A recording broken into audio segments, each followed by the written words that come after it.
So we are here for that. Obviously, after this, then there's going to be a little bit of downtime. And then, of course, we will be going over to SmackDown. So SmackDown is earlier today as well. Everything's earlier today. I don't know how you lot are feeling. I definitely could have done with more sleep. But we're here. We're alive. We're awake. And we'll see what they've got planned for this kickoff show. There's only a few thousand people that are tuned into it on YouTube at the moment.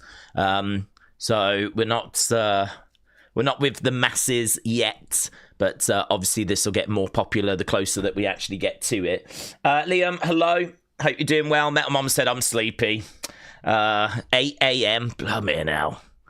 I know, this is mental. Honestly, there's been times recently where I've been going to bed at this time now. There's been times in recent weeks where I've gone to bed at this time, and then I'd be getting up about 6 hours from now. So I've had about 4 hours sleep. I managed to get about 4 hours sleep last night. Obviously, yesterday we were doing the community Royal Rumble predictions video, so we've done that. I did the Unseen, got caught back up with that. Obviously, we did the Wrestling Escape Pods, so we did that. So I kind of caught up with a load of bits and bobs, but definitely could have done with a little bit longer. But then, couldn't we all, eh? Couldn't we all? Okay, so we have got the coverage just beginning. So I don't know where we are. I'm guessing we're going to be in Saudi for this. I did read somewhere them saying it was going to come from the studio, so I hope this isn't from the headquarters. That wouldn't really make much sense. Okay, we're seeing shots of Riyadh. The coverage is beginning. Hello to everyone in the chat. I will try and get to your thoughts and comments, but we are straight into it here. Dave, hello. Shout out to you, buds. Appreciate the support, my friends. Okay, they're just showing, obviously, the stadium being constructed. This will be the first time some people will have seen this. There is the stage. Okay, not tons of people there, to be honest. There's Gunther on the phone.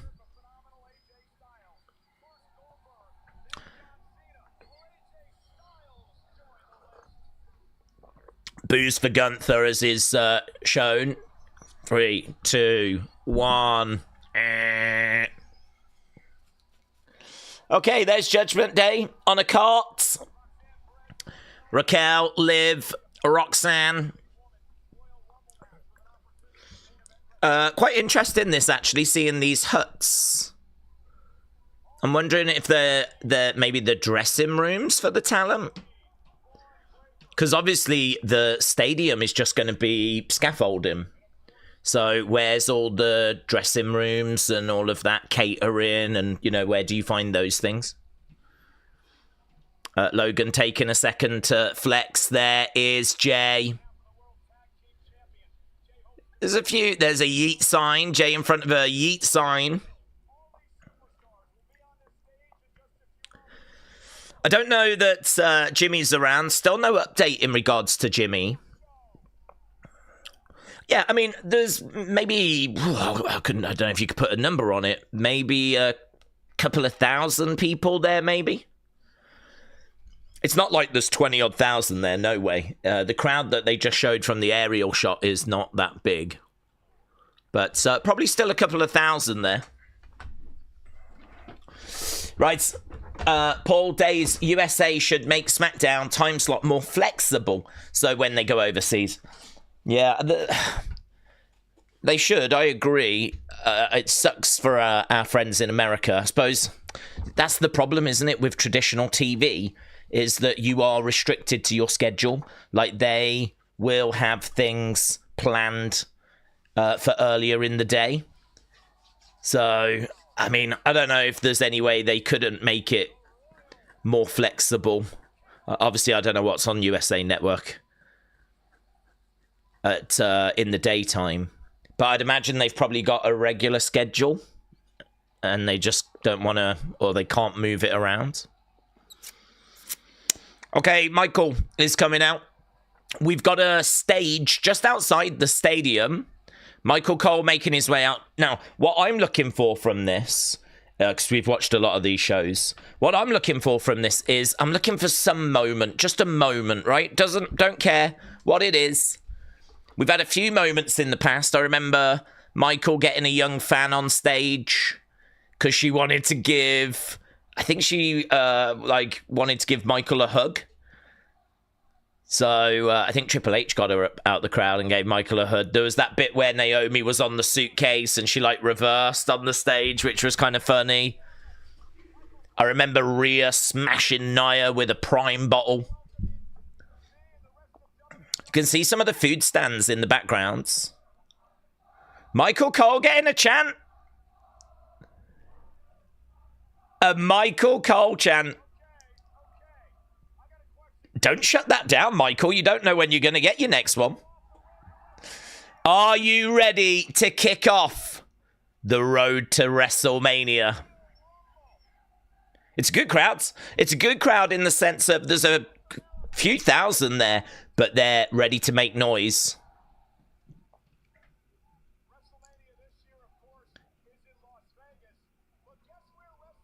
Booze for Las Vegas. Yeah, guess where Mania is next year? Right here in Saudi Arabia. Big cheer for that from the crowds.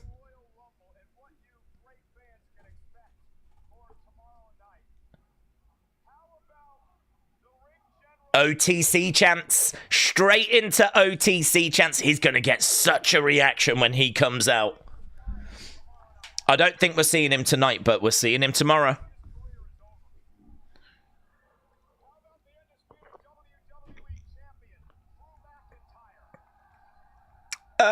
Mixed reaction for Drew, but fair few cheers. Nice reaction for Sami.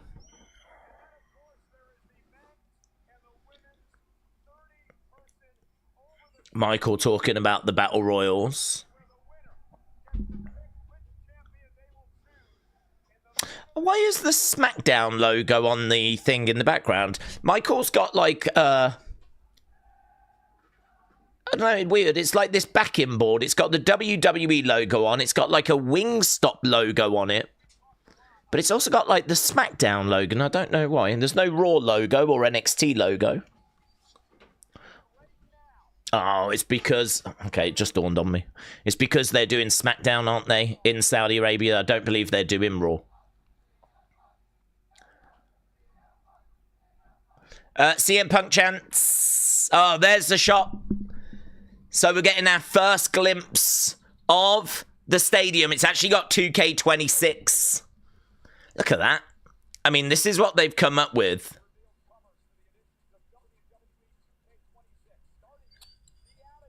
Okay, yeah. This is what they've managed to come up with for the Rumble set. I mean, can you imagine what they're going to come up with for WrestleMania next year? Okay, they're about to, I think, unveil the standard edition cover for the game. I'm expecting CM Punk. That's what I'm expecting. So we've seen these before. Attitude Era edition, Monday Night War edition. There's also a King of Kings edition. There is the King of Kings edition. So we knew about this as well. But what is the cover of the standard edition? That is what the whole of the wrestling world wants to know, kind of, not really. Here we go. CM Punk. Yes. CM Punk is the cover of the standard edition, and it is the image that has been kind of circulating online.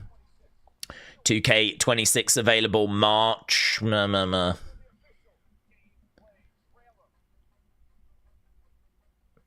don't know, when are they showing us that trailer?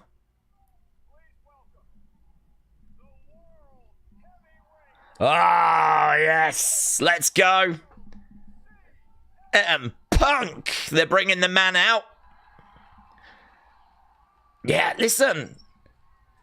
Say what you want about WWE going to Saudi Arabia, but the fan base over there, they really do enjoy the product. Great noise. Out comes CM Punk. They're singing along. Big smile on his face. Look at him singing along with them as well. There's a lot to sing about. He's on the cover of the game. He's the World Heavyweight Champion. And is married to AJ Lee.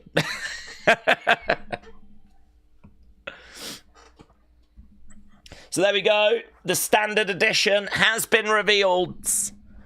It's the edition and the image that we all thought it was going to be. CM Punk, the cover of the video game. CM Punk has come out. Daze, here's my potential surprises, says Connor. I'm thinking Jericho, Orton, Williams, Mr. Iguana, LA Knight, maybe Matt or Jeff Hardy. Yeah, they're all possible.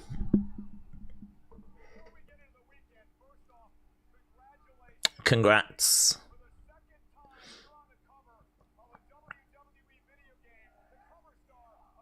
You are the cover star.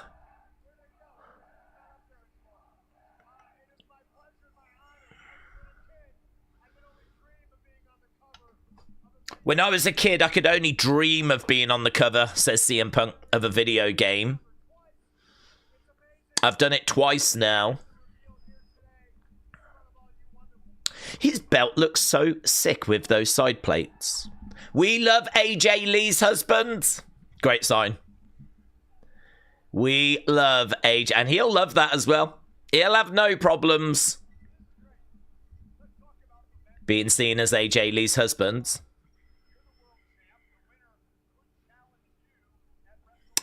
The winner of the Rumble could challenge you at WrestleMania.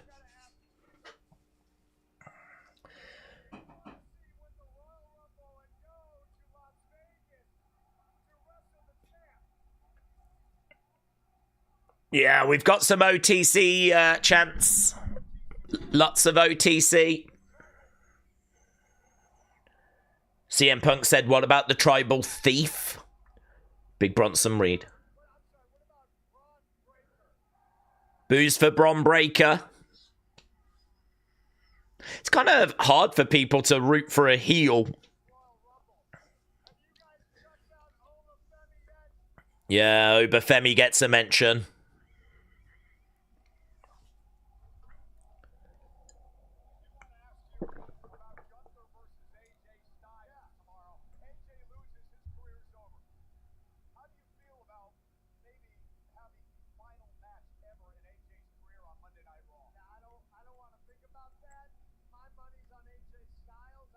CM Punk said his money's on AJ Styles getting past Gunther.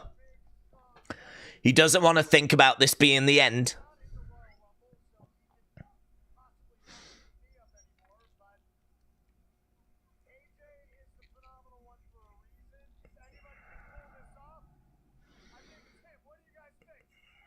Okay, so we're just touching on AJ at the moment. Daze, how are you, bro? Edward, hello. Hope all is well. I've been to Tunisia. I'm going there in May. It's going to be so good, and I don't know what to expect, says Edwards. Oh, what? You're going to Tunisia? Have I ever been? Oh, when I was very, very, very young. I couldn't remember it. Oh.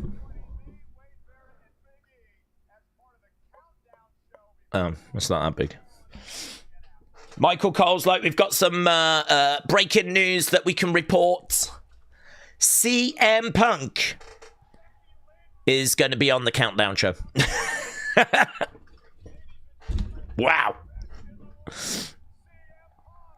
Tell your friends. Well, there we go. CM Punk come out, got a great reaction.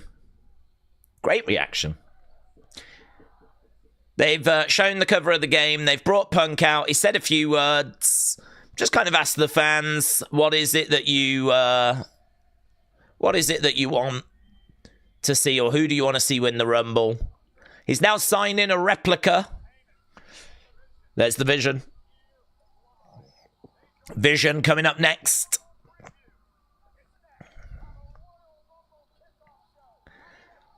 Bron Breakker's got a jacket on for Riyadh. Logan's taking an opportunity to work the camera whenever he can.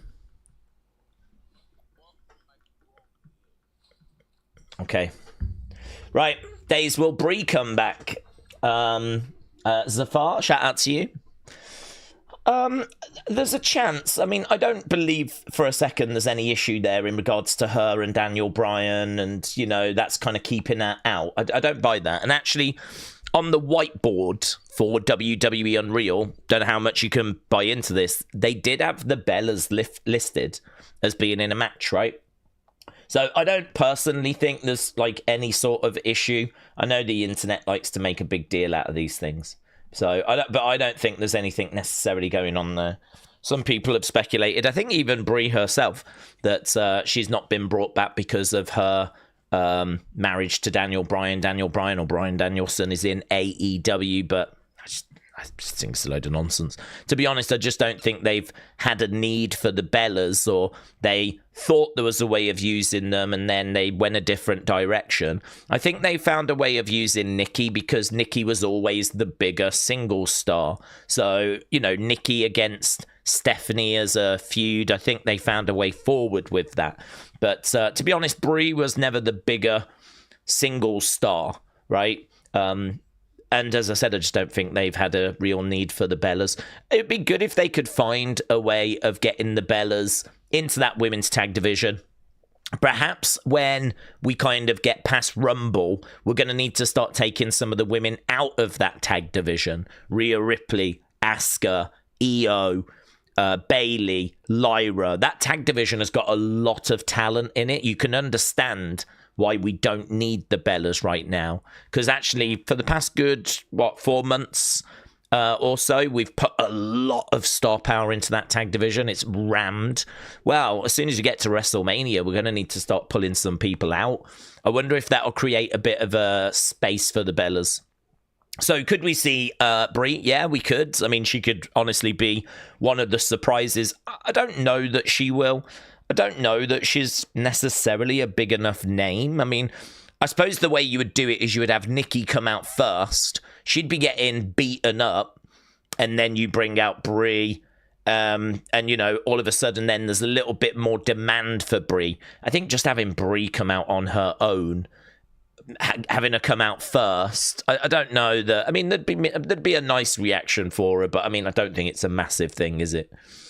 Maybe I'm wrong. Perhaps people really love Brie Bella or something, but for me, I think that they work probably at their best when they're in a tag team. And obviously that's a little bit tricky when it comes to the Rumble because you tend to come out on your own. So I think the way I would book it, if I was going to use Brie, is I'd have Nikki come out first. I'd have her looking pretty good, and then obviously, you know, she starts getting ganged up on, beaten down. Have it so that there's, you know, a load of heels. Maybe Judgment Day. All three of them working on Nikki in the corner. And then, you know, we start counting down and bang his Primo's. Judgment Day turn around, look at the entranceway, shock faces. Oh my God, Nikki's got some help. Let's go. Blah, blah, blah, blah, blah. So, yeah, there's definitely a chance. I don't know if I see it. But to be honest, there's probably more opportunity for Brie in the women's because the women's is pretty stacked, but I would say the men's is more stacked. I'd say there's maybe a little bit more leeway in the women's, you know, a bit more room for some extra surprises. I mean, let's put it this way. There's a lot more rumors of NXT talent for the women's than there is for the men's. I think the men's is pretty stacked.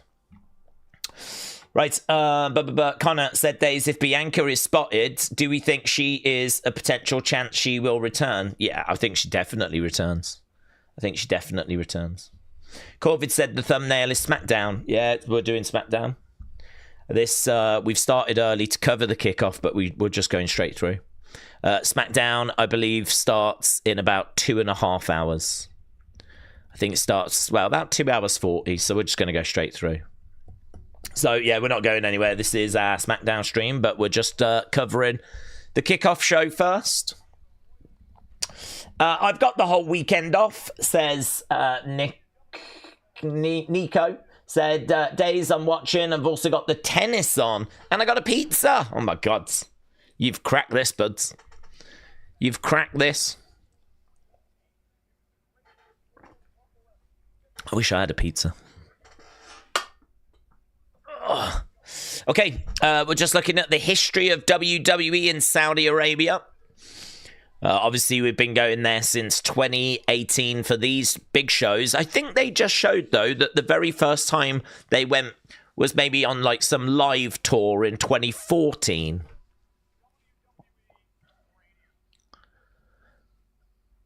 Oh, they're showing the newest WWE trainee.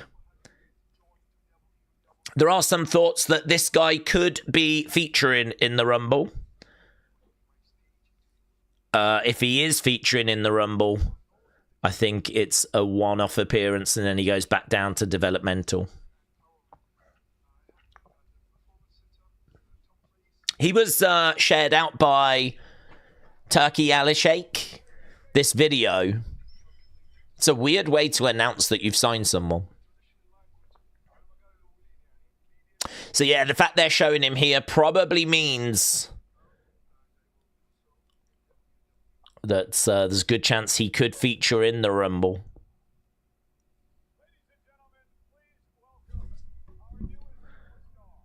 Oh, they've actually got him?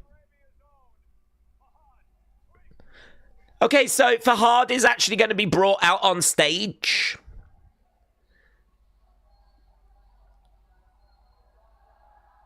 Big cheer for him. I'm just listening to the music.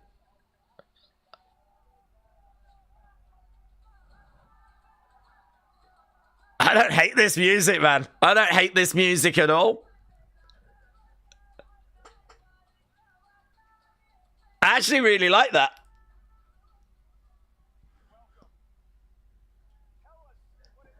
Okay. Yeah, I mean, the crowd are with him straight away.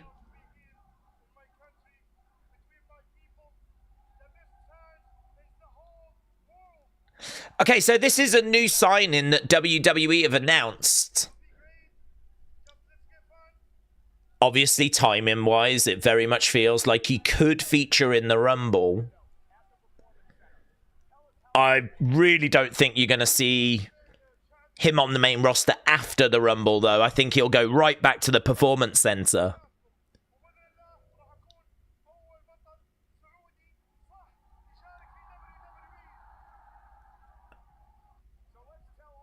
Crowd are with him straight away, though. I mean, it makes perfect sense, doesn't it, to actually sign someone from Saudi Arabia, a hometown hero.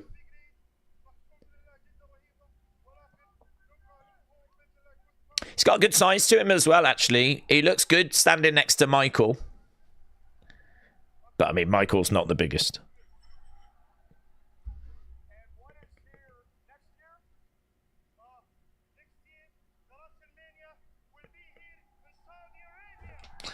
Yep, big cheer as WrestleMania's mentioned.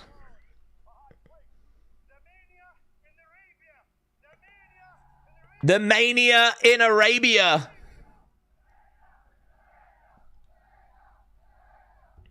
The Mania in Arabia. Mate, I don't mind his entrance music. I could bop to this. Okay, they're just showing us what's on the podcasts this week. Trish is on Steph's. Lil Yachty is with Logan. Big E is on the Raw recap. Cody is on Undertaker's, and Undertaker is on Cody's. You would have thought they would have done those on different weeks. It's a bit stupid, isn't it? Why the hell would we need? Though in the same week. Here's Heyman. Ladies and gentlemen, my name is Paul Heyman. That kid doesn't like Paul. That kid also seemed to be struggling to give a thumbs down. We were doing something like this. Boo! It's like we were milking two invisible cows that had massive teats. Here's the vision. Daze, I would be surprised if this Rumble ends up being the best wrestling event of all time. But remember, eat the vitamins, say the prayers. It's time to rumble. It is time to rumble.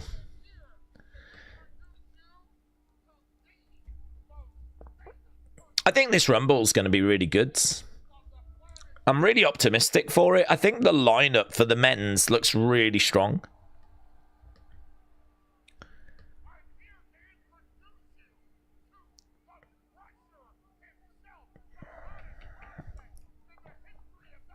Okay, so Heyman's just running through all the individual members of the Vision. We're about 25 minutes in at the moment.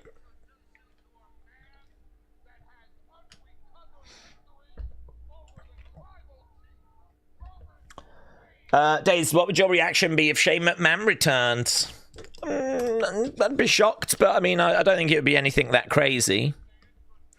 I think there's always a chance for Shane to return because the Royal Rumble's not the most strenuous event.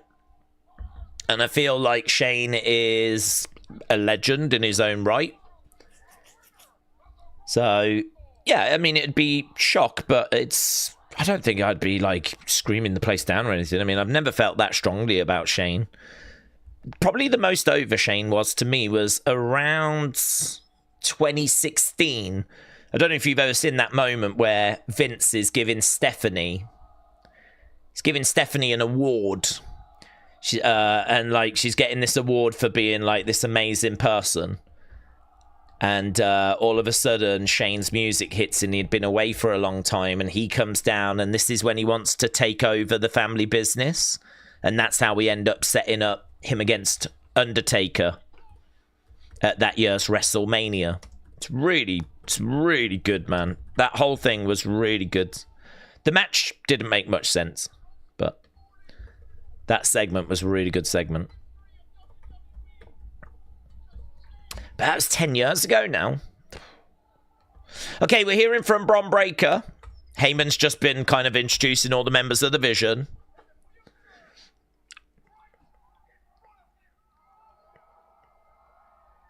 You're looking at the future right in front of you.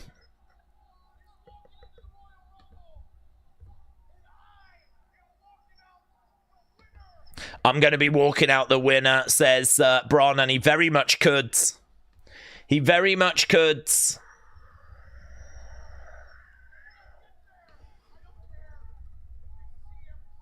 I don't care if it's Punk. I don't care if it's Drew McIntyre.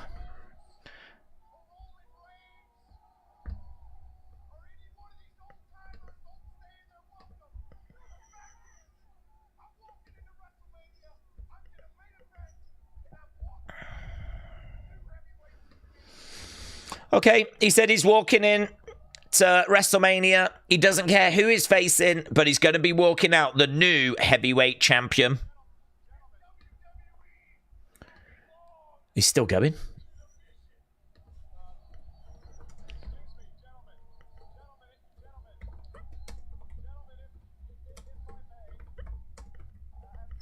Okay, Michael wants the words.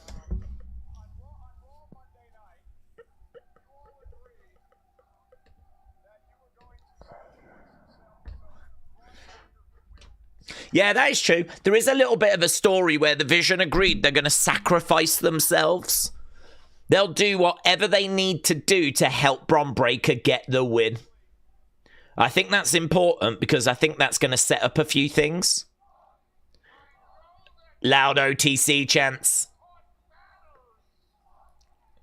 Loud OTC chants. Daze, what if Seth returns? Do we think he rejoins the Vision? Nah. No, I don't expect him to rejoin the Vision. Seth's saying that he won't be back in the Rumble. There's probably some truth to that. It might be a bit soon for that. I do expect him to make Mania, though.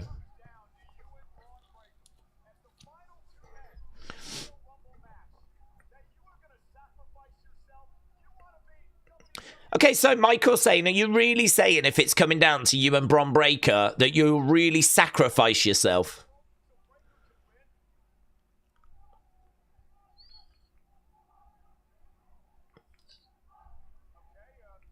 Logan just staring at Michael.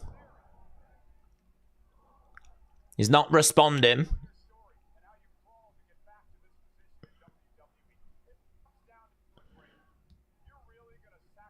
So Michael's asking Bronson now, really? There's a few little technical glitches with the thing, you know. This better not happen for the Rumble.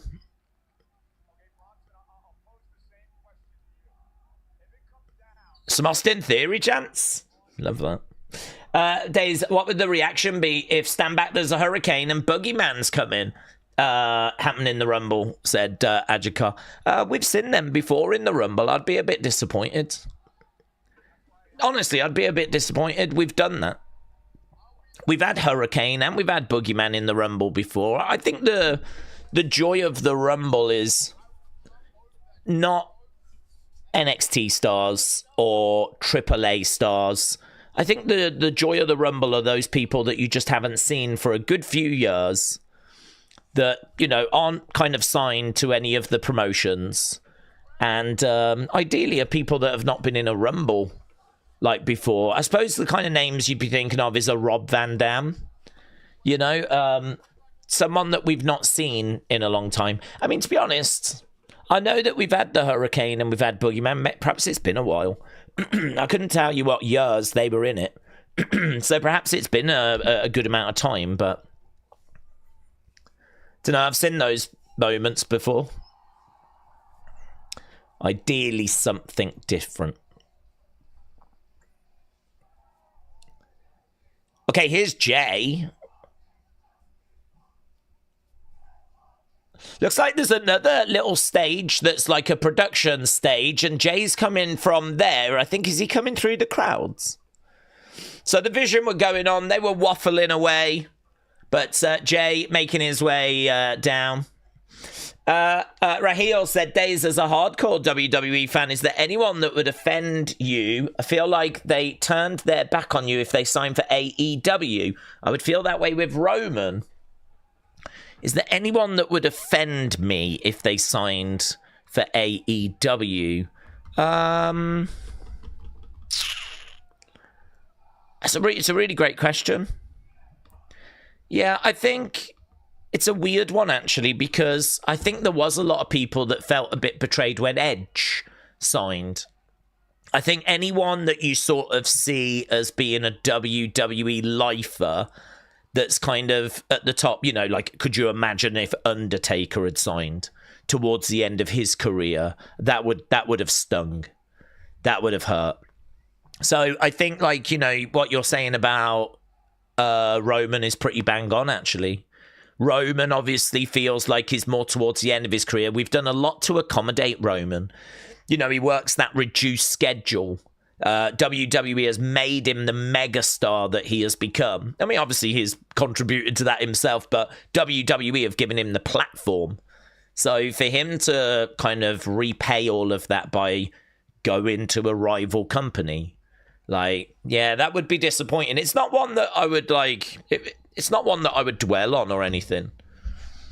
I mean, to be honest, the Edge one stung a little bit, but as soon as he spoke and said why, it made a lot more sense. You know, Edge said that he wanted to stay with WWE, but they just wouldn't give him a full-time deal. And, you know, he's so fortunate to be able to return to wrestling that he just wants to wrestle. You know, he's worked so hard to get back. He just wants to wrestle. And if WWE can't give him that, well, then he'll have to go elsewhere. So as soon as I heard that, I was like, okay, yeah, I get that. But I think at first there was quite a few online that were feeling a little bit hurt by that because Edge just felt like a lifer. He just felt like WWE for life. I mean, could you imagine if Cena popped up now in AEW? That one would sting. So I think my honest answer is I wouldn't really dwell on it because I don't watch AEW, so it doesn't really matter. It's kind of out of sight, out of mind. But I think any of those big names, people that we've kind of really worked with a lot for a long time, that have had success near the top of the card, feels like we've committed and we've built them, and then, you know, they leave and go to AEW.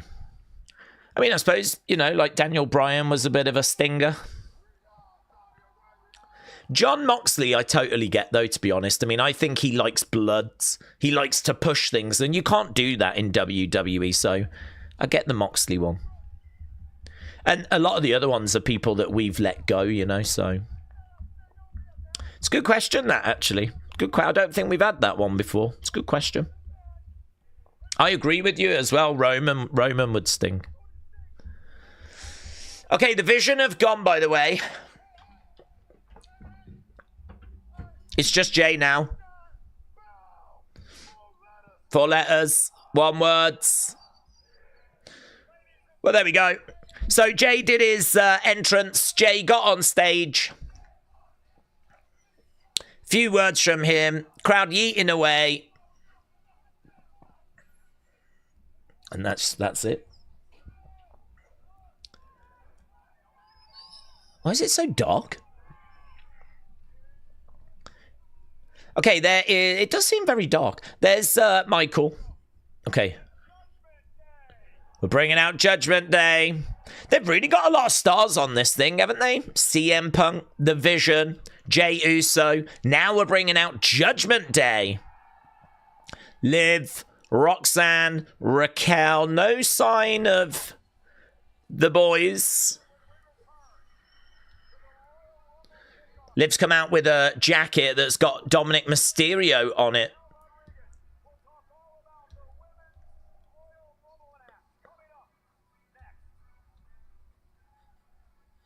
Okay. Right. That was a heavy speech by Jay. We should probably go to commercial for 10 minutes then, Uncle. Wow. Well said. It's exactly what we've done. It's exactly what we've done. The connection to the kickoff is awful, said Bradley. Yeah, it is. It is. It keeps glitching. And it keeps like... I mean, you know, go back about a year, we'd be like, oh, I bet this is the Wyatts. But no, I bet it's just a sucky connection. Ronnie said, Daze, I'd love to have faith in WWE, but I'm concerned about them wasting top talent like Sami, Finn, LA. I would say they wasted AJ Styles. They could have given him more opportunity. Roman and Bianca dubs, says Ronnie. Moldy Spoon, hello. Says, hope you well. Says, first non-contracted past star that popped to my head was like a Mr. Kennedy. Kennedy. That would be good. That would be good. That would get a reaction. Yeah, I'd be down for that. I mean, to be honest, I've not done the work really in sitting down and kind of writing down some of those names. You know, I mean, in my mind, it's so hard because I don't quite know where people are physically. I mean, could you get a Road Dogg? Could you get an X-Pac? Could you get a Rob Van Dam, as we already mentioned? Those are a few names that pop to mind, but I'm sure there's more exciting ones. Could you get the Great Khali? You know, he's obviously huge, massive in India, massive size-wise. You know, the Saudi fans kind of would love to see someone that big. I mean, I think there's a good chance you get Omos anyway, but obviously you can keep them separate. They don't have to be, although you could have them in the ring at the same time. How about we have a Great Khali Omos moment where they're face to face? That would play very well in Saudi Arabia. So, I don't know. I mean, like, there's so many names like that. I mean, look who we brought back for that John Cena tournament. We brought back Zack Ryder and we brought back Dolph Ziggler, and they both got great reactions. Obviously, Jeff Hardy. I mean, imagine if Jeff's music hits and Jeff comes out. I know that's one people are mentioning because he is in TNA and we could definitely do something with him and Matt. So those are names. These, you see, if we're going to talk surprises, I don't think anyone's really given too much of a flip about Mr. Iguana. I don't think anyone's giving too much of a flip if we put in, I don't know. I don't even know what NXT men we would put in, to be honest with you. Because it doesn't look like Ricky or It doesn't look like Ricky or Ethan have travelled to Saudi. And we don't have an NXT champ at the moment. We're crowning a brand new one on Tuesday. NXT on Tuesday is going to be a really good show. It's going to be a ladder match to crown the new NXT champion, Obafemi, relinquishing that belt, leaving it in the ring. So obviously we got Oba. He's going to be in. I think Trick's going to be in. Javon's announced he's going to be in. So I know they're not NXT anymore, but they're only just out of NXT. So I wonder if WWE feel that it's box ticked. You know, they might have someone like Joe Hendry. It's probably a chance for Joe Hendry, and there's always a chance for Joe Hendry. I don't know that he's worked house shows over the past few days. I'd have to double check. Joe Hendry, I think there's a chance. So yeah, I don't know. Those names I'm not bothered. Like, if great, whatever. But the ones that people care about the most are those legends that we don't normally get chance to see, that aren't really contracted. Or if they are, they're under, like, legends deals, you know. Oh, my God, bring down Demolition. That's what I want. Here come the Axe. Here come the Smasher. You could hit the music. You could have Demolition come down to the ring, right? Start murking everyone. And like, not like try to win, but just try to cause as much trouble as possible. Oh my God, that'd be so good. We've only just signed them to Legends deals last year, actually, after a long, long time. Oh man, I want Demolition now.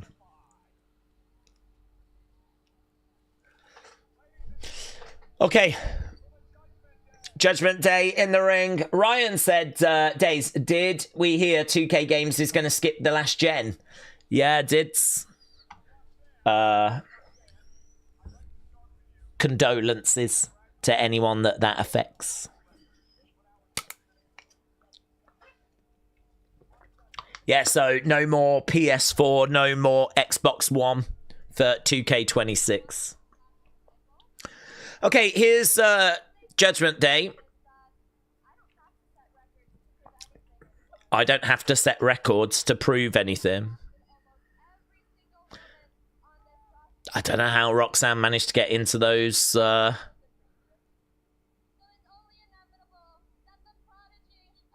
into those pants. They're so tight, they look like they're painted on.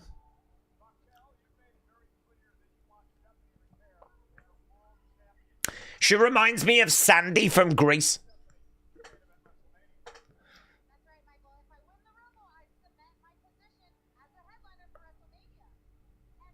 Liv is looking out at the crowd, telling them to be quiet. Raquel's talking.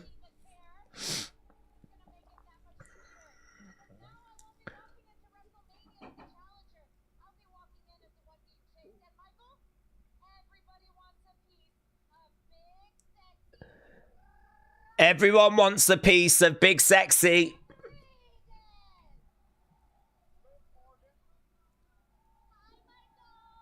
Here's Liv. Big cheer for Liv.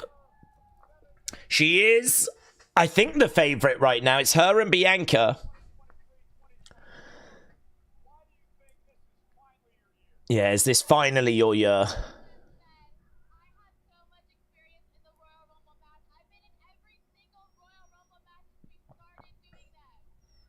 Well, she's been in every Rumble match.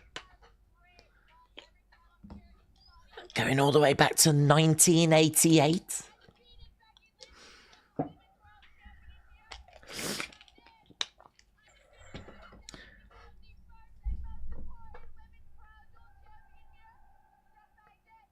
She's just talking about what she's achieved in Saudi Arabia. She's saying this is a good place for her.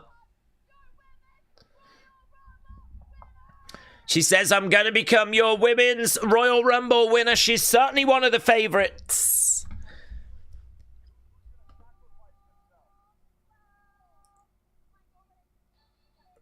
Oh, here's Lyra. Dun-dun-dun. Oh, and Bailey. Dun-dun-dun. Dun-dun-dun. I wonder why they chose to bring them out to Lyra's music. Okay, Lyra and Bayley making their way on stage. Bayley's loving doing the woos. Liv goes down, crouches down in the background. She looks a bit bored.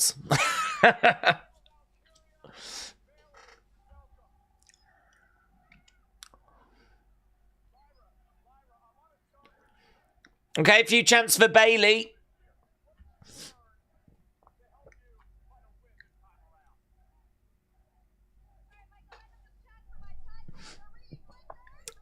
Lyra said, sorry, Michael. Let them just chant for my tag partner real quick. Liv tells them to shut up. It's a good crowd. It's a vocal crowd. They're definitely here for a good time.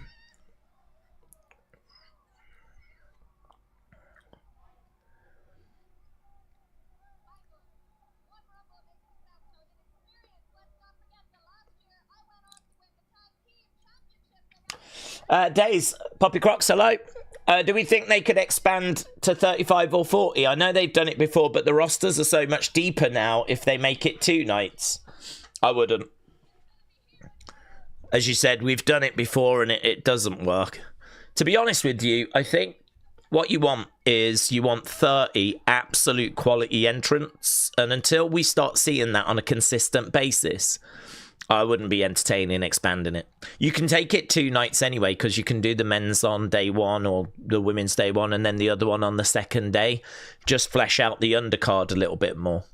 But I think in regards to like expanding it, like a more quality over quantity. And I think that if you go back through the history of the Royal Rumble, you'll see a lot of entrants that are Akira Tozawa, that are Montez Ford, Angelo Dawkins, Elton Prince, those kinds of names, you know? The kinds of names that's just fodder that don't stand a chance in winning. And I know the argument will be, yeah, but we need people to throw out, right? But I think, like, there's if you think about 1992, which is widely regarded as being, here's Rhea and Io. If you think of 92, which is highly regarded as being maybe the best ever Rumble, the reason why people regard it so highly is it's Hall of Famer after Hall of Famer after Hall of Famer after Hall of Fame. Like, everyone that comes down is like a credible Hall of Fame talent. And they're like some of that era's biggest names. So for me, I sort of look at what we do with the Rumble, and I think that you're off to a bit of a loser before the Rumble's even begun if you don't have 30 quality names. So I don't know. I think if you expand it to 40, when we saw it expand to 40 and Del Rio won, and don't forget we went 50 with the greatest Royal Rumble. We just filled it with people that didn't stand a chance. We just filled it with not enhancement talent. It's a bit rude, but like lower mid-card. People that didn't stand a chance. You know, you'd count down. You'd be like, who is it? You'd get excited. And then it's like, blooming hell. You know, here's Titus O'Neil to flipping fall over. Which is one of the greatest ever moments, actually. Completely unintended. But, you know, we were putting Titus O'Neil in. So I think rather than expand it, I would keep it 30, but I would be really pushing to have 30 quality upper mid-card main event names and just like, you know, add in the surprises as well, and it'd be sick, man. Okay, so Rhea and Io have come out. They've just said a few words. I mean, honestly, this show so far has just been an opportunity for the crowd to see the talent and cheer. Looks like, though, we are going to fill the full hour. Sometimes we do dip out of these a little bit early, but we're done with all the women. And we're just seeing Gunther. He is coming up next. This could be interesting. Obviously, he's going to be talking about potentially retiring AJ. We could potentially play Real Madrid, blow the... Is there a draw going on, is there, Connor? I don't really know how they're doing the Champions League.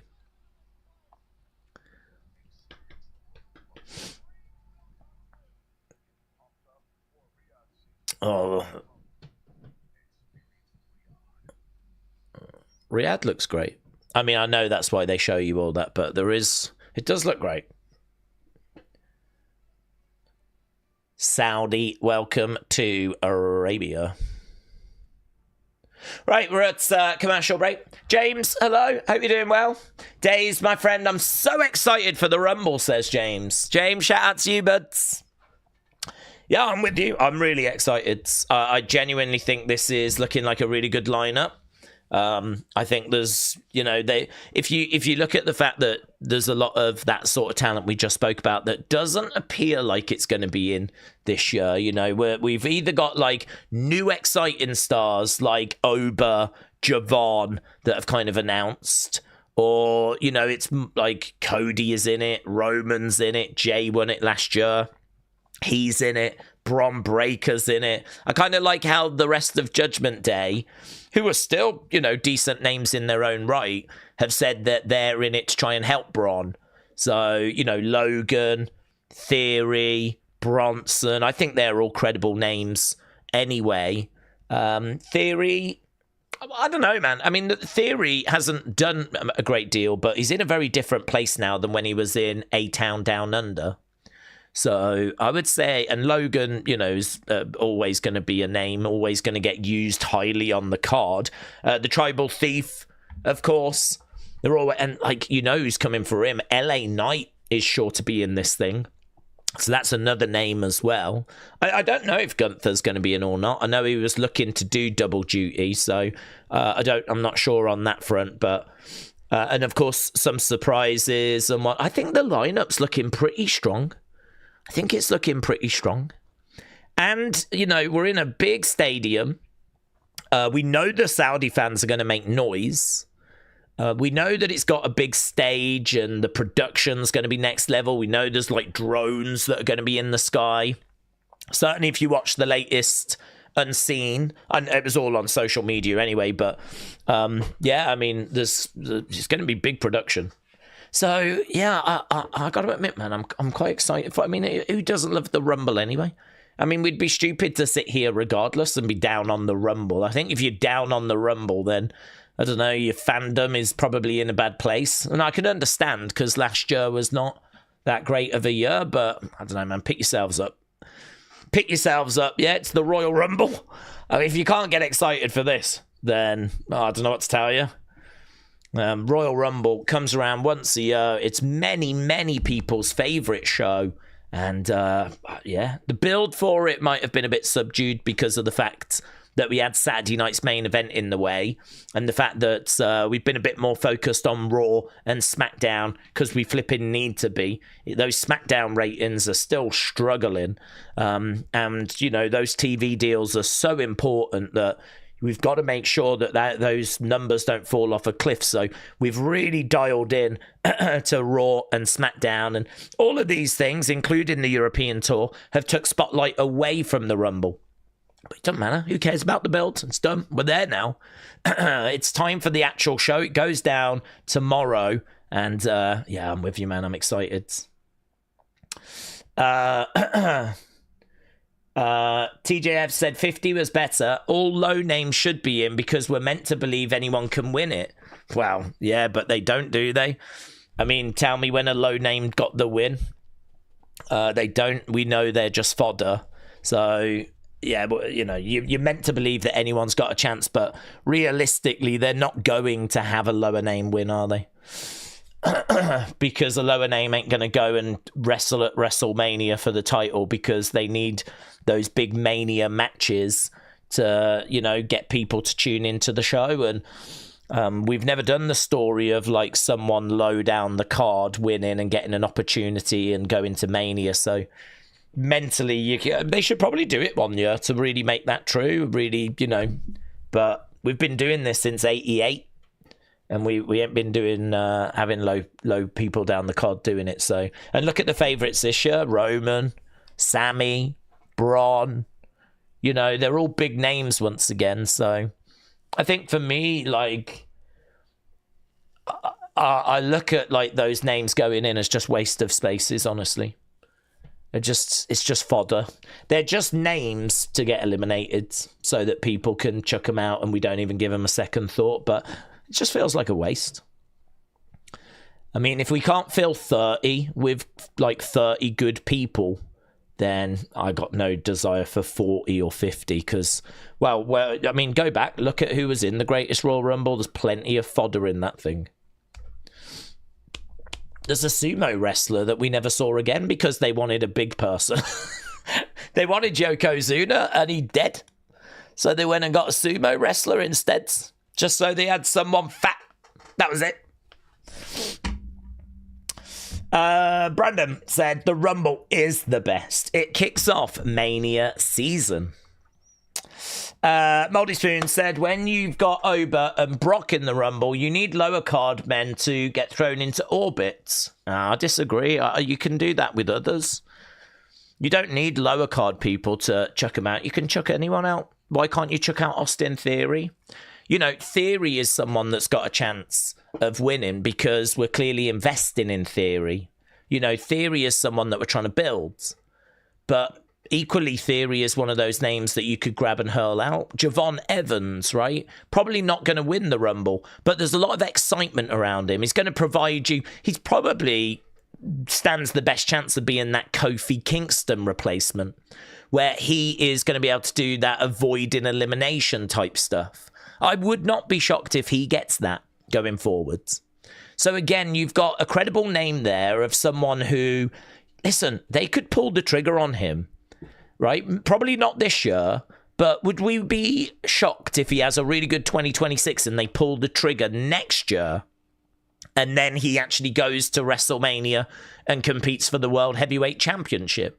I would say this year's probably too soon because he's only just come up for a few weeks. But, yeah, he brings something a bit different. But again, he is also someone that can be chucked out by Brock Lesnar and it's not going to hurt him in any way. So I really push back on that. I really don't think you need those names. I don't think you need those like Dawkins, Elton Princes. I don't think you need those names. I think it's a complete myth. I think all you're doing is you're just wasting spots. When I think that you can eliminate other people that are kind of credible, but they're, you know, lower end credible. They're upper mid card, if you will. I mean, I expect Javon to be a world champion. I expect Austin Theory to be a world champion at some point in their careers. What makes it so interesting is when. When do we pull the trigger? I don't think it's this year. Neither of them are names I expect to win. So, you know, they can be in the Rumble, but they're also fine to be kind of chucked out by Brock Lesnar, in my opinion. So... just my opinion. I would really push back on the fact that we need that lower talent. I just think it's just a waste of spots. Not when we can fill it with 30 really good names. Plus, don't forget, you can always chuck out, you know, those surprises. I mean, if Jeff Hardy's in the Rumble, he ain't going to win it. But, I mean, he's not a wasted spot, is he? Because it's Jeff Hardy. But, you know, he could get eliminated by Brock. Great way to get heat. Okay, Gunther's come out.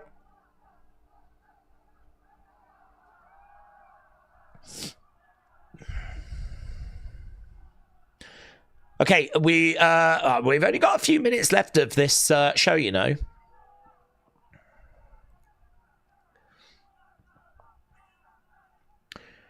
You tapped out, chance still. Where is the phenomenal AJ Styles?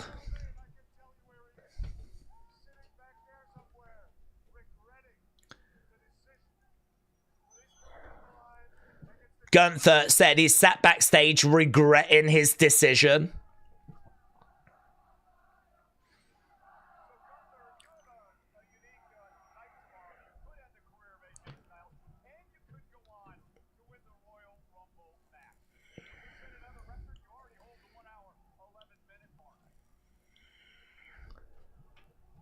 AJ Styles chant.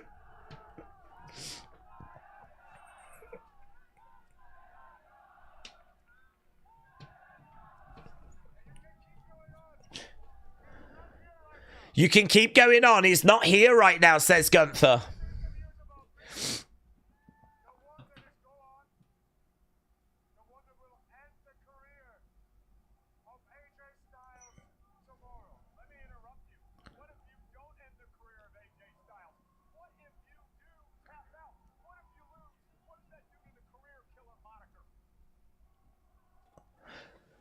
Okay, so Michael says, that's interesting. If you lose, what does that do to the career killer moniker? So that career killer that got trademarked is for Gunther.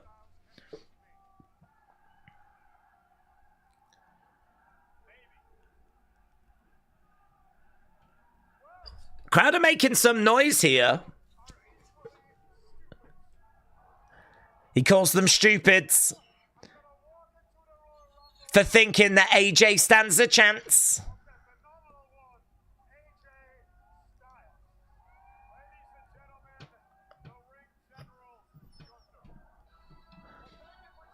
Right, okay. Not really too much to that, to be honest. I thought AJ might come out, but he didn't. Gunther came out, just said a few words. Oh, look at that big Royal Rumble logo.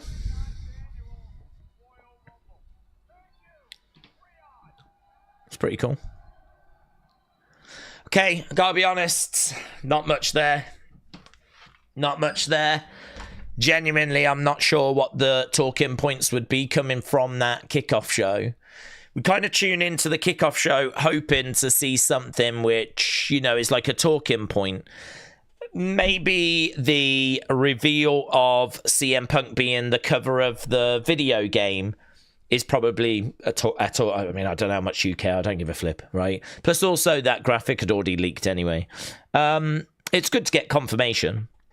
And then we got to see the new sign-in. That was kind of interesting. And then the rest of it was just bringing people out and having them say, I'm going to win the Rumble. I'm going to win the Rumble. It's my time. Kind of stuff you would expect, really. So, yeah, not loads there, to be honest. I think if you missed that, you didn't miss much at all. But you just never know. This is the problem, really, with these things. You just never know. You never know if, like, it's worth watching or not until you've watched it. And I've seen some of those kickoff shows, and they've been, like, good in the sense of they've had some talking points. But not too much this time around. Isn't AJ back in TNA, says James. Isn't AJ back in TNA? No, he appeared on their debut of AMC. So they are on AMC at the moment. So he appeared on that show. But that was just a one-off that he kind of... Well, I say a one-off. He was there last year at their Bound for Glory show or Slammiversary. He's just popped up a couple of times to make one-off appearances. They're never worth watching, but we still watch like losers anyway, says James. It's FOMO. That's what it is. It's fear of missing out. So it's FOMO. But, yeah, well, you know, whatever. I'll still watch again next time. But it's just, I don't know, you think that they could book something. You think they could book just a little something for these things, but, well. Poppycrock said, what do we think about Brock? He's on the Mania promos. He's obviously going to be there. Gunther seems like the ideal match, but wouldn't that be better for SummerSlam, says Poppycrocks. Yeah, it probably would be. I mean, certainly if you want Gunther to be that kind of person that retires people, then Gunther, Brock, SummerSlam would make more sense. You could obviously do like a situation where they fight at WrestleMania and at SummerSlam. Maybe have Brock win at WrestleMania and then Gunther just avenge it. I mean, I don't know that that's the right way forward because I don't think Brock needs a win over Gunther in 2026. So, and plus also I think people would rather see Brock against someone different. So maybe Oba could be the direction you go for WrestleMania. But I don't know. I mean, do you want Brock losing? How much do you want Brock losing in this final year? I mean, it doesn't bother me. I think, passing of the torch is where we are with Brock now for me. So Brock passing the torch over to Oba at Mania and then Gunther at SummerSlam. No issue with that. There was, I know Brock's a heel, but I think there is a way that you can get some fans to sort of cheer him, right, if you want. Because you could have him step up to Logan. I saw a comment from Logan. I don't know if it was on his podcast, but he was saying he's a bit worried about like confronting Brock during the Rumble. He was like, the Rumble's going to be great, Vision's going to do really well, but I am a bit worried about Brock. And it got me wondering about, do you do a Brock Logan moment in the Rumble? And listen, I don't care what Brock's caught up in. I mean, people are going to sooner cheer him than they are flipping Logan Paul. So it got me wondering if maybe, that would be a big match for Logan. Obviously, he's full-time and they're trying to do something with him. He's never faced Brock before. So what if Logan finds himself, kind of moving towards a Brock Lesnar match? A Brock Lesnar match that Logan absolutely does not want, which is only going to make the fans want it. And, Logan being like, no, I can't. That's not the you got Heyman going, look, don't worry about it, right? Don't worry about it. I've got a plan, right? And Logan's like, no, I can't. And you have him like saying, no, I don't want to face Brock. Which, of course, as I said, the fans will be like, yes, make him face Brock. So there's maybe a chance that you could do Logan. It would move Brock more into a just badass role, rather than him being a heel or a babyface, just a badass. I mean, he's just there to murk Logan Paul, chuck Logan Paul around, and, give Logan a bumpy road to WrestleMania that he doesn't enjoy, and the fans would enjoy that. But Oba probably is a great shout. And then, as you said, do Gunther. Or you could do Gunther at Mania, have Brock win, Gunther then avenging it. It's not the direction I would go, but that is, another option on the table. So there's a few things you could do for Brock Lesnar. But yeah, I don't know. Brock. The thing with Brock for me is everyone knows I'm not like massively comfortable with Brock being back. He is heavily involved in the Janelle Grant stuff, and I really didn't understand as to why we brought him back. But I think it's starting to make more sense now.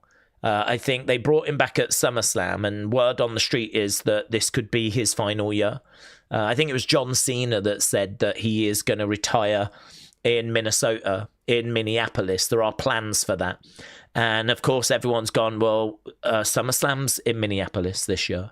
So does that mean he's done at SummerSlam? Has John Cena just sort of leaked news that this thing is going to be done at SummerSlam this year?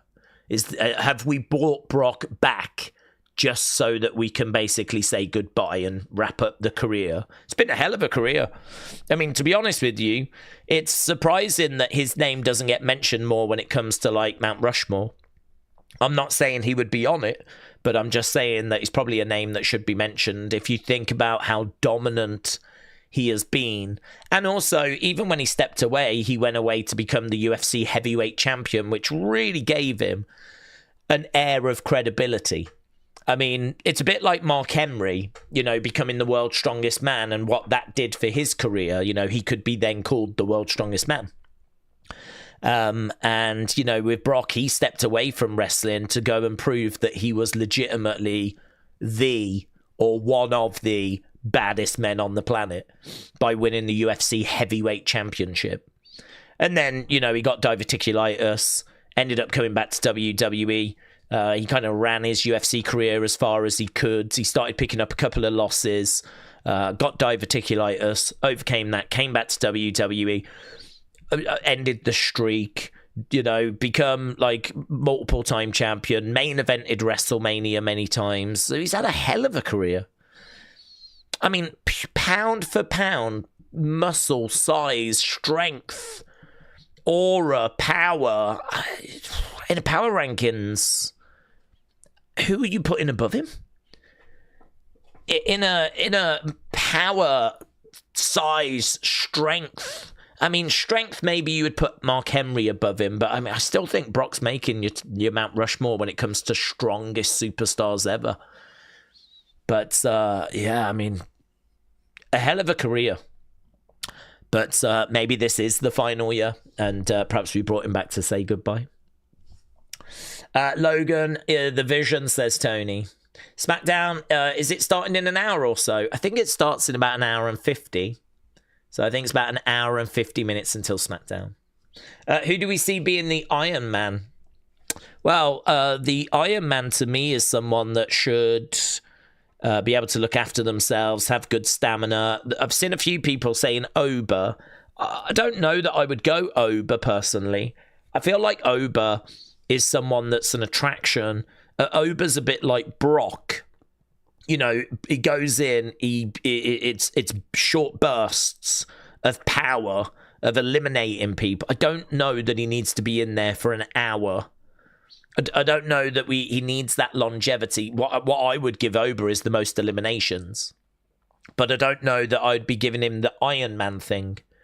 There's a chance of it. I mean, I think that your Daniel Bryans, your Sami Zayns, your Ilya Dragunovs, those kinds of names are the kinds of names that are good Iron Men. You know, your Bret Harts, your kind of smaller, more technical guys that, you know, maybe are not the most powerful, probably aren't going to get the most eliminations, but they are credible and they are really good in ring. They're good at sticking in there, and you know, I would go in that kind of direction. So maybe a Javon, maybe a Ilya Dragunov, you know, maybe you'd want to do it this year for a Trick Williams, but someone big, powerful, like an Oba, like a Brock Lesnar type. I don't know that they're the types I personally look at for Iron Men. They are the types I look at for most eliminations. So yeah, someone like Ilya. Someone like Ilya would be the name that would come to my mind. He doesn't really have anything else at the moment, does he? I mean, he's not a champion. He lost the United States Championship to Carmelo, so he doesn't have a belt. I don't think he's going to win the Rumble. He's kind of finding himself in a weird spot at the moment where clearly we like him and he's done his job really well. He's got a bright future. So actually, someone like him getting the Iron Man, it would then mean that, you know, after the Rumble, we can announce him as the Iron Man of 2026 and actually use that as part of his presentation. That would really help him. And then, as I said, with Oba, you can then announce him as having the most eliminations in the Royal Rumble. And that just, you know, contributes to him. So I would probably book that way and have those as two separate achievements and, you know, give them to two separate people and use that post-Mania as a way of kind of bigging these people up. Connor said, do we think that Finn Balor could still take Rey Mysterio's spot if Rey isn't cleared? Yep, there's a chance of that. Don't know that we're going to do that. Rey has travelled to Saudi Arabia. But, yeah, there's a chance of it. Balor might be a little bit of a waste, only because it feels like him attacking CM Punk at the end of the show the other day means that we're probably going to get that match again. I mean, I don't know about you, but when we get to Raw, it feels like Punk's going to have some words to say about Finn and about that attack. And I don't know, it feels like we're going into a story now there, so I don't know, Balor being in the Rumble, if he was to win it, would feel like a waste. Because to be honest, it feels like Balor Punk is a match I could totally see happening, say, in Chicago at Elimination Chamber anyway. I mean, CM Punk is going to want to be on that show. Elimination Chamber, I believe, in Chicago this year. So that's our next PLE after the Rumble. So I've got to think he's going to defend, most likely is going to want to defend against probably Balor. You know, he's a fighting champion. This is a problem. It's a good way of dealing with a problem is by beating it again. So maybe Balor brings the demon this time, not sure.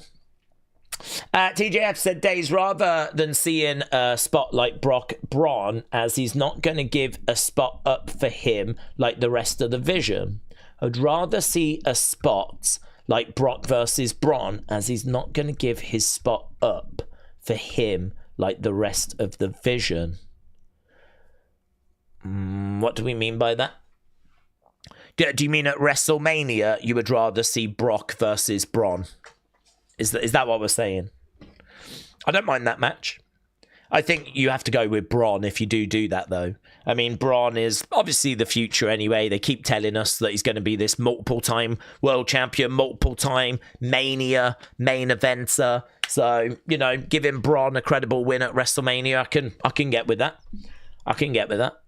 I suppose the question is, though, do you want to have Brock just losing? Because, I mean, you're not going to see loads of Brock. You'll see him at WrestleMania. You might see him at, like, a Money in the Bank or something. But, I mean, he's not going to be on every PLE.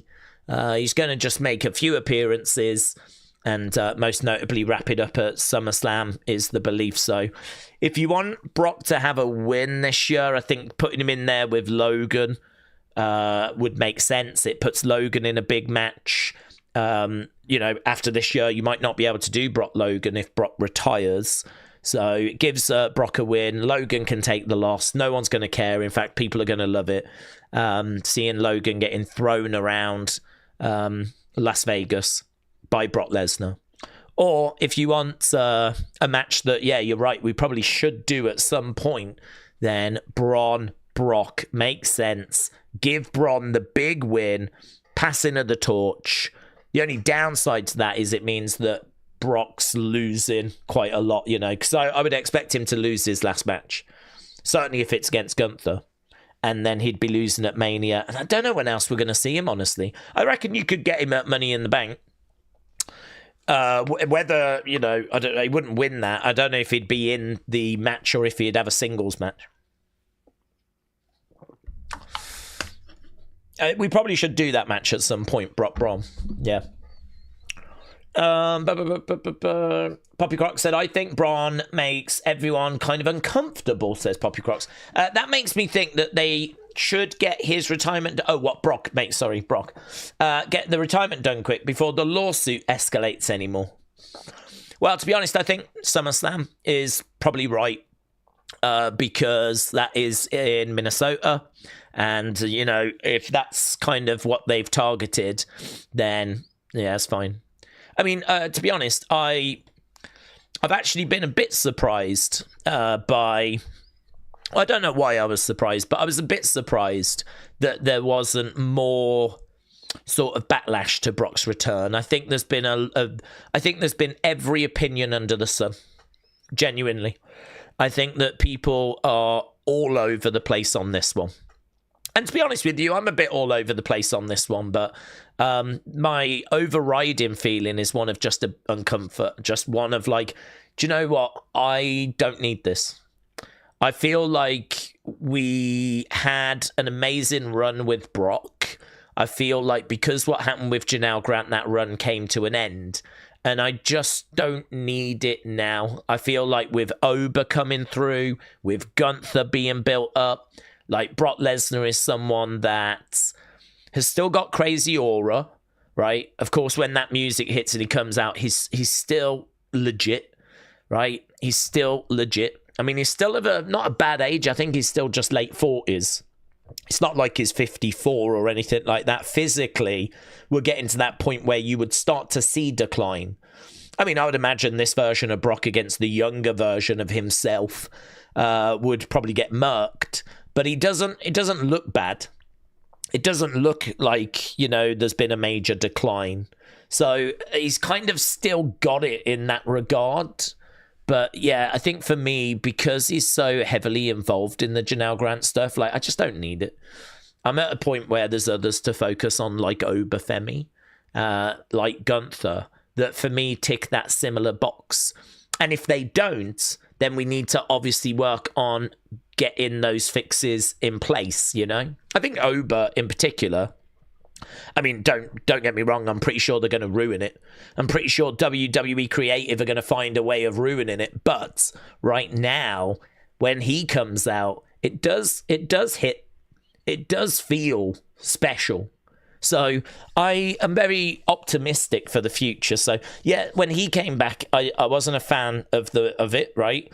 I was just genuinely shocked. If you look at my reaction from SummerSlam, I can't find words. There's no words. I'm not screaming the place down. I'm just open-mouthed, shocked. But, you know, because in my brain, I'm like, how? I just don't get it. But, you know, I think I get it now. I think they've brought him back because it's time to say goodbye. And I think with that piece of information and with me now better understanding that's why we're doing it, it's a little bit easier to take. Because I know that, okay, even if I feel a bit uncomfortable about it, it doesn't matter. Because there's a good chance that we're just going to wrap this thing up come SummerSlam. So I feel a lot better about it now that I kind of know where this thing's going to wrap up. But to be honest with you, I would probably be more vocal about the whole thing if that wasn't the case and there was no end in sight. I mean, I really would be asking the question, what are we doing here? Because Janelle Grant's lawyer has said that they are looking forward to their day in court and for all the facts about what happened to be heard, including those regarding Mr. Lesnar.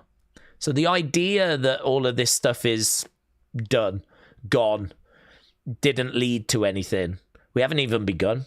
I mean, you are absolutely right when you say about it might be better to wrap this thing up before we actually get to all of that. But who knows when we're going to get to that. It seems like the strategy by Vince and Vince's lawyers is to really kick this can down the road as far as and as long as they can. I think the last thing they want is obviously to get to the court case. So they are trying every trick in the book to delay this thing. And I think it's one of those where Vince has got so much money that he can just have this in the courts for as long as possible. You know, challenge every little detail. Yeah. Anything that they can jump on, they'll jump on it. And you just kick the can down the road. So, yeah, I mean, this is a big problem for Vince. It's a problem for Brock. It's a problem for everyone involved. But it feels like Vince, in particular, is stringing this thing out, which, you know, is kind of a strategy that people use when they've got money. It's kind of like, you want to take me to court? Okay, well, I hope you've got money to pay the lawyers because this thing's going to be going for years and years and years. And the longer it goes on, the more Janelle's having to spend on legal fees. And it's just a strategy that you see from people. So, I mean, I don't even know when we're going to get to the court case. I haven't heard any word about when the court case is actually happening. So you've just got this kind of black cloud that's hanging around where we don't know, like, the truth. We just know allegations. And we know that Brock was very much involved. But how involved and what he knew, and we haven't got to the court case. None of this has been heard. So no one knows. No, none of the fans know what the real truth is. So it just hangs over everything, you know. So yeah, I'm in agreement with you. I'm in agreement with you that it's probably best to wrap this thing up. But I think SummerSlam makes sense. What would it be in Minnesota? I think it's fine to set that as a target. And with Vince's strategy of kicking the can down the road, probably not going to get to a court case anytime soon, any kind of hearing. Jesse said, I don't know why they bring Roman in if he doesn't win the Rumble. Not sure what he does if he loses. I don't want to see him continue to feud with Bronson.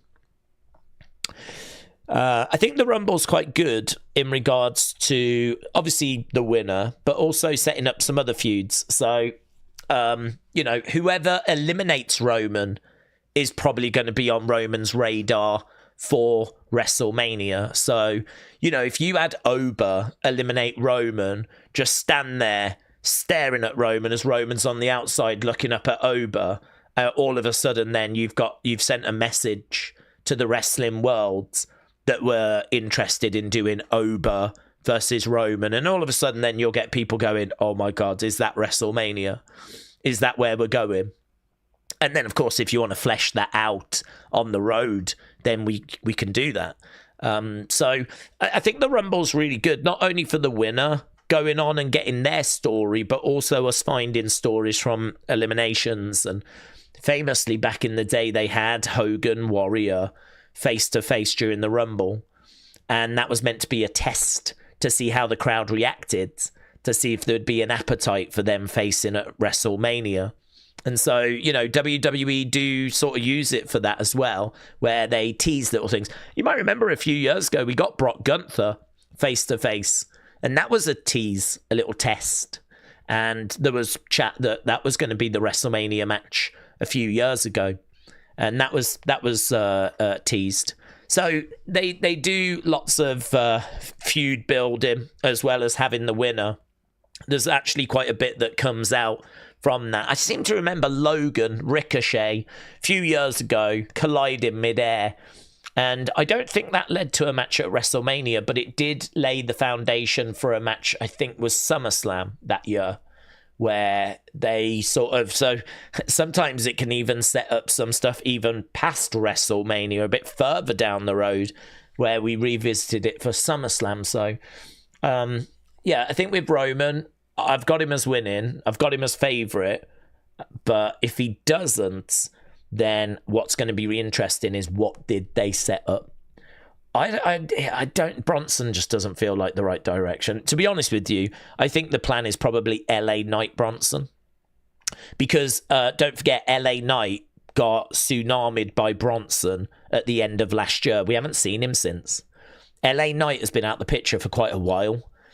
Fully expect him to come back in the Rumble. I think he goes straight after Big Bronson Reed. And it's really hard to see that kind of not play out at Mania. And plus, LA Knight's over as well. LA Knight's got his supporters. The LA Knight support has probably slowly grown, actually. So I feel like LA Knight came in as Max Dupree and was kind of this level. Then he feuded with Bray. People sort of saw him talking during that feud and saw that LA Knight was not on the card for WrestleMania that year after the Bray feud, after the Pitch Black match. And, you know, he's called LA Knight. WrestleMania was in LA, I believe, California, and he was not on the card. And so whenever you've got a situation where you've got someone that people feel is being sort of ignored, or someone that's not being given the opportunity they deserve, that's a great way of getting the crowd on that person's side. It's a great way of getting the crowd on that person's side. And so that, to me, was the moment where LA Knight really started to connect with fans. So he really started to connect. And then since then, it got red hot, and then it sort of settled a little bit. And I'd say now it's just sort of rising again. I don't think it's like up here crazy. It's not like we've just heard LA Knight chants during that. We've heard OTC chants, but it's not like we've heard LA Knight chants. So I think it would be misleading to say that the LA Knight support is like red hot or anything like this, but he's got good support. So I think a match of Bronson, LA Knight at WrestleMania would be well received as a match. And I think that, I don't know which way you go on that, honestly, because we're trying to build both, really. Booking-wise, bit of a nightmare. Probably going to upset someone by, if you have Bronson win, the LA Knight fans are going to be like, oh, he's buried. And if you have LA Knight win, then people are going to be like, I thought we were building Bronson. I thought Bronson was in the vision and is meant to be this next big star. You're burying him at WrestleMania. Whoever wins, it's gonna upset someone. So yeah, I don't know. Booking wise on that would be difficult, but that's the direction I think they go. Which is why it seems like Roman probably will win, go on to fight for the championship against Drew. That feels pretty good. Kanan said, where is Oba and Evil? Well, Evil, has not been unveiled. If he is going to be in the Rumble, it's going to be oh my God, the hottest free agent is here. I bet Michael uses that line. Whenever we bring someone into the Rumble that's new, we tend to go with hottest free agent. Oh my God, the hottest free agent, Evil, is here in WWE. You might not be aware of Evil, but he is a former IWGP heavyweight champion. And so blah, blah, blah, off we go, right? So there's no announcement that Evil has... we don't know 100% that he's even signed. We don't know that he's going to be in the Rumble. But apparently he has definitely left New Japan. And WWE have had talks. That's what we know. But there's no confirmation that he's signed. There's certainly no confirmation he's going to be in the Rumble. In regards to Oba, well, he's been announced. So he will be in the Rumble. But it makes sense to not show Oba. At no point did I expect to see him. I wouldn't even show him on SmackDown. Because you've been showing those video packages throughout all of January. Hyping him up, yeah? And so it's one of those where, you know, you'll see him when he comes out in the Rumble. We're just hyping. I mean, to bring him out and have him actually saying a few words, I don't want to say, like, takes the mystique away, but it probably would for a few people. You got to remember, not everyone watches NXT. So a lot of people only saw Oba for the first time on that John Cena Saturday Night's Main Event show when he took on Cody Rhodes. That'll be the only time they've seen him. For us that watch NXT week in, week out, then we're very familiar, but equally we're excited because we know how great he is. And mate, that aura, when he comes out in the Rumble, it's going to be special. When Oba comes out, it's going to be special. They know what they've got there. I mean, he hasn't even debuted on the main roster, and I know it, you know it, everyone, kids know it. This guy is a future multiple-time world champion.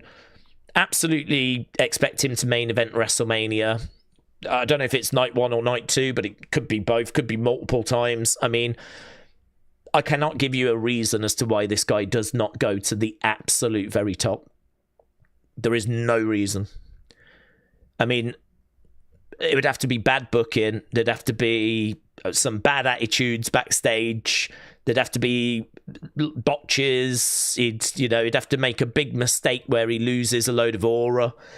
I don't know. I mean, imagine if he comes out and just falls over. He has a Shockmaster moment. I mean, maybe that would derail the momentum, but outside of something crazy like that, this guy just feels like, yeah, the next big thing. So lots of excitement around Oba. So yeah, save that for the Rumble. Bring him out at the Rumble. Tony said, I think Dominic's going to join the Vision. Imagine if he beats Brock. The heel push would be insane. I beat the beast who broke the streak, says 7 is above. Big Dave said Mark Henry is one of the strongest men to ever walk the earth. It's facts. Yep, I agree. Brandon, shout out to you, my friends. Brandon said, I feel like 2026 needs to be the year that they start building replacements for the current big stars. They need to set up the future. The past needs to go.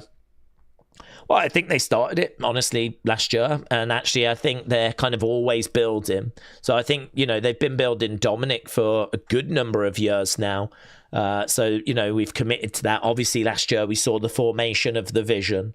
So that was a big, big move where after WrestleMania 41, we actually put Bronson with Seth, designed to actually build that talent, So those weren't like massive names. They were potential that we actually really gave a spotlight to. So I would say, we did that work last year. And of course, we've been building Gunther over a series of years. I know people will say, well, he's already been a multiple-time world champion, but I can't stress this enough. I really feel like that World Heavyweight Championship is sort of like a bit of a tester belt. It sort of feels like for me, CM Punk right now is a gatekeeper. He is someone that's not the very top of this company, right? The very top of this company is Drew McIntyre. CM Punk is got a belt that I regard as being just that step below. And he's a bit of a gatekeeper. So if you can beat CM Punk, then you're world champion. But if you are a Sami Zayn or you're a Bron Breakker, yeah, you're world champion. But we're testing you. We're checking you out. We want to know what you look like as a world champion. Does it work? You know, is it good for ratings? Are people into it? How does it feel? What's the vibe? You know, I mean, sometimes you put a belt on someone, it just doesn't look right, doesn't feel right, doesn't draw ratings. There's no reaction, there's no boost in the merch, in the video views, in the ratings. So I sort of feel like it's a bit of a test to have that World Heavyweight Championship. So for me, Gunther has been tested and he's passed. He's done well, right? He had the belt. It looked good on him. There was lots of creative stories we could do. He's a credible champion. He gets reactions. I don't know what his merch sales are like, to be honest. I mean, I don't actually think there'd be anything that special. But to be honest, I think that he really benefits from being a legitimate, amazing in-ring worker. His match quality is so good. His promos are so strong that I think Triple H has got a real soft spot for him. So even if his merch sales aren't the strongest, he brings an air of credibility. He ticks all the boxes. He's a heel, so it doesn't matter as much in regards to merch sales because heels' merch sales are never that great. If you look at the list of top merch sellers, it's John Cena, it's Cody Rhodes, it's Jey Uso, it's CM Punk, it's Rhea Ripley, it's all your red hot baby faces, as you would imagine. You don't tend to get heels shifting tons of merch. So, you know, as a result, Gunther is great, passed the test, and now he's ready to be the guy. And to be the guy, I really think you need that WWE Championship. So I think for me, like, Gunther is someone that we've been building. He passed the test of being World Heavyweight Champion. We gave him the John Cena retirement. We've put the rocket on him. And so, you know, this is the year that we take that final step.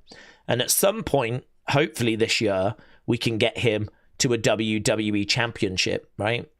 It might be late in the year because I don't know that it's going to happen at Mania, and he might be facing Brock at SummerSlam.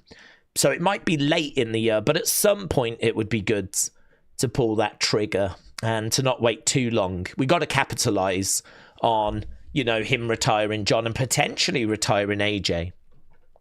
So I feel like Gunther is someone we've been building. I feel like Braun is someone we're building. Obviously, we're trying now with Theory. We're trying with Bronson. These aren't just names that are, you know, in the mid-card. You know, we're trying to get Braun to that world title. We're trying to get Gunther to the WWE Championship.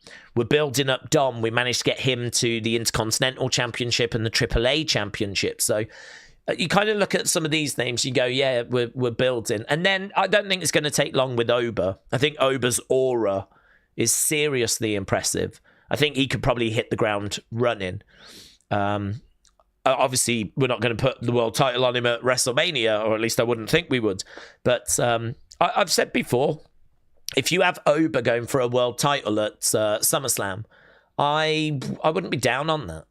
I mean, we've seen people get to world titles really quick within their first year. And so Oba coming in January and then going to SummerSlam, which is, I don't know if it's July or August this year. That's a good 7-8 months. And he could win King of the Ring. If you win King of the Ring, you get to challenge for a world title at SummerSlam. If Oba Femi wins King of the Ring this year, he could get a title match at SummerSlam.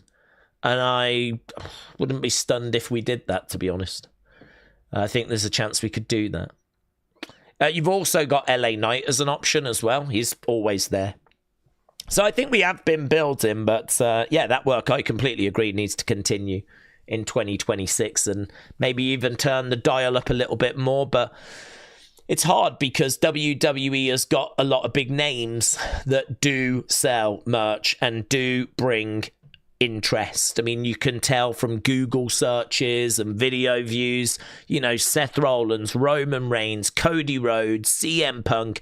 These are the names at the top, but they're at the top for a reason because we've invested in them for so long that we're kind of getting the rewards now. It takes a lot of work to build someone. It takes a long time to build that aura.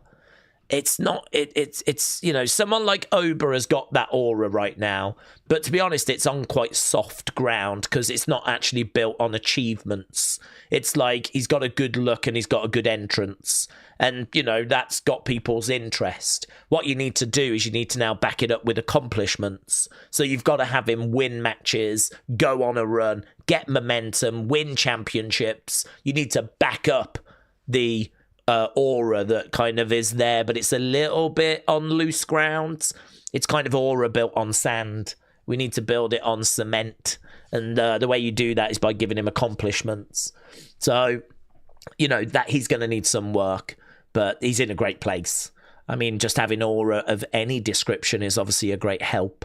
So, yeah, there's a lot of work to be done. It's hard to just kick people to the curb when you've spent so long building them and now you're reaping that reward. It's hard to kind of move away from them, but we do have to find that balance. But it's hard, man. Honestly, I do have sympathy for WWE because, as I said, like trying to find that balance, I think there's lots of directions you can go that's maybe not the right direction, but you don't quite know until you do it. I think I got a bit of sympathy for them on that regard. I mean, look, if you get rid of Cody, Roman, Seth, Punk, just put a load of new guys at the very top, that'll be great for the hardcore fans. But for the casual fans that don't know them, they ain't going to be bothered. It's just going to be a load of people they've never heard of. And your ratings are going to respond. Because they just won't know who these people are and they're not going to feel any connection, which is why you've got to build them over a period of time and actually, you know, get people on board and see the numbers coming in. You need to see those numbers first, really, before you then go to that next stage. You need to know that the crowd are on the journey with you, basically. And it takes time. You know, there's a famous quote, actually. I remember I can't remember what it used to be on. I can't remember what it used to be on, but it was on something that would be shown on a fairly regular basis. It was a quote by, I think, the $1 Million Man. And he said it to Stone Cold. He said, "It can take a lifetime to get over, but when you're over for life." And it's such a good quote because there is real truth to it. It can take a lifetime. It can take forever to get over. But when you're over, when you are actually over with the fans, you're over for life. And it's a good quote. I like it. And I think there is an air of truth to it as well. So, yeah, very good. Brian, shout out to you, my friends. Brian said, Daze, what holds more weight? Gunther making Cena give up or Brock ending the streak? Brock ending the streak, definitely. Not even close. I think if he was around at that time, I think that it's really hard to put into words. It is still, I think, the most shocking moment in the history of WWE for me. Although CM Punk's return is right up there. But yeah, I think the most shocking moment in the history of WWE is Brock ending the streak. And it's so hard to put into words. I mean, it's funny because you look back on reflection now, and I feel like, I mean, I was not, and I've said this before, I was not part of the IWC before I started my channel in 2016. So this is why I can really sympathize with casual fans. I wouldn't have classed myself as a casual fan. I would have been offended if I had that as a tag. But I was watching NXT, I was watching Raw, I was watching SmackDown, and I'd been watching since the early 90s, right? So I would not have classed myself as a casual fan. But I was not going online and engaging in conversations about wrestling. I was not looking online to see what content creators were doing, right, or saying. WWE, for the longest time for me, was a form of entertainment that I watched. But I watched it along with a lot of other stuff. So for me, I would watch WWE, and then it would end, and then I'd turn over and I'd watch the next show, you know, a comedy show or something. And, you know, I'd be thinking about wrestling and, you know, oh, this will be good, that'll be good.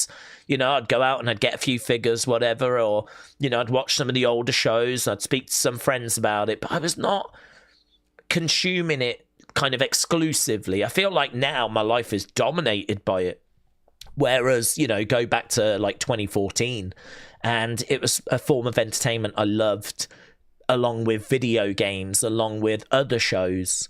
So for me, I dedicated enough time to it. Let's put it that way, right? I watched the shows. I didn't need extra. And so I can't really tell you what people were saying going into WrestleMania. But what I know is from watching the shows, it felt at the time like Brock was the next name to be fed to Undertaker. I can't quite tell you why, but it just did not feel like Brock was the one that was going to end the streak. It's crazy because you look at Brock now and it's like, of course he was an option to end the streak. Of course he was. It's Brock Lesnar. Like, how we didn't think that there was a chance that it could happen, but we didn't. Or I didn't. Maybe people online thought that there was a chance, but this is why people were so shocked, because it just didn't think it was going to happen. Brock at that time had kind of come back and, he had won matches, but he had lost matches as well. And I think a lot of people thought that Brock was just the next name that was going to be fed to the streak. So when he actually wins, it is one of the most shocking moments. And it is crazy to think that Brock Lesnar winning at WrestleMania against The Undertaker is in any way shocking, but it was. It really was. I remember I was in a pub. It was like 2 in the morning, 3 in the morning, right? The pub had stayed open overnight to do a watch-along thing, right? Come in, buy drinks, watch WrestleMania 30. And so we did it. And had a great time. And they had like cocktails, which they renamed to like the Shield and stuff like this. I remember one being called the Shield. I can't remember what the others were called, but I do distinctly remember one being called the Shield. One was probably named after Undertaker. One was probably named after Daniel Bryan. But and I just remember the whole pub chatting, like loads of noise, watching the match, all this kind of stuff. And then I just met silence when it ended. The whole pub that had been buzzing, you could have heard a pin drop. It was incredible. And I think that it came out of nowhere. Didn't expect it, really didn't expect it. One of, if not the most shocking moments. I'm not including like Owen's passing, of course, right? I'm not including tragedies. I'm talking storyline wise, the most shocking moment. And yeah, it was incredible. I think the difference with the Gunther thing is we knew that John was going to leave. I think we knew he was going to lose as well, right?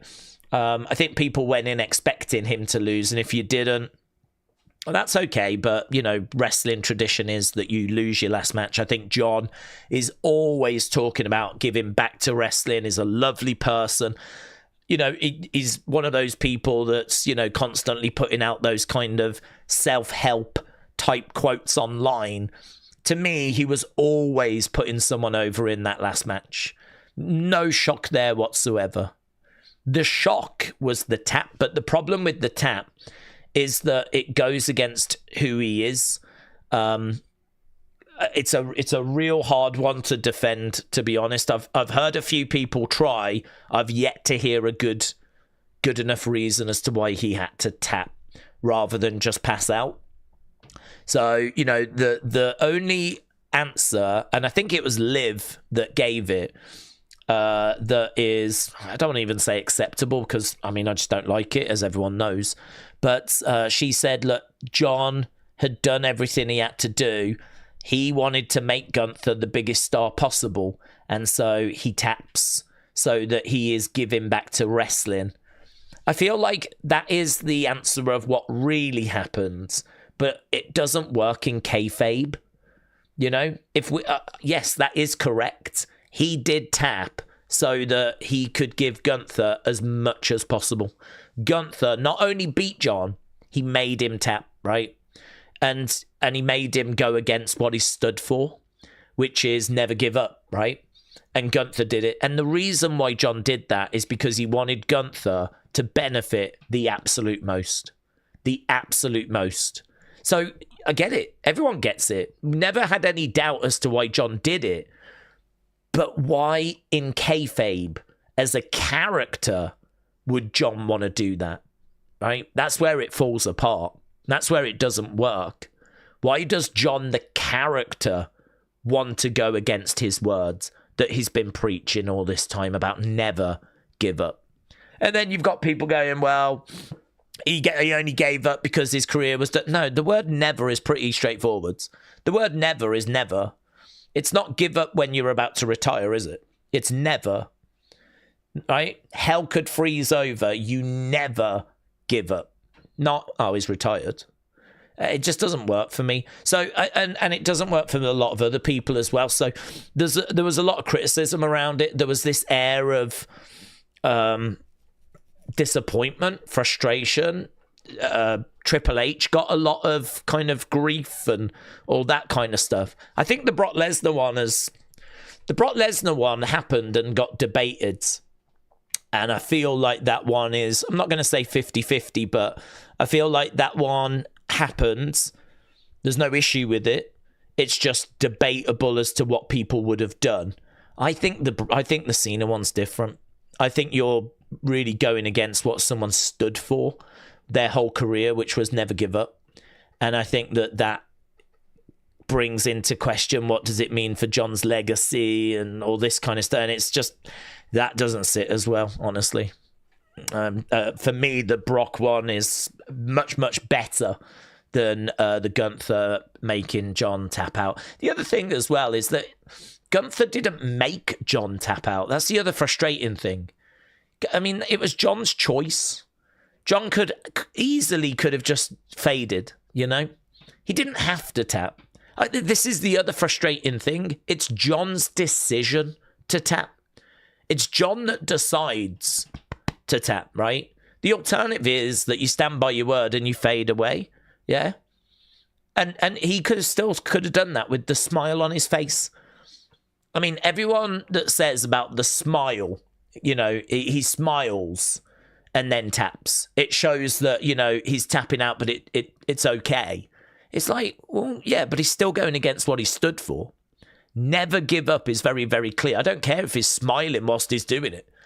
He's still doing something he said he would never do. So, frustrating, honestly.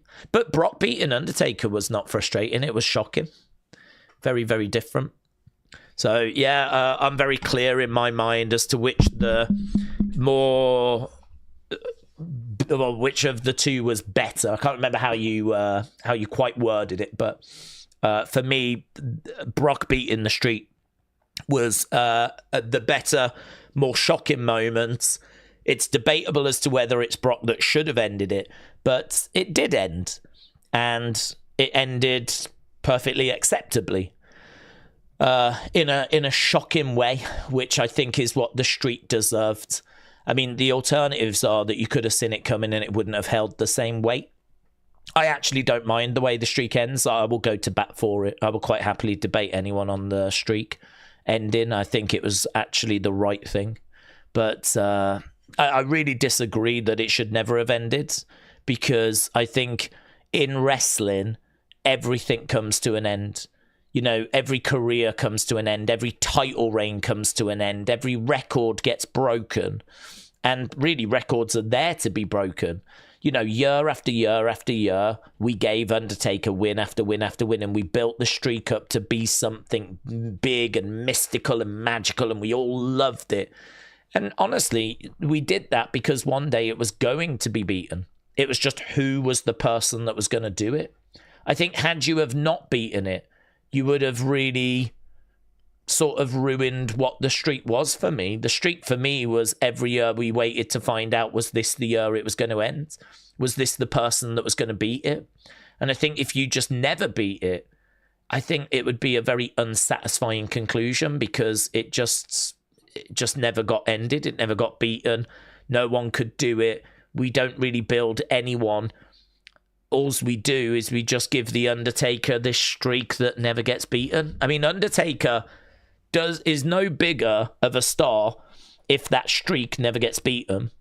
We don't look back on The Undertaker any differently if the streak had stayed intact. So, in my mind, that means he didn't need the streak to stay intact. Undertaker is not a smaller star now because he lost at 30. Oh, I will happily debate that with anyone. The Undertaker is not a smaller star now. He's no lesser of a legend. So that says to me that the streak was perfectly fine to beat. Maybe if we were sat here and The Undertaker felt like a smaller star because he'd lost at 30, maybe I'd feel different. Perhaps if The Undertaker, and he does fall off a cliff as well. His career does go on a downward spiral. And do you know why? Because it was the perfect time for the streak to end as well. Going into 30, we all thought Undertaker was going to win. Coming out of 30, Undertaker flipping looks atrocious. Honestly, that match, it sort of changes him. Timing-wise, it's beautiful. He's not the same after 30. 30 changes him. When the streak ends, we actually go into a new chapter for The Undertaker, which is where The Undertaker really struggles. It's like there is some of it, and it's quite beautiful, actually, how it affects his career. He gets wins. He beats Bray. He beats Shane McMahon. He does go on to win the next couple of Manias, but he's never the same. Those matches, quality-wise, are nowhere near as good as the Shawn or Triple H matches or the Punk match. Something gets taken away from him in that 30 match. And so timing-wise, I think it's bang on. It really marks the moment where The Undertaker goes into a different phase in his career. And you could say it's because of the concussion he suffers in the match. You could say it's not a coincidence. It's because he got beaten down so badly that he never was the same after that. But that's kind of cool as well. The fact that, it was going to take something really special to end the streak. And it actually took a match that I would argue changes The Undertaker as a character, changes his performances. That's what it was going to take.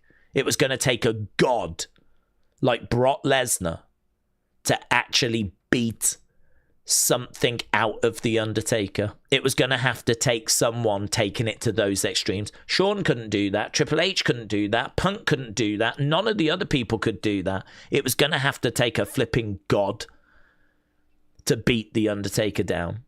Which is why when people are crying about it being Brock, it's like, of course it was Brock. We look back now and go, of course it was Brock. Brock's the only one that has that ability.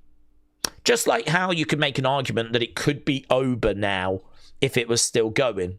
If we were like peak Undertaker and the streak was around, perhaps Oba would be a great shout. But it was going to have to take someone that could knock you into the shadow realm, right? Someone with nice wrestling ability wasn't going to be able to get it done. It was going to have to take brute force. It was going to have to take someone that changed The Undertaker. And as someone that loves The Undertaker, I will go to bat for the streak being the right thing. But it's an argument that will forever rage. There's people very, very passionate that it was not the right call. But for me, I look at how Brock benefited, and he did. Again, you've got to remember, Brock Lesnar went into that match. People did not think he was going to win. You can't tell me Brock Lesnar was the big, unstoppable beast, but then in the same conversation, act shocked that he didn't beat Undertaker at 30, right? He went in not expected to win. That victory changes the way that we looked at Brock Lesnar. Otherwise, why were people so shocked? You can't have it both ways. You can't say Brock doesn't benefit and then in the same breath say that you were surprised that Brock won. Because if Brock doesn't benefit, then Brock surely goes in as favourite against Undertaker, but he didn't. So for me, Brock Lesnar had something that was just missing at that time. He'd kind of come back and had some success, but there was still something that just stopped him from being that unstoppable runaway train. And actually the victory over Undertaker unlocks that. And that's where we get to with Brock. And he becomes that unstoppable train. And actually, John even spoke to Brock and said, I think you should absolutely destroy me at SummerSlam. We've got to capitalize on the fact you've beaten the streak. And it's because he beats the streak that you then get him just absolutely murking John at SummerSlam later that same year, which is also a very, very impactful moment. But that probably doesn't happen if Brock doesn't end the streak, because John said they did that because they had to capitalize on the end of the streak. So the one is connected to the other. So for me, the argument about how Brock doesn't need it or didn't need it doesn't hold water. Otherwise, why did he not go in as favourite? Why was it that he was not main event in WrestleMania that year? Why was it that he was not just dominating and being world champion all the time and at that time period? That does follow, but it follows because the streak ended. And I think it's aged really well as well. Don't forget, this was in 2014. We're still sat here in 2016, 12 years later, and Brock Lesnar is still seen as a badass. I mean, don't forget, we could have given it to someone that would be no longer with the company. Could have given it to Finn Balor, right? The Demon or something. And look at what Balor's done in the years since, you know? So we gave it to someone that could carry the weight of it as well. And Brock could carry the weight. Brock could carry the weight. And he was a top star. And he main events WrestleMania multiple times. He was world champion. It's credible. Undertaker, the end of the streak, it's not embarrassing. He loses it to someone that's probably one of the most dominant forces we've ever seen in WWE. They get big WrestleManias out of him after it. Yeah, I mean, honestly, the only thing you can say is that Brock had success. He'd been world champion already. That's the only down, really, is that we didn't create a brand new star. That's I can see that argument. If I was to debate against someone, that's a point I would concede. But I would just come back with saying, well, no one says that we have to. No one says that you had to build a new star. I mean, there's many people out there saying it should never ended at all. You wouldn't have built a new star if it never ended. So there's plenty of people out there that don't think the streak should ever have ended. They're not worried about a new star being built. So it's forever debatable, isn't it? It's one of the great debates in wrestling history. Should the streak have ended? I don't know the percentage, but people would have been split on it, and still, even now, will be split on it. And then, of course, if it should have ended, who should have ended it? But the truth is, you will get loads of different names as to who should have ended it. I mean, to be honest, you could have waited a year and given it to Bray. That's what a lot of people would say. But the problem with that is that Vince had issues with Bray. We know that Vince and Bray, they didn't work well together. So if Bray had beaten Undertaker, what people would have wanted is Bray to then go on and be the new Undertaker, right? But that's never going to happen. Because him and Vince, they didn't work well together. So you could have had Bray beat the streak, but I don't think that it gets capitalized on. I don't think Vince is putting his arm around Bray going, we're going to take over the world. That's what people want, but that is not the reality of their relationship. So you could have had Bray beat Undertaker, and then he could have got released. And we could have still ended up largely where we ended up, where Bray tries his hardest to be the new face of fear, but is just met with reluctance.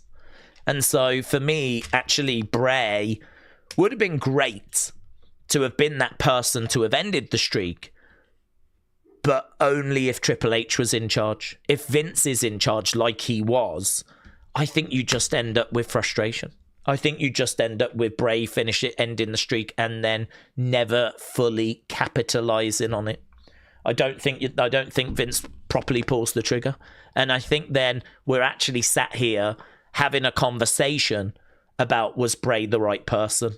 Did we sort of waste the streak by having given it to Bray? Because we never fully capitalized. And I think you end up with a completely different conversation. So again, all of these big debates that people have in wrestling. I love them. I'm willing to always sit down and engage in those. Maybe would make quite a good opinions video, actually. Johnny said, if Oba falls now during the entrance, it's going to be on you, Daze, said Johnny. I know. Honestly, that's one of the only ways that I can see the Oba aura suffering. And actually, if you're Oba, this is the kind of thing you would be really worried about. I mean, we all saw Brock Lesnar falling over, right? And we all had a kind of giggle at that. I mean, obviously, he's at a stage in his career now where he's achieved everything and he's in the final run. But yeah, for me, like, if that had happened kind of back in the day, like, he's, people are going to joke about that a bit more, and it's probably going to stick around a little bit. And you never know. I mean, Titus O'Neil's career is defined by Titus World Slides. I mean, that is what people know him for. They know him for falling over, right? Shockmaster never got going because of that fall. So, again, if I say Shockmaster, you probably can't tell me a single thing about him apart from he falls through the wall in 1993. So, think about Top Dollar. I mean, Flop Dollar. He's defined by him trying to jump over that top rope and not succeeding. And he couldn't flip and recover from that. It didn't help that commentary never shut the hell up about it. But he never seemed to be able to move on from that or recover from that. And so, really, Oba, the only way I see his aura getting derailed is if he has a moment like that, which he better not. But if you're Oba, that is something that you probably are worried about. It's those things, when people are backstage, they're really anxious and really nervous. They're anxious and nervous because, like, they want to do a good performance and they want things to go well. But that a moment like that can happen at any time. There can be water. You could slip quite easily. You could go for a move and slip on the top rope, or, those kinds of disasters. I mean, look at Lyra in that SummerSlam match where she had her hands tied and they came loose. I mean, the large part of the final episode of Unreal is kind of based on all of that. And you see her backstage in tears with John Cena going over and having some words with her. And, that is the nightmare scenario. Going out there and having moments like that, that is the nightmare scenario. So he needs to avoid any of those. If he can do that, sky's the limit. Multiple time world champion, WrestleMania main eventer. Yeah, we've got something really, really special with him. Joe said, you look stunning today. Is this a new outfit? Well, to be honest, it's in the middle of the day, isn't it? Normally when you see me, we're streaming at like 12 at night, 1 in the morning. So people are always a bit surprised when I've got my coat on because of the fact that it's like, is it really that cold? But yeah, it's winter and it's like 1 in the morning. So yes, it is quite cold in the UK at that time. But I mean, right now, yes, it's still winter, but it's middle of the day now. Outside, it's like 4 o'clock. So I think it's like 11 a.m. Eastern time. We're obviously 5 hours ahead in the UK. So it's actually just after 4 here. So it's a little bit warmer now. A little bit, not loads, but enough where I don't need my jacket right now. I've actually got it down here. As it gets later, I'll probably end up putting it on. So, for those that have just joined us, we've just done the kickoff. That ended about an hour ago.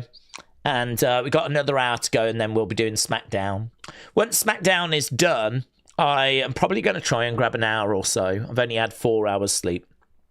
So I'm probably going to try and get another hour or so, and then we'll actually be back for our proper normal SmackDown stream. So we're going to do that. Don't forget, tomorrow we're going to start probably at least 2 hours. I mean, I've just set up the Rumble. The time is not correct. I've literally just got the stream set up. I think it's set up to start when the countdown show starts at the moment. I'm not sure. I need to look at it. But we will start hours before the countdown show. So if you haven't left a like on that stream yet, I'd really appreciate it if you did. Obviously, it's going to be a massive show. No idea how many people will join us for that stream. We're going to try and get 1,000 likes. We always try to do that on the big shows like WrestleMania, SummerSlam, Royal Rumble, right? It's quite tricky to do, to be honest. There's no guarantee that we'll get to it, but I think it's good to set a target. And we never ask for likes. I never ask for likes on SmackDown or Raw or NXT. We're just here every week. We've got a great community. I love chatting with you guys and talking a bit about wrestling history, talking about where we're going, talking about, I think in a way it's just good to fill in a few gaps for a few people, because we're very fortunate that we get to watch all of Raw, SmackDown, NXT. There's a lot of people that go to work, miss shows, don't catch every detail, don't quite know where the conversation is. And so, hopefully we can bring those people up to speed. So love doing that. That is a passion of mine. People love making music or acting in films. I love talking wrestling. So for me, we don't need to beg and plead for likes and bang on about it, because we've got a great community, a very engaged community, and very, very fortunate with that. But I think when it comes to these big shows, obviously for the channel, it makes a real difference if they do well. And so, if you've not left a like on the Royal Rumble stream, I'd greatly appreciate it if you did. We're going to see if we can get to 1,000 likes. That stream is set up. We'll be live hours before the countdown show. So it's going to be a busy 24 plus hours.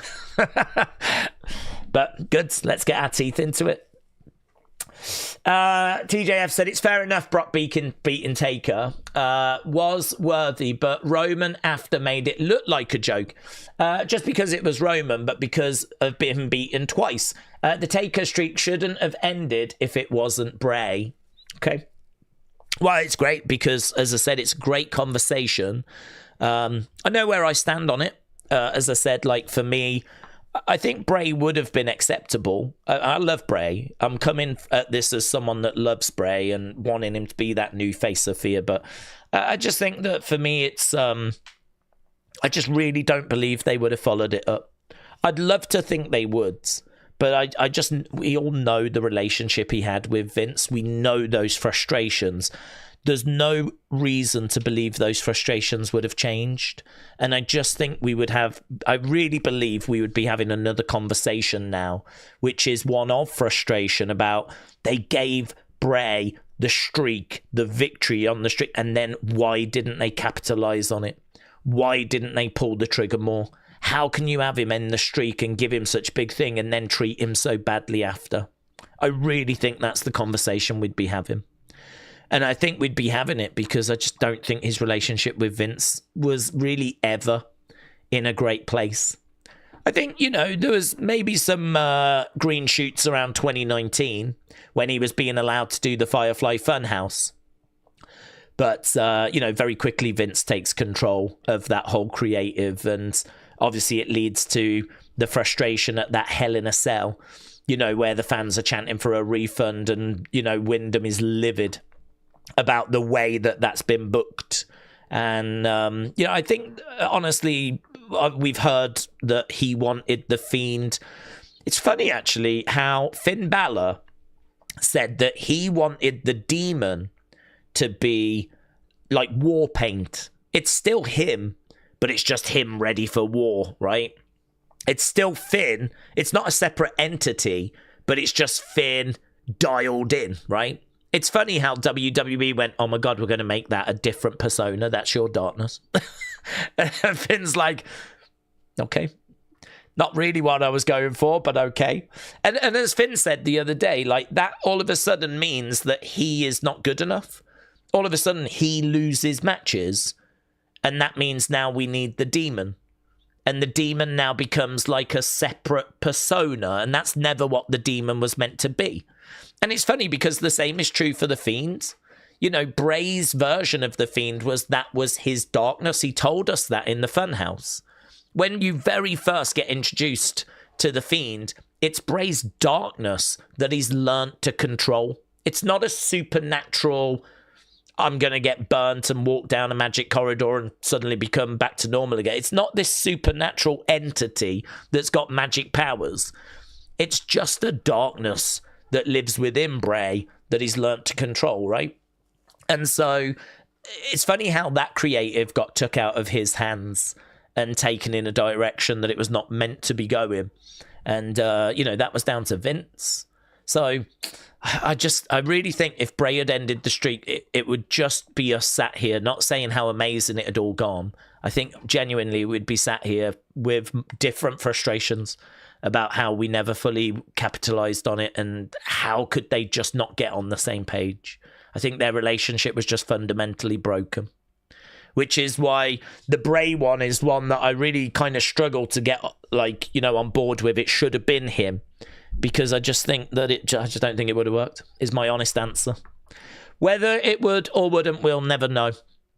But for the reasons I've just said, I've got my doubts that it would have worked. I just don't think that Vince relationship was right. I think it was fundamentally broken. But that's the great thing, innit, about wrestling, is that you can have these conversations about it should have gone that way, it should have gone this way, it should have been this, it should have been that. I don't know. I've got no way of knowing if that would have been better or not. But yeah, it's good. It's good to explore, isn't it? It's good to have the chat and think about it. And well, what if it had gone that way? Some of the fun conversations we've had are like, someone asked the other day about what if WCW never went out of business? And you kind of go, okay, what would that have looked like?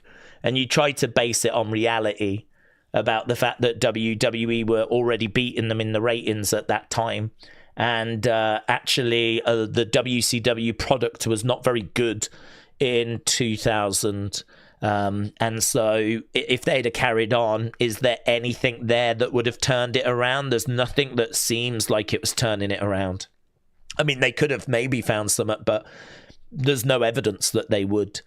So, as I said the other day, for me, if they'd have carried on, I think they would have ended up like AEW, where they've slipped in the ratings and they can't find a way of picking it back up, and they just sort of level off and they just become a very distant second.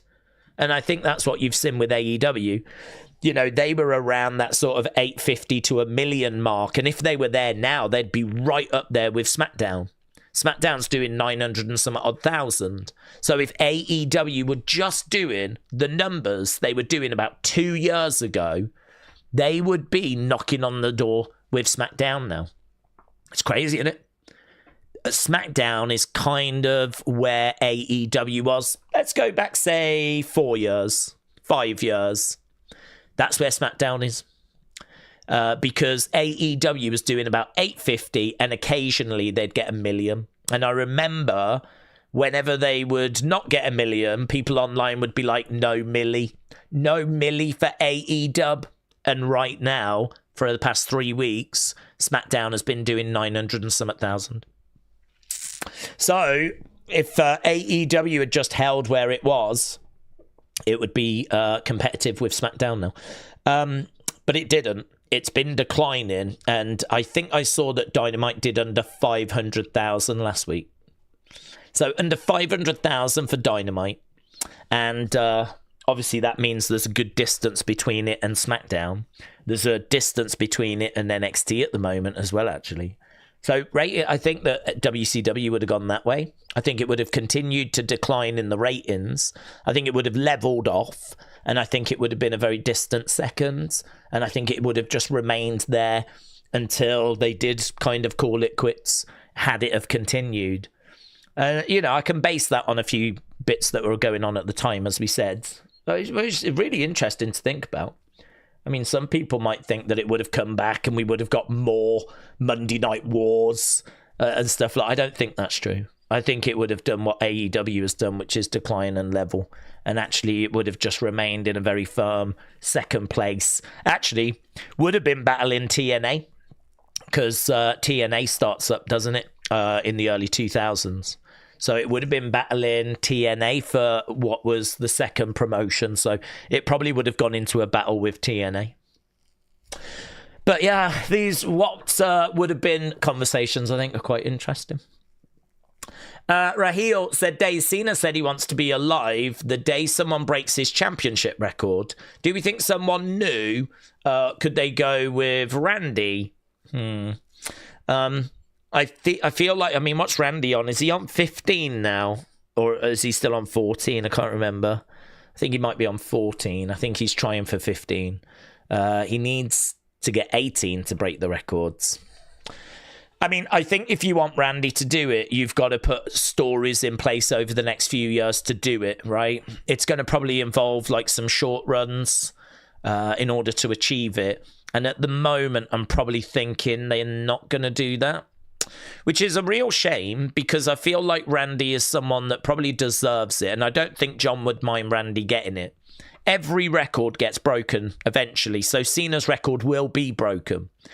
But it's hard to say it's going to be Randy. It could. So my answer is it could, but they would have to want to specifically break. I think if his career just naturally continues, I don't see any reason why he doesn't get maybe another title run, maybe 2.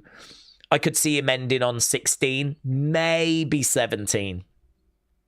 But I think in order to get to 18, he's going to need 15, 16. So he's going to need another 4 title runs between now and retiring. That's significant. That's not a little number. That's not 1 or 2. 4 is significant. And I think that if you want to break that record and you want it to be Randy, you've got to give it to him as an actual, here you go, we're going to do this for you. And there's no evidence that they're going to do that. So I am going to lean towards saying no. I don't think Randy breaks it because I think you've had so much time to naturally do it. There's been so much opportunity for Randy in recent times to win a World Heavyweight Championship and keep that ball moving that actually that says to me that they're not really looking at him achieving that. They could always do it. I mean, the thing is, Triple H could wake up tomorrow and go, should we do this for Randy? You know, and then give him some quick title runs and get him there. So, I mean, I can't say it's not going to happen. But all I can say is there's nothing to suggest that they're going to do that.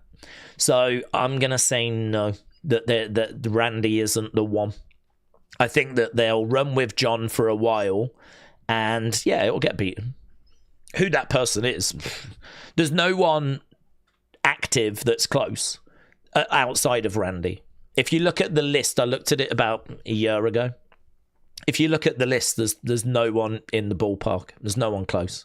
Everyone is like single digits.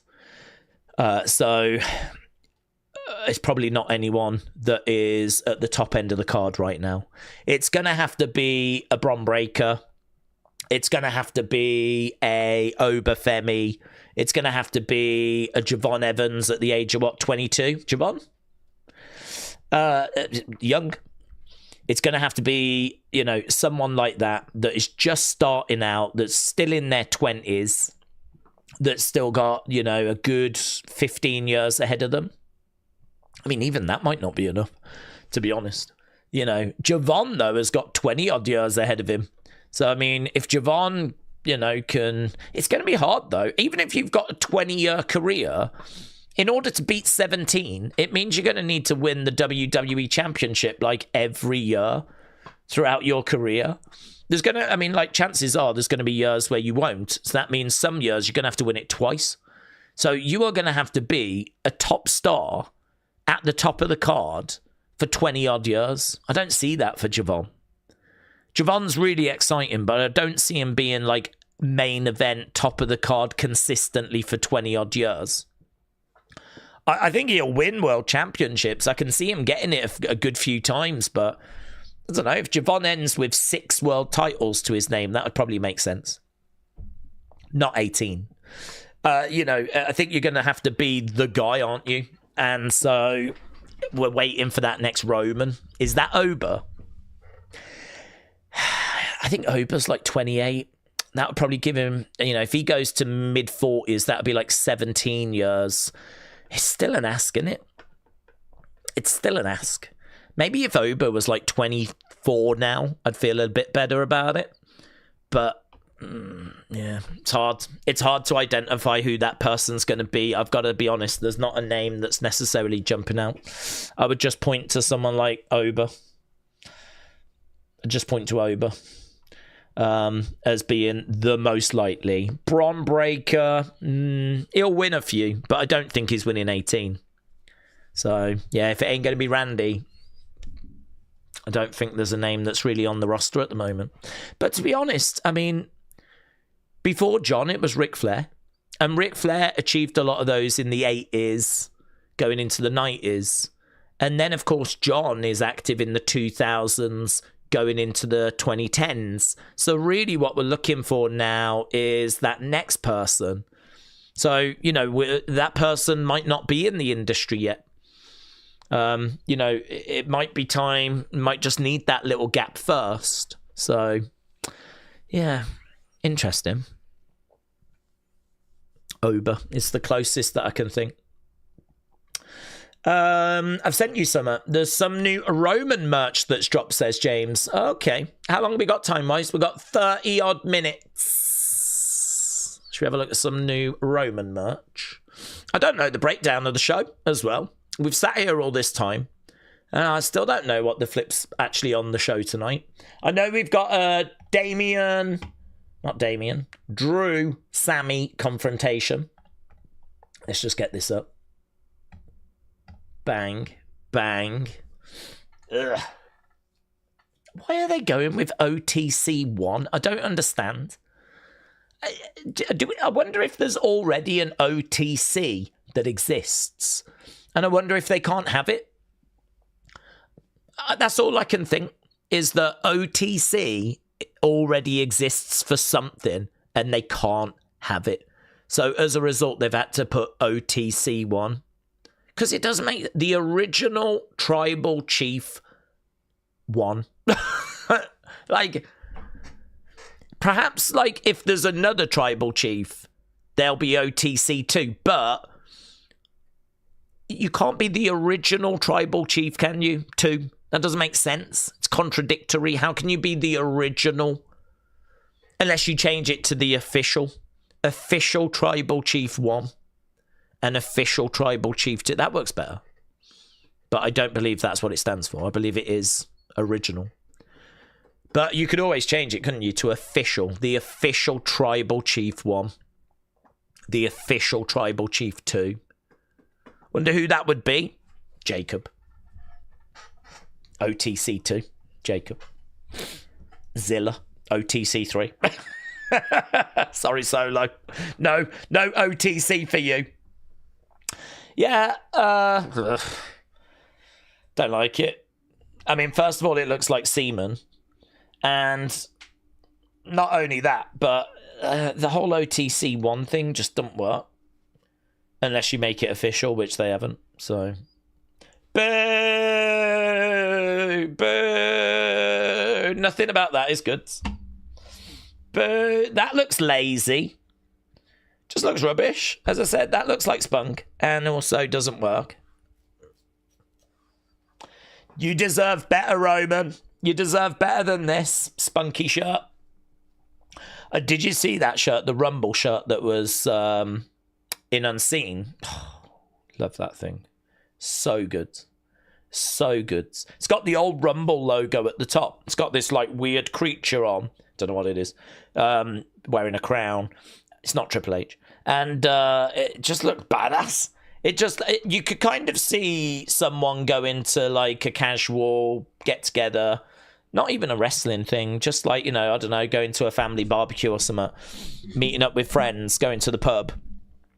I could wear that with some jeans, some smart trainers, and I think it would look badass. I think it looks so good. I want to find it now and show you guys. Because some of you might not have watched Unseen because you hate me and they hate the channel. That's nice as well, actually. Miss Clown, shout out to you. This is the Women's Championship belt for PWS Korea. A promotion I've never heard of, but that's their women's belt. PWS in Korea. Never heard of the promotion.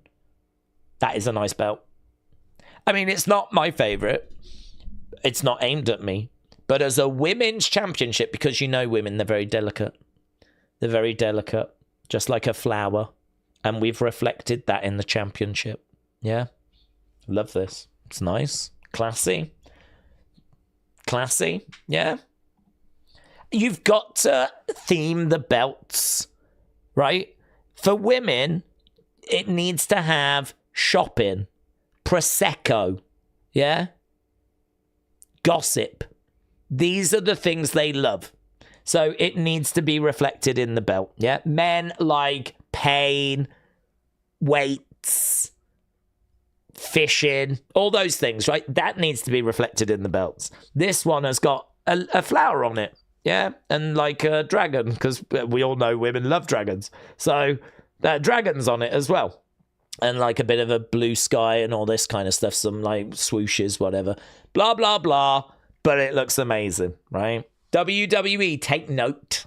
Yeah, your belt designs could be a lot better. Right, we covered all that. Donald Trump.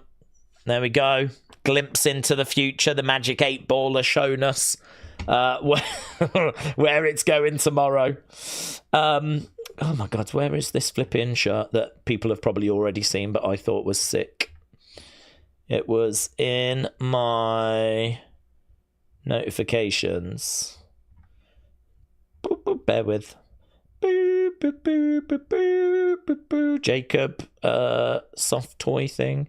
Boop, boop, boop, boop, boop, boop, boop, boop, boop. But it's just a glimpse into my notifications. Talk amongst yourselves. Boop, boop, boop, boop, boop, boop, boop, boop, boop, boop, boop, boop, boop, boop. I don't know if I'm going to find... No. I don't know if I'm going to find it. Where is the... Do you know what? Just watch and see. Oh, God, I think it's glitched. Is this good content? No. No, I'll be the first to it. This is like the kind of nonsense we do on the web. But it's a sick shirt. I'm being real. It is a sick shirt, and I want to show you. Man,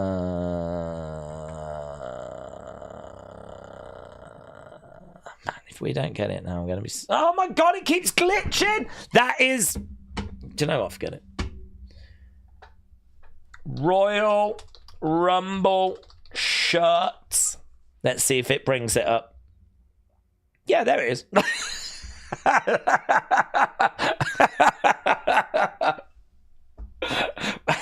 Why didn't I just do that? I don't know. Jen, thank you. So, look at this. Look at it. Mate, imagine wearing that and going to, I don't know, a cookout with some jeans. Yeah, we don't need that bit. But this, look at this. It actually doesn't look official, to be honest. It is. I believe it is. But I don't know, the way that it's printed and the way that... I don't know, it doesn't look quite right. It looks amazing and cool and actually a bit designer, but it's so not the kind of design that WWE tend to do. But it's so good. Look at this. This guy's like smashing this guy over the top rope for the Rumble, and he's dressed like a king, and he's like, you know, he's got fire coming out. Oh my God, it's so sick. It's so sick. I wonder if I could buy it and just sort of scratch this off just with my nails, you know? Just try and scratch it away. I don't need Riyadh Royal Rumble on it, right? But it's such a sick shirt. Please, WWE, sell this without that in the corner. Or do like a whole range of these, actually. This is my new favourite wrestler, by the way. It's called Dave. Yeah, imagine a WrestleMania one as well. It works for the Rumble, though, doesn't it? Because he's about to eliminate him. So it works for the Rumble. Oh, it's a sick shirt, mate. So good. That's one of the best shirts I've seen in so long. Right. Daze, do we think that Oba could potentially be a dark horse for the men's? Well, he could be. Yeah, he could be. But I don't know that he will be. I think that it's a bit soon. I mean, for him to win and already be... See, the thing is, there's money in the chase. So, you know, what you want is you want people to see Oba. And, you know, not everyone's going to tune into the Rumble. Some people are going to be busy and have to go and see family, whatever, or don't know that it's on, or, you know. Although it's funny, my brother did say to me, are you ready for the Rumble? And he doesn't watch wrestling. So somehow the message has got to him. So I thought that was interesting. You know, my brother's not a casual fan. He's just not a fan. He doesn't hate wrestling. He just doesn't watch it. But even he said to me the other day, are you ready for the Rumble? So I was like, oh, you've heard, have you? Which I thought was interesting. But, yeah, I mean, what you want is you want people to see Oba and you want them mentally to start going, imagine that guy against Brock. Imagine that guy against Roman. Imagine that guy against Punk. Imagine that guy going for the title. Mate, when he gets his sights set on it's going to be so good. We're doing that because we've already watched him in NXT. But those casual fans that have not been, like, you know, shown to him yet, or he's not shown himself, they've not been exposed to Oba. They're not doing that yet. So we need to give them time to do that because that's where the money is. You build up a babyface, you build up a heel, and then you get people going, can you imagine when they meet? Can you imagine when they go against each other? And that is the secret. That is where the money is. Dangling that in front of people and getting them to want it. The thing is, if he comes out in the Rumble, wins the Rumble, goes to WrestleMania, fights for the title, I mean, you've only got a couple of months to build it, and you're just giving it people like straight away. Like, you're not really allowing people to really get excited. You're not holding it back from them. I don't know. I feel like you're just sort of spaffing your load straight out the gate. For me, that would not be the right way forwards. There really is money in the chase. There really is money in just like hold them back. It's something that wrestling fans find frustrating, but it is the secret sauce. It's a bit like when Cody didn't win at 39 and everyone was like, what? He's meant to finish the story. You're really gonna, stretch this out? It's like, yeah, because you're gonna want it even more. And it flipping worked. WrestleMania 40 was the right call. I don't care if it was Vince's call, Triple H's call. I don't even care if Tony Khan came up with it. It was the right call to delay it and make people want it more and build it more and tease it more and get people thinking about it more, talking about it more. It was the right call. Now, not everything has to follow the same path. It's not like you have to take flipping 10 years to get to the belt. But I just don't think Oba winning the Rumble, going to Mania, winning the title, and it being that straightforward is the right way forwards. For me, put him in some feuds first, get people talking about him, get people speculating. Imagine when he goes after Punk. Imagine if he flipping, wins Money in the Bank. Imagine blah, blah, blah, blah, blah, blah. Get people talking. And then, start building and, pull the trigger when you pull the trigger. If he don't win a world title this year, ain't no drama. The only thing I would say is build him. Give him accomplishments. Give him wins. Give him momentum. Give him big wins. Credible wins. Make him look like a badass. Put fuel on the fire. Do that. Don't waste the year. We should be in a better place in 2027 than we were in 2026 with Oba. And it does not mean he has to have a world title.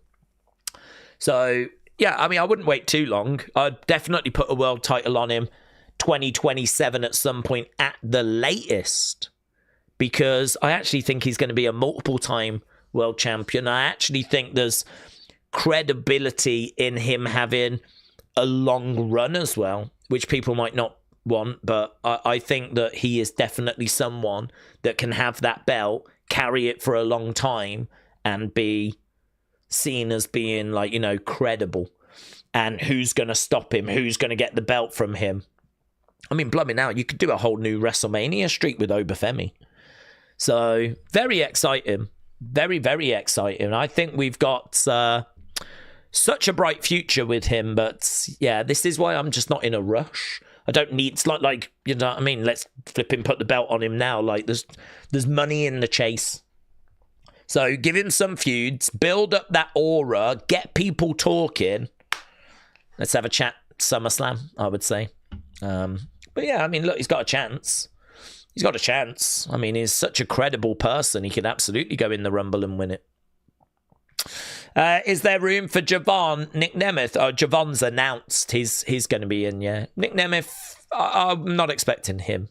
He appeared in that John Cena tournament, And so I think we've kind of already done a bit of a Nick Nemeth moment. I don't think it would hit as hard because he's just last year been in that John Cena tournament.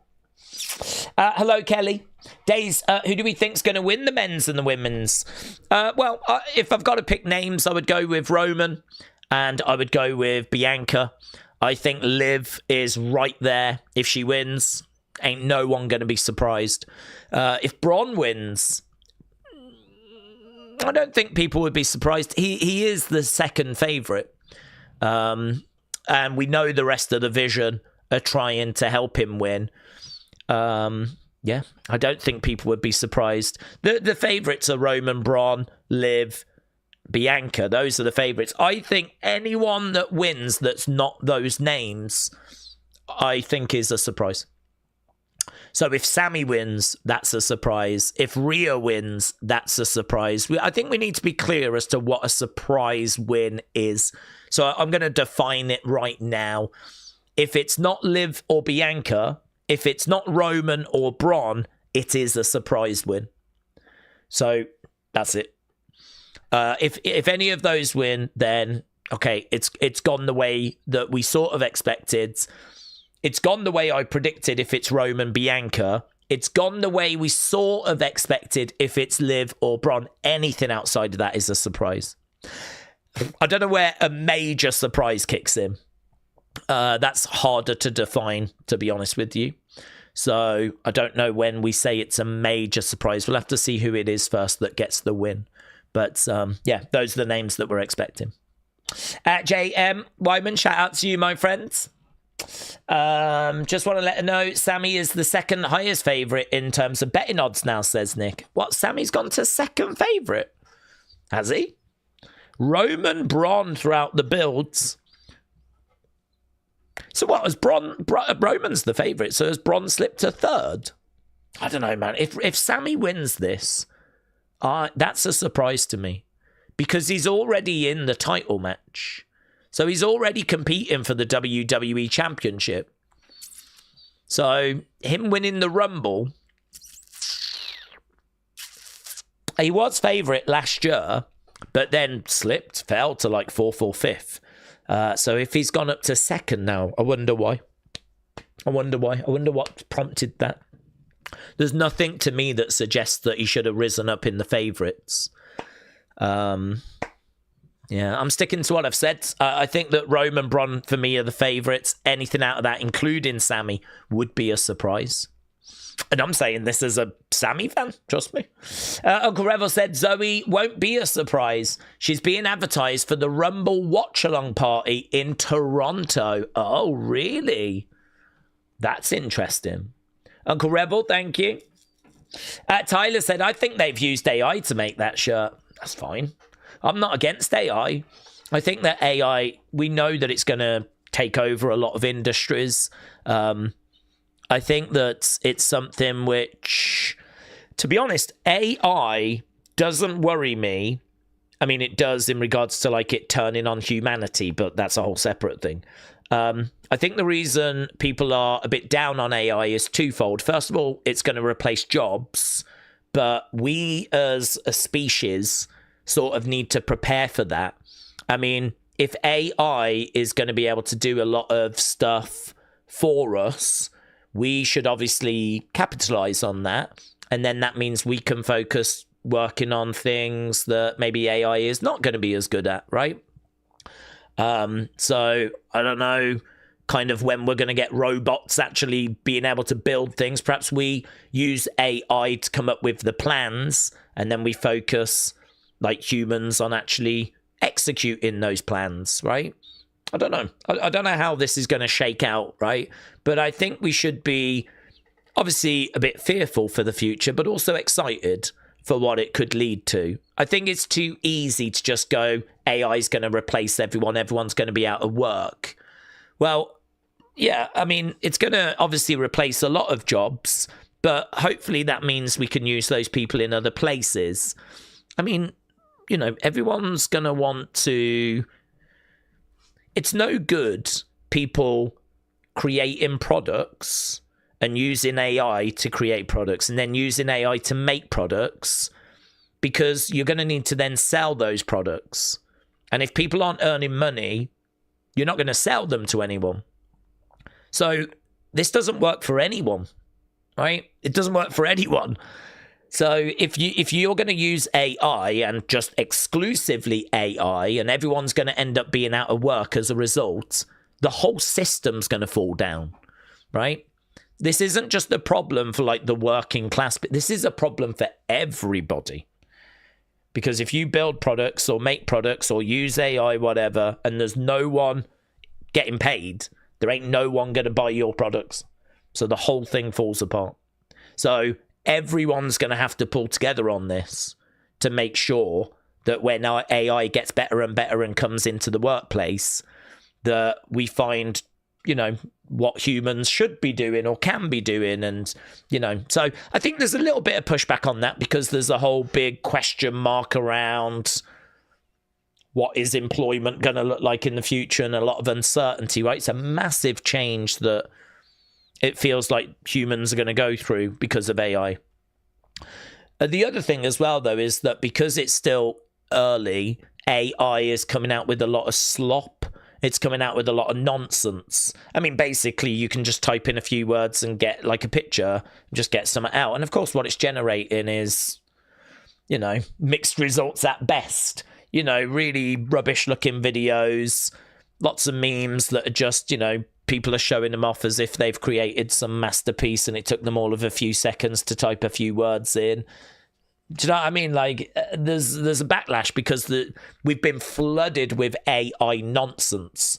And a lot of it is just nonsense, rubbish, slop. No value to it whatsoever. So I think when people talk about AI, it's just got this really bad reputation for those kind of reasons. But AI is just a tool. And if you can use that tool well, it can give you really good results. So people are down on AI coming into creative because, well, AI comes out with nonsense. But if you use the tool correctly, it can be a real benefit.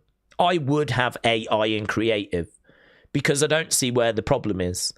Even if it just gives you a starting point, might not flesh it, might not write you the whole script, but if it gives you a starting point, or maybe you're stuck with a storyline and you just need something that you've not done before. You've got to get from week 1 to week 3, and you're like, well, I don't want to do a backstage attack. We do that all the time. I don't want to just do a pro. I need something different. And I can't go round that person's house because we did that the other day with Cody and Drew. I need something different. I mean, if you go to AI and put that in, what I've just said, give me 10 examples of something different, even if it just gives you a moment of inspiration and might not give you the answer, but sets you on the right path, it's beneficial, isn't it? It's achieved something. And this idea of shooting it down just because it's AI, I'm not saying that's what happened, by the way, but I'm just saying it does have that vibe online. So I think for me, if that is an AI shirt, it's sick. It doesn't change my opinion of the shirt. It's a sick shirt. I think it looks great. I love the design. I don't care if it's a human that's designed it or if it's AI that designed it. At the end of the day, the result is the result. And I think if we're going to get upset that AI is going to put people out of work, well, get ready to get upset a lot. Get ready to be upset because it's quite clear that AI, with the sheer amount of money that is being spent on it, billions and billions and billions. I mean, this thing is here to stay. It's the future. It would be like being upset with the internet. You ain't getting rid of it. So I am not choosing to be upset by something that clearly is here to stay and clearly is going to have major benefits. You know, AI could help us solve cancer. I mean, we have spent so much time and so much money on cancer that, you know, if AI can improve and can like compute at a level that we've not been able to before, then, you know, with like quantum computing and everything as well, like maybe we can get some answers to some of the world's great problems. Perhaps we can solve energy issues. Perhaps we can solve diseases. the fact that we would turn our back on that is crazy. So, yeah, it's clearly here to stay. It's got a bad reputation at the moment, and maybe that bad reputation will stay. But I think for me, I choose to embrace it, and I choose to, see what good can come out of it. And I think we're already seeing some good coming out of it. Maybe that shirt. Maybe that shirt is one of the only good examples we've got. But I rate it. I think it's a sick design. It doesn't make any difference if it's AI or if it's a person to me. So, yeah, there's, maybe there's a way that we could label it so that for those that want to support real artists, if it's labeled as AI, they can choose whether they want to buy it or not. Maybe that would be a constructive way forward, maybe, but I don't know, man. I think you're trying to fight against the tide on this one. I don't see any way of this genie going back in the bottle. I really think this is here to stay. And I really think that, stuff like that, if it was AI, it was sick. It's a great design. It looks awesome. Whether you could label it and then give people the choice, maybe that's a conversation. But, I can't see AI going anywhere. Matteo said, do we think that we could see the new Saudi guy answer Carmelo's Open challenge for a cheap pop? No. I don't think he's ready. This is not a guy that's got any wrestling backgrounds. His background is being a strongman. And so it's quite clear what they've done. They've signed this guy because Saudi Arabia needs someone. They had Mansoor, but I think they saw there was a ceiling there. With this guy, he's got a size to him. He's like, I think he was bending a frying pan or something. Like, he's a strong man, but he doesn't have like an indie wrestling background or any kind of amateur wrestling background. There's no wrestling background. I mean, he is someone that's basically next in line that we've got to teach everything to. In fact, even if you look at the footage of him training at the PC, his movements weren't that great. Coming off the ropes, whatever. I mean, this was not a guy. In that video package, they're going to show you what the guy can do. Yeah, this is our latest signing. They're going to want to impress you. The fact the only footage they can include was him learning, coming off the ropes and just sort of shoulder barging people, right? And doing one of those kind of moves where people are all on him and this is the best of what he can do at the moment. It just says to me, this is a guy that is greener than grass, beyond limited at the moment. I'm not saying he can't get there, but I'm saying we have plucked him out of Saudi Arabia, right? For his size, for his strength, for his passion of wrestling. And we believe we can do something with him, but he is seemingly nowhere right now. Yeah, nowhere. He is going to take years and years and years of work. You can put him in a Rumble because you don't need any skill in a Rumble. We had Bad Bunny in a Rumble. You just need to be able to run down to the ring. You can walk if you want. Get in the ring, right? Help a few people, like try to tip some people over, maybe do a bit of a right, and then find yourself getting thrown over the top rope a little bit further down the road. I mean, really, you've just got to stay in there, haven't you? You can crouch down in the corner for a chunk of it. There's no particular skill that's required apart from get into the ring, getting eliminated, and getting back. So Rumble, I think, feels like we could absolutely do something. You could put most of us in a Rumble and we'd be fine, right? We'd know what we got to do. So, celebrities go in Rumbles. Johnny Knoxville was in the Rumble. I mean, there's no skill that's required. You've not got to be a veteran to go into the Rumble. So I think there's a good chance of him being in the Rumble, but him answering Carmelo's Open challenge, what the flip's he going to do? I don't see it. I don't see it. You watch, it'll happen now, but I don't see it. I think he's greener than grass. I don't think he's got a flipping clue he knows what he's doing. TJF said all the shirts have been AI lazy slop. The prices are crazy. The Rumble new shirt has been the best one though for a few months, said TJF. Will said, you might see me later for the SmackDown stream, but I'm not watching this one. I'm going to have some tea. Well, might see you later, but my plan is we've got SmackDown starting in about 8 minutes. We're here for that. And then I need some sleep. If I'm like doing any kind of extra waffling, which I don't even think is possible, but if I'm doing any extra waffling, it might be because I'm a bit tired. I've had 4 hours sleep, which, you know, is fine, but I definitely need another couple of hours. So, yeah, I think my plan is do SmackDown, do the breakdown. I don't think we'll do opinions video. We'll do that after the second one, right?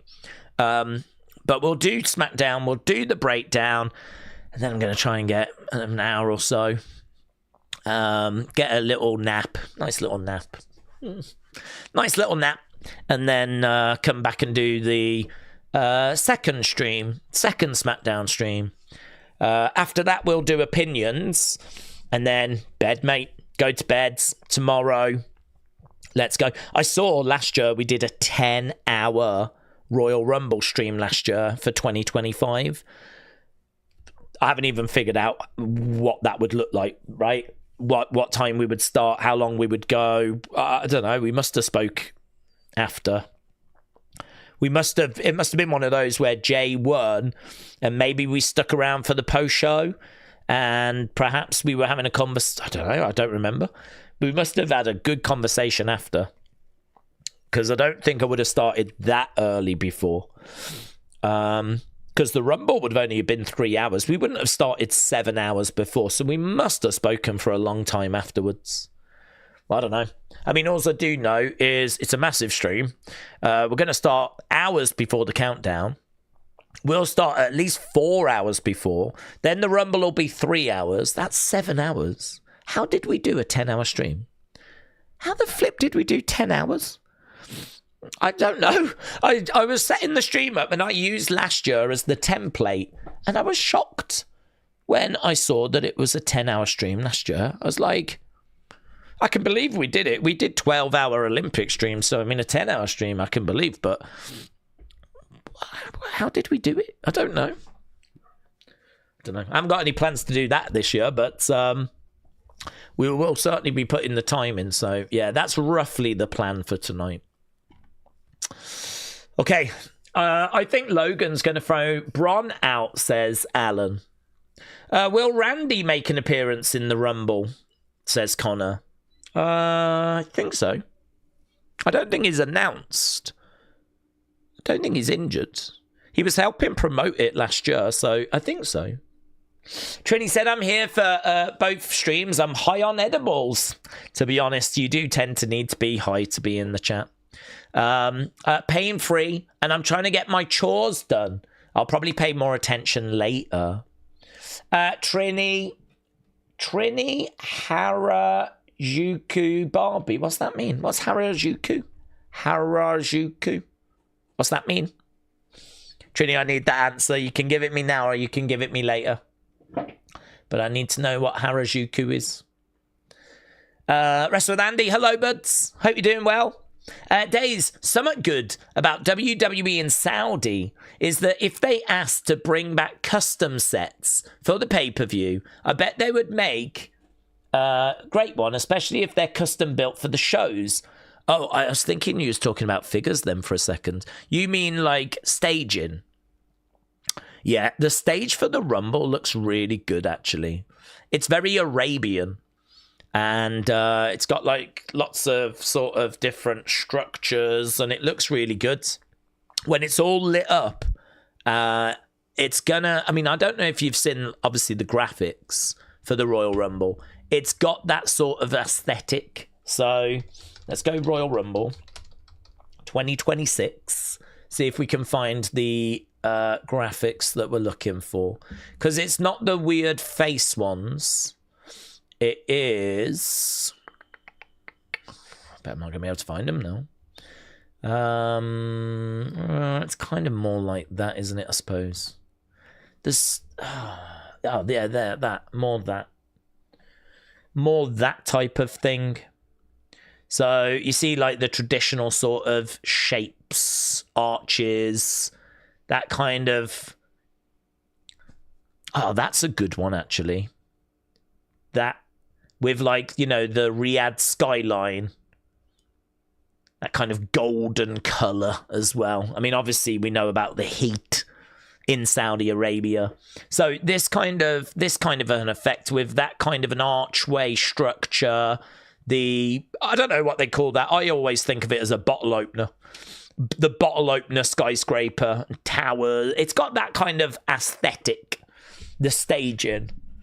I think when it's all lit up with green and these kind of gold colours, I think it's going to look really good. So the Rumble stage looks quite good this year. And you're absolutely right. When we get to WrestleMania, I mean, I'd imagine it'll go up a completely different level. Do you know, it's funny, I was thinking that. The stadium looks good, but I hope it's bigger for Mania. Because I think this one can hold about 30,000. I hope it's bigger. I don't think they've got a stadium, though, have they? Have they got like an 80,000 stadium? Because that's what it needs. It needs 80,000. That's what we get in America. I don't want a 30,000 WrestleMania. Oh, that's fine for the Rumble. But, like, you know what I mean?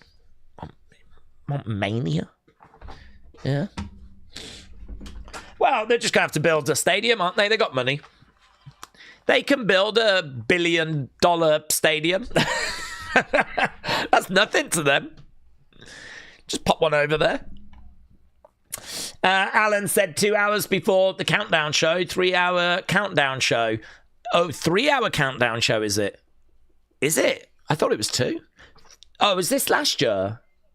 Alan said, okay, maybe we're talking last year. 2 hours before the countdown show. That makes sense. 3-hour countdown show. That gets us to 5. 4 hours for the Rumble. And then we did an hour waffle. And that sounds about right. Blimey, now, yeah, that does sound about right. 2 hours before, 3-hour countdown show. I don't think it's 3 hours this year, though. That gets us to 5. 4-hour Rumble. Yeah, it could be 4. And then an hour waffle. Yeah, it does sound about right. Yeah. You've done a good job there, but you've dissected that very well. Trini said Harajuku is a part of Japan. It's famous for art and street art, and it inspired a fashion trend that was a cross between hip-hop and anime. Oh, that's actually really good. Trini, thank you. That's actually quite interesting. Never heard of it, but I'm not an anime guy, so interesting though. I don't hate anime. I've just never really invested in it. Do you know, I've never watched a Studio Ghibli. I've watched bits of one. I watched bits of Spirited Away. I just couldn't get into it. The one I think I might like is Grave of the Fireflies. That's meant to be quite emotional. I could probably get into that. But, yeah, other than that, I've never found a way in. Okay, I've managed to find a way into SmackDown, though. We are underway with SmackDown, and we're just seeing the superstars meeting fans and trying a bit of cooking. Okay, there is Gunther. Okay, we got the preview for tonight. Sami Zayn comes face-to-face with Drew McIntyre. Cody Rhodes takes the microphone ahead of the Royal Rumble. Ilya Dragunov looks for payback against The Miz. Axiom goes head-to-head with Johnny Gargano. Carmelo issues his open challenge. So, there we go. It's 3 hours as well, innit? Oof. I could do with this one being 2, to be honest. Not going to lie, I could do with this one being 2. There's Sami. There's Samuel Zayn. 5, 6, 7, 8. Let them know we on the way. Hey. I flipping hate that song, you know. I flipping hate it. Big time hello. Days NXT lead-in is various in markets. Big Bang Theory, Young Sheldon, Friends, Seinfeld, Modern Family. To be honest, all of those are massive shows, though. Big Bang Theory, Seinfeld, Modern Family, Friends, they're all big shows.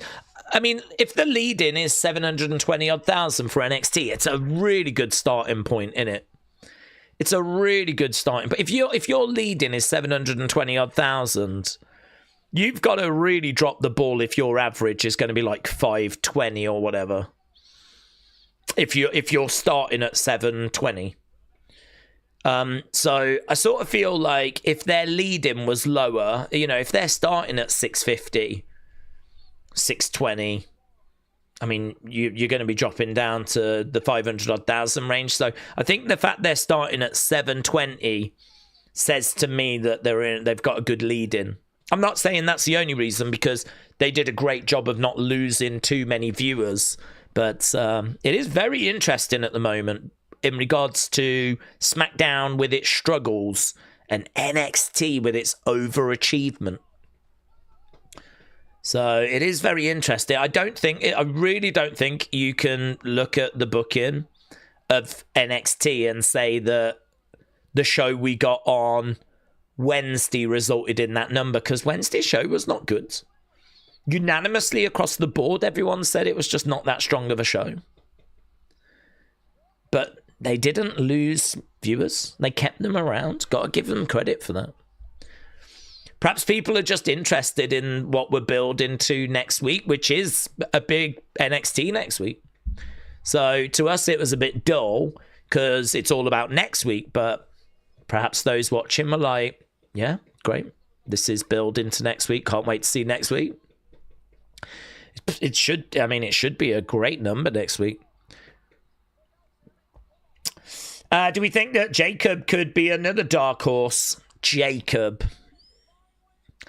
Well, I mean, he's a dark horse in the sense of I can't give you a reason as to why he is definitely not going to win, but I think that it feels like him and Cody at the moment, doesn't it? I don't really get... I don't think the plan is for him to compete for the championship at Mania. There's some people thinking that we might get a triple threat, so there's a chance, but I don't know. To me, if it's not Roman or Braun, it's a surprise. Okay, we're in this stadium, and it's Cody that's going to open the show. Here we go. Inside the stadium in Saudi Arabia, and it's all lit up in American Nightmare colours. The red, white, and blue. Cody's logo. And we're getting, obviously, a real good look now at this venue, at this purpose-built stadium that we're using for the Royal Rumble. Cody making his way out, and he's in casual attire. That's kind of cool, isn't it? How they've got the fans quite high up. I feel like there's been quite a bit of thought with that, because it feels like that's actually... Yeah, that's a bleacher as well, is it? That's quite clever. That's quite clever. We don't normally see that. At WrestleMania, the ramp is normally quite high, and then the floor seating is kept at floor level. But actually here, it looks like they've raised it up so that you're in line with the ramp. So it feels like this floor seating is also on a slope. That's good for, obviously, better views, but also it means that the crowd are right there with you as you come down the ramp. They're kind of coming down with you as well. That's interesting. I suppose you can do that sort of stuff when you're just completely building the stadium from scratch, you know? Look at that. Big entrance stage in the background. Certainly bigger than what we've seen for Royal Rumble recently. I don't know the actual attendance, but I think it's like 30-something thousand. Cody stepping into the ring, kicking off SmackDown. Obviously, Saturday night's main event saw him brawling with Jacob and getting interrupted by Drew. The American Nightmare kicking off the show. Okay, cheer for Cody.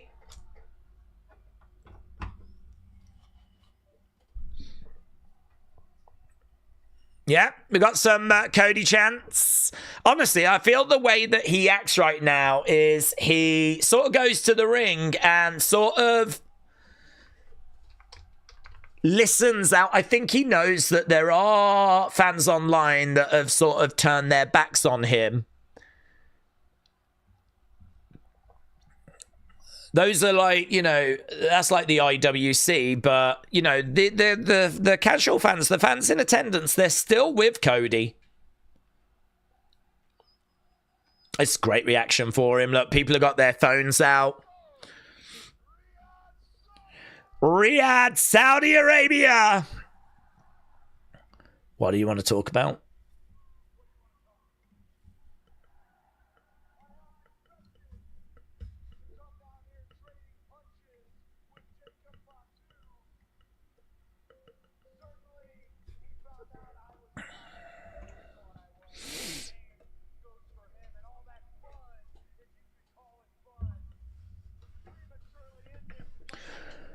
All that fun was prematurely ended by Drew McIntyre. There's a cheer for Drew.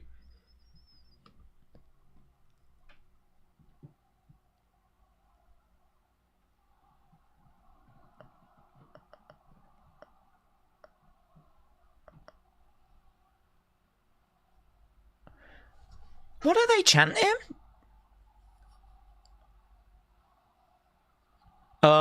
Drew McIntyre. Are they chanting for Drew?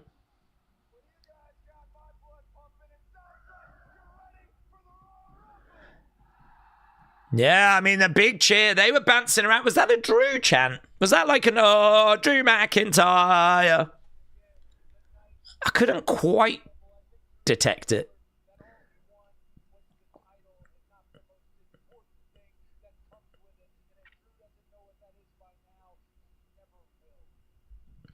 Drew won the title, but he didn't get the most important thing.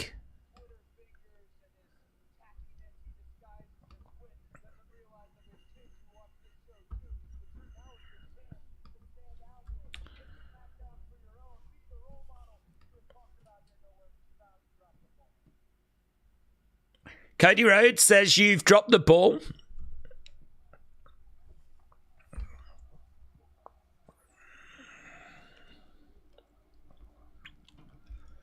Cody chants.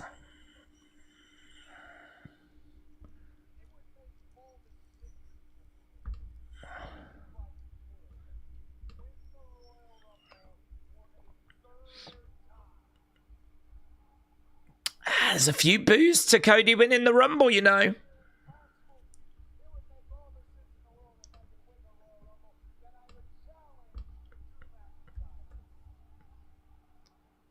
No.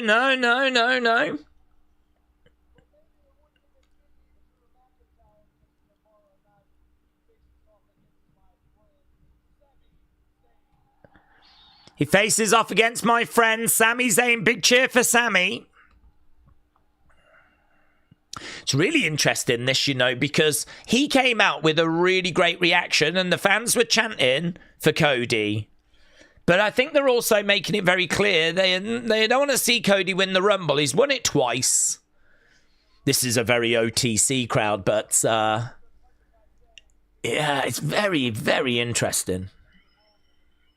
So they like him, but they're very clear they don't want him to win the Rumble.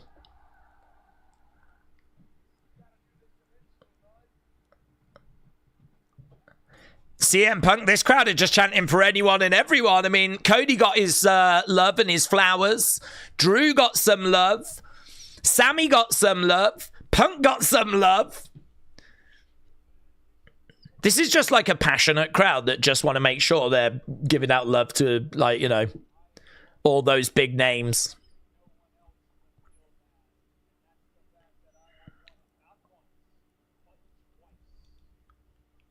Yeah, it's going to be hard for Cody.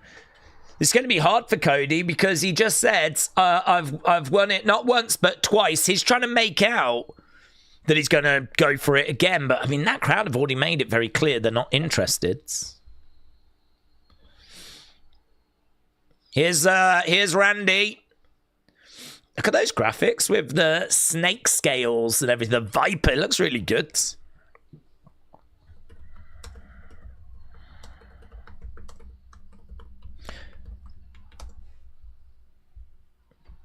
Okay, Randy making his way down. Very interesting open.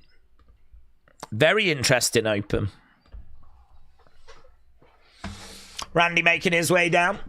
Who's coming out next? Well, this could be a really interesting... this could be a really interesting little confrontation here between these two old friends. What?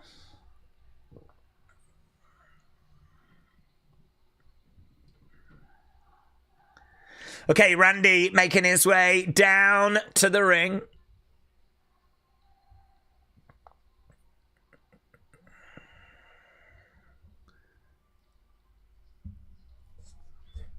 It's a little bit of a walkway, this, isn't it?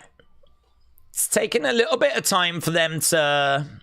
Or it's taking a little bit of time for Randy to make his way down. People are enjoying the stage. Here you can see Wrestle Features saying presentation matters. That's what it looks like, by the way.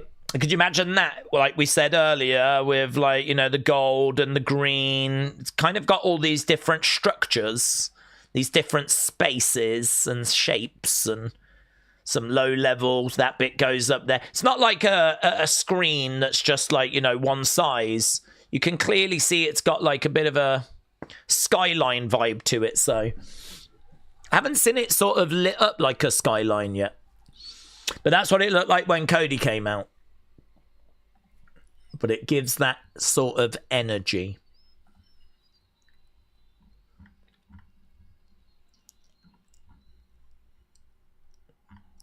Okay, Randy is in the ring. Let's see what Randy's got to say. Oh, they're chanting for an RKO. Cody's looking around. These fans just want to see an RKO all the time.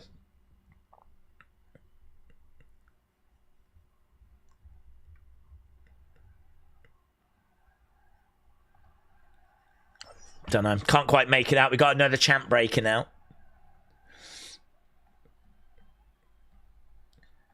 So Randy has made his way down. We're 15 minutes in. Oh, that looks great. That looks great. We've got those supports.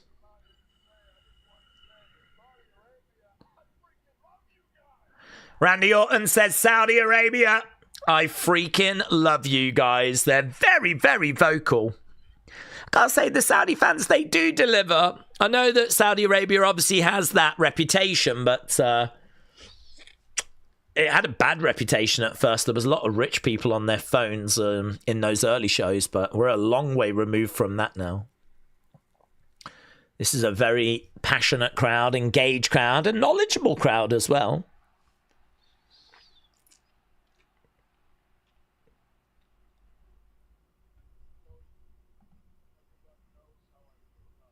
Everyone knows how I feel about you. We're friends.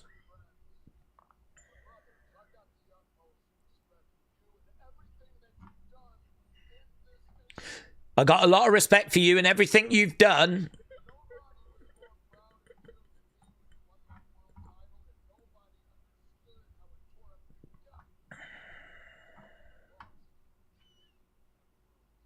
Okay. Come on, Randy. Please be in the Rumble, said Connor. Dr. Pinar, shout out to you. How you been? I got 500 on a Papa Shango. Oh, mate, I'd love a Papa Shango up here. I'd flipping freak out at that. Papa Shango, that'd be sick. That'd be sick. Cody. Here's Randy.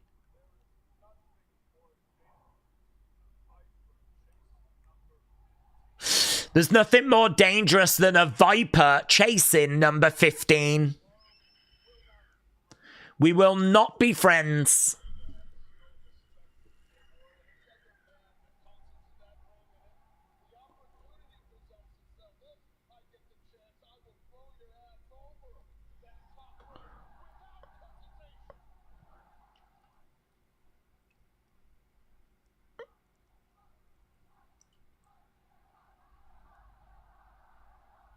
So, Chia.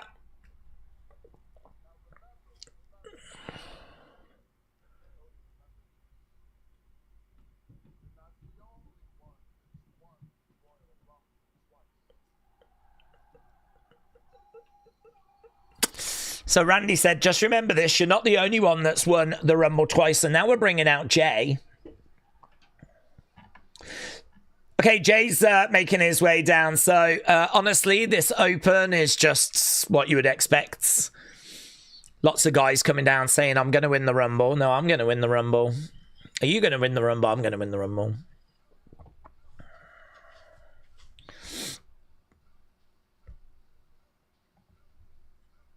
Okay, Jay is, he's come running down the entranceway, not through the crowds, which is good. It's quicker. Little blasts, little yeets. This is better. Just get to it.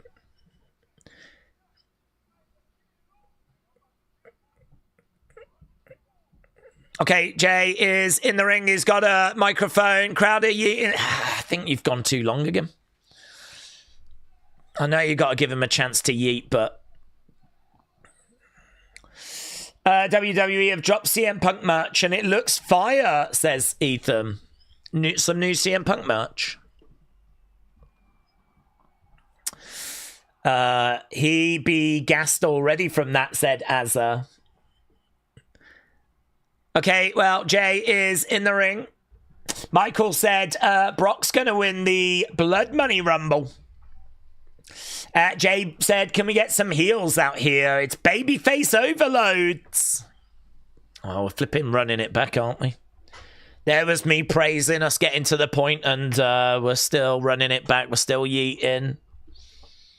We're still aura farming. Okay, Jay is in the ring then. Randy. Cody. No disrespect.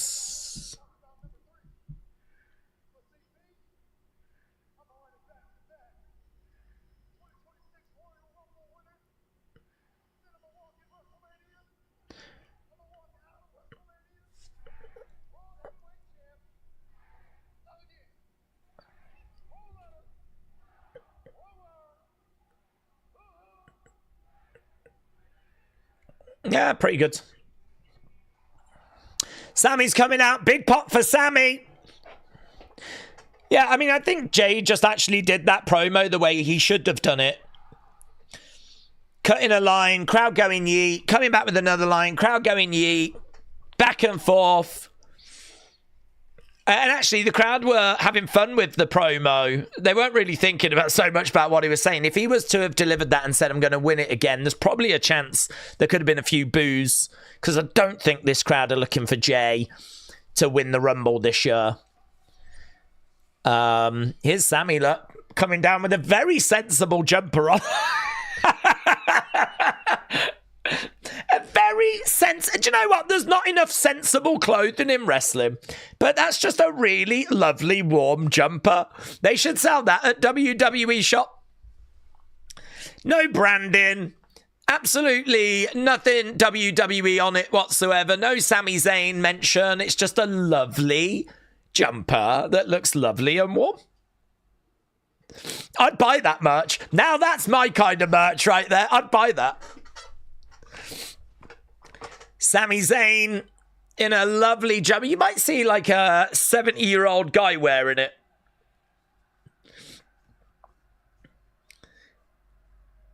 Crowder going crazy. It suits him, said Gaming for like, well, it does suit him. I mean, he is very sensible, isn't he? He's not a showy individual. You're never going to see him blinged out. He just is a very, do you know what I mean? cardigan, slippers. But the thing is, when that bell rings, he's one of the best. One of the best they've got. Is an excellent in-ring performer. He's a down-to-earth guy. He's the guy next door. I'd love to see him get that world championship at some point. I don't think it's tomorrow, but...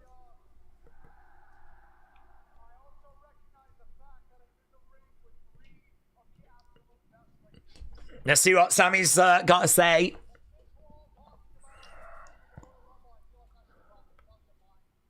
Okay.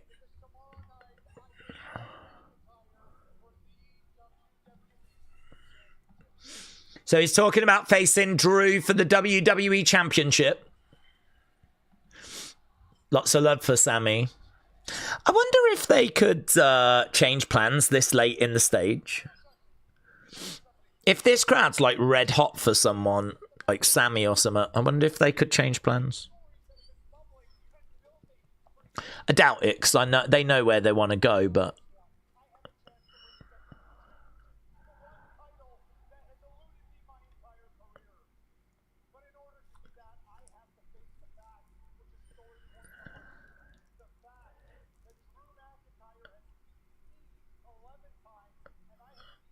So Sami said, I've got to face the fact that Drew has beaten me 11 times and I have never beaten him. It's not... That's not a great stat.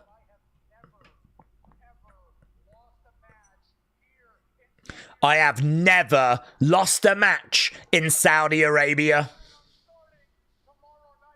And I don't plan on starting. That's a good line. That's interesting. I did not know that stat. Ain't going to change anything, but... perhaps he will win? By count out? By DQ? Right, here's Heyman. Ladies and gentlemen.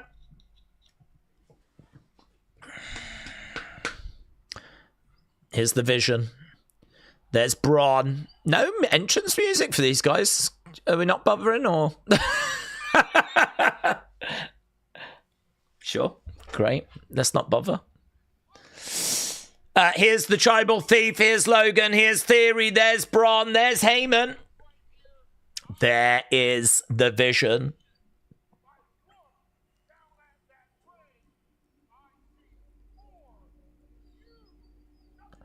Is this going to be an 8-man?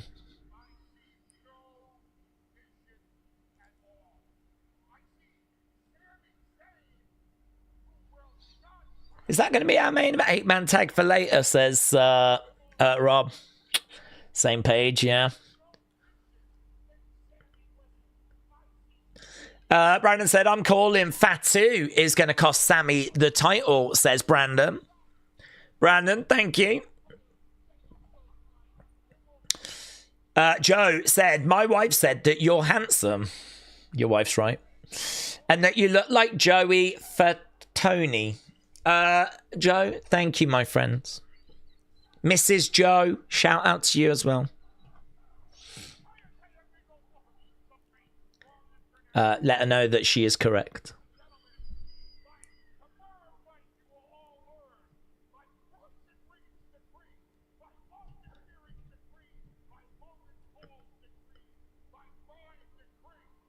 You'll all learn tomorrow night will be Braun Breaker. Will be Braun Breaker's night. Tomorrow night is Braun Breaker's night.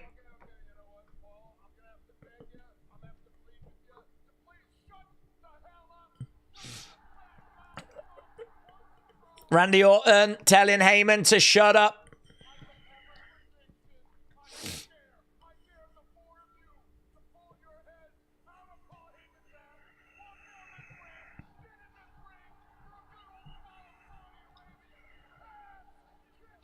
So, Randy all fired up. He said, I'm going to dare the four of you to come down to the ring, get in here, and get a Saudi Arabian ass kicking. So, here is Nick Aldis.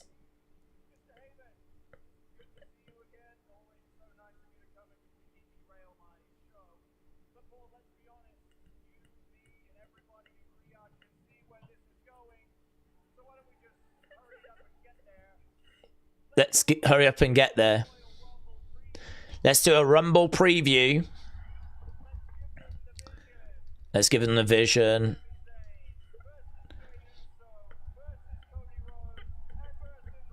This is such a go-home match, isn't it? This is such a go-home match. I have got no interest in that match whatsoever. No, I don't give a flip about this match. It's just a go-home match, and here's a load of people that are going to be in the Rumble. If you know them, you might care. If you don't, well, it doesn't matter, is it? The flipping. If you don't know of them, well, get to know of them, and if you do know of them, well, we're doing this. Deal with it. It don't mean nothing. It don't mean nothing, but we're doing it. Deal with it.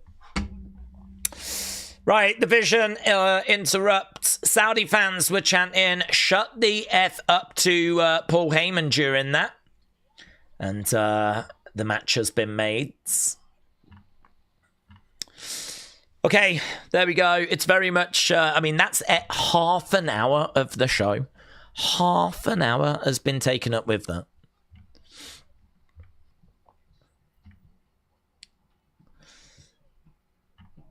I don't have a spoiler. I don't have a prediction. I have a dare. I dare the four of you to pull your heads out of Paul Heyman's ass, walk down the ramp, get in the ring for an old-fashioned Saudi Arabian ass-kicking. Okay. I hope that the next US title is not going to be against the Saudi Nepo baby, said Alex. Too broke to pay attention, said Daze. Lusail Stadium in Qatar is 80,000. The K Azadi Stadium in Iran can do 100,000. And he's currently structured for 78,000. And Saudi is currently constructing an 80,000. But it will be for FIFA in 2034. Yeah, well, next year. We need one for next year. So, I don't know, perhaps it will have to be a temporary stadium. I mean, it's in Saudi Arabia next year. So, it probably might have to be this again. I mean, this isn't bad. But, I don't know, the thing with Mania is you can always go bigger, can't you? I mean, you can do 80-odd thousand. Whether we've got the fan base in this part of the world to warrant such a large stadium, I don't know. I don't think you're going to get loads of people flying over. You'll get some from Europe.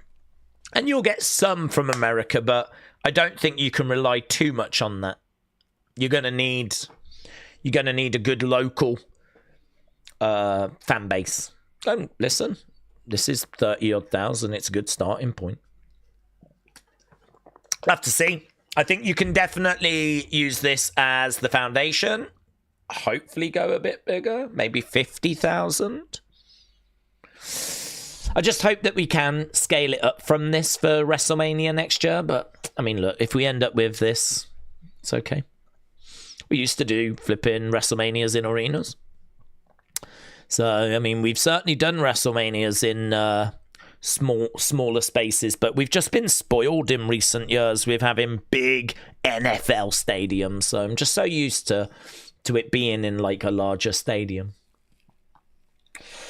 I genuinely haven't heard where they're doing it next year, like what the actual venue is, but we know it's in Saudi.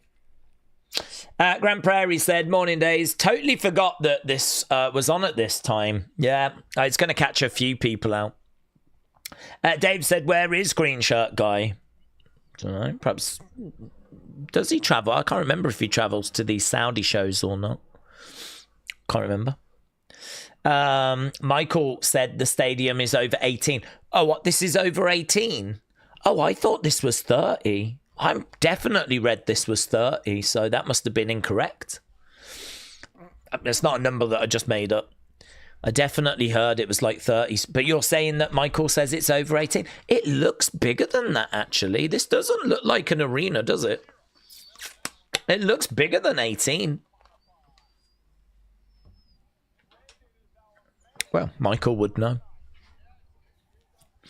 Oh, I definitely want it bigger than WrestleMania in an 18,000. I'm really shocked at that. It looks bigger than 18.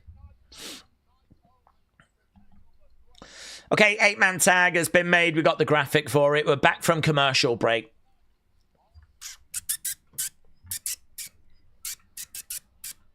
Here's Carmelo.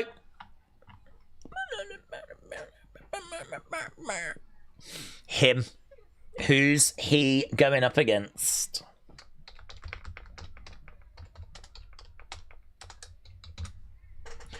Bum, bum.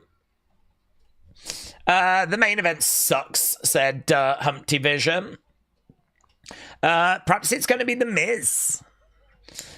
Green shirt guy is definitely in Saudi. I saw a picture of him there, says James. Well, perhaps he couldn't get his usual seat or something. I haven't looked. I don't give a flip about green shirt guy. Everyone knows that he's not the real leader of the WWE fan base. Everyone knows that's Trinidad Flag guy. Is he there? I haven't seen him. I haven't seen him in a little while, actually. I hope he's okay. Okay, Mello making his way down. It's a pretty long walkway, this. I would have loved Carmelo against AJ, says Connor. It's going to be that new Saudi signing. You see, I don't think it is, because I don't think that new Saudi signing can wrestle. I mean, if they're going to have him come down, then I don't know. How are you going to do a match? It's going to have to be somewhat really... It's going to have to be shenanigans if that's what they're going to do.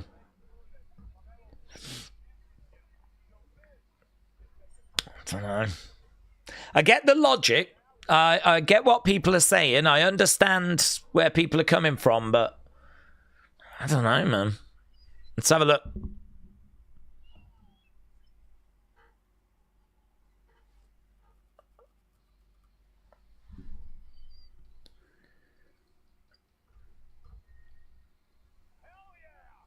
Okay, it's Ray Phoenix. This is such a bad entrance. This is hurting his aura. It's such a bad entrance. Michael goes, hell yeah.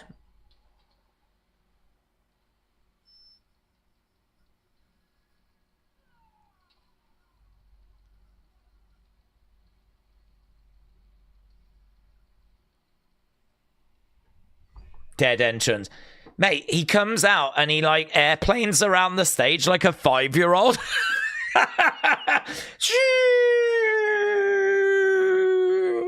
Mate, they have got someone somewhere. The entrance jacket looks like flipping amateur hour. I mean, look at that thing. I'm sorry, but it sucks.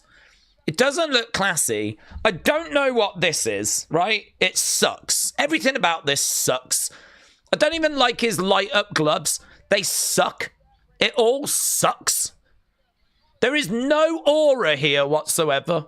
We are just completely auraless. Do you know what this is?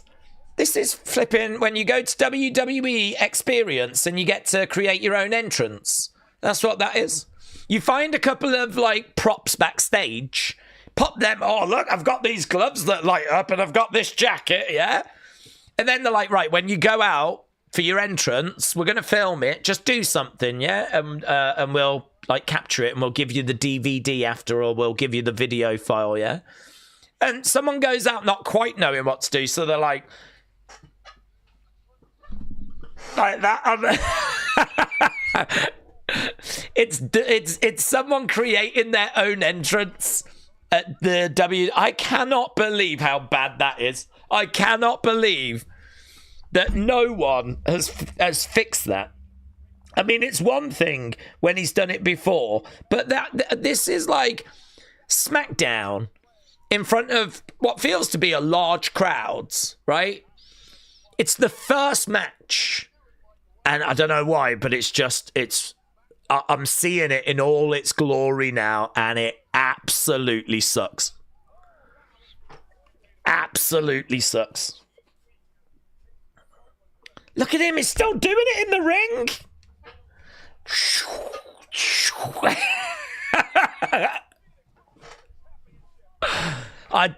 Maybe it gets over I mean, look, some crazy stuff has got over in the past. Maybe it gets over, but I'm struggling. I'm struggling to see people in the crowd joining in. Sorry. Coming into land. Maybe if he did that, it would get over. Flying around. Asking permission to land. Landing gear being lowered.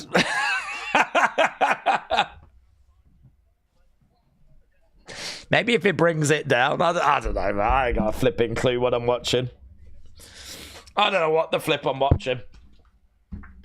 Okay, I think we've just gone to commercial break momentarily. The screen did just... Yeah, we have.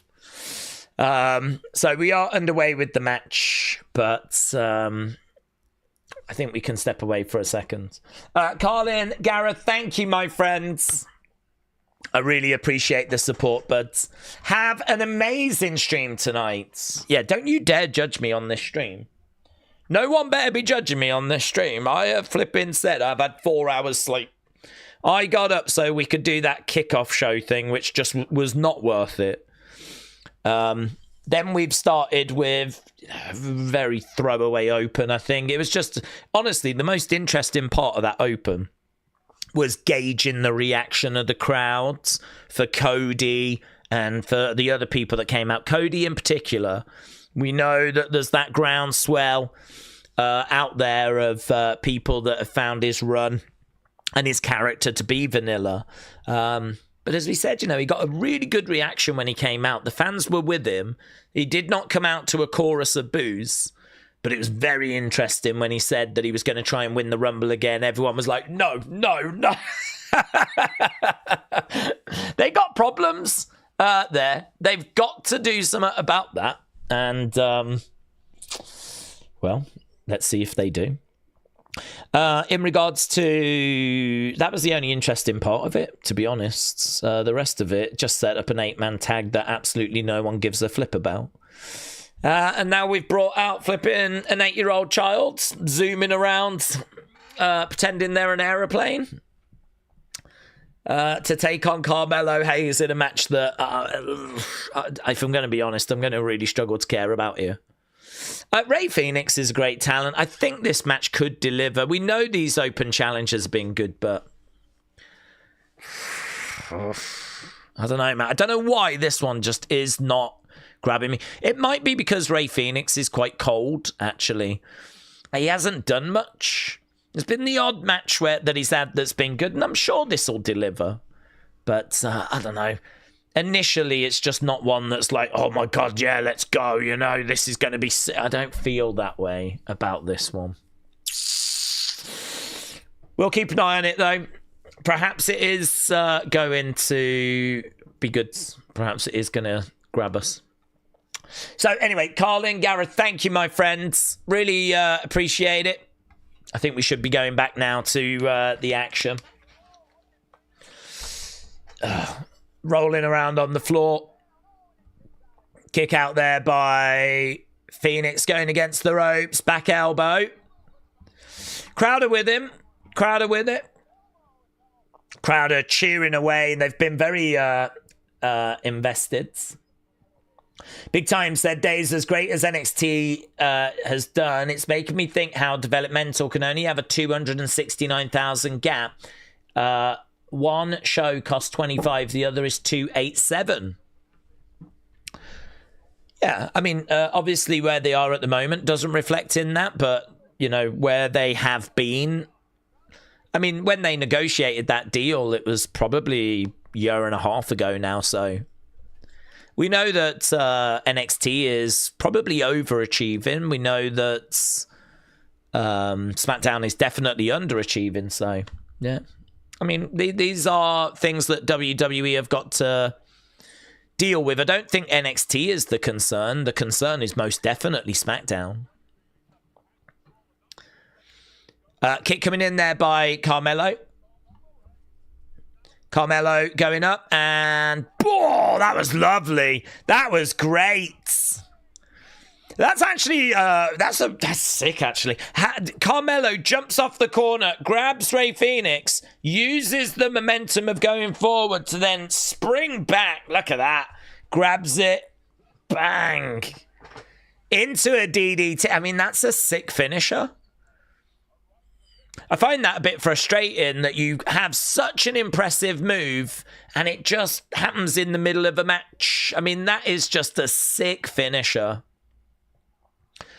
1, 2, roll up, only gets a 2 count. Kick coming in there by Phoenix. Carmelo goes back in the corner. Phoenix charging over. Lovely kick there by Rey. Rey Fenix goes over against the ropes. Couple of nice moments in this. I mean, that DDT by Carmelo was absolutely fantastic. You know they're going to give this match time as well because we're not struggling for time.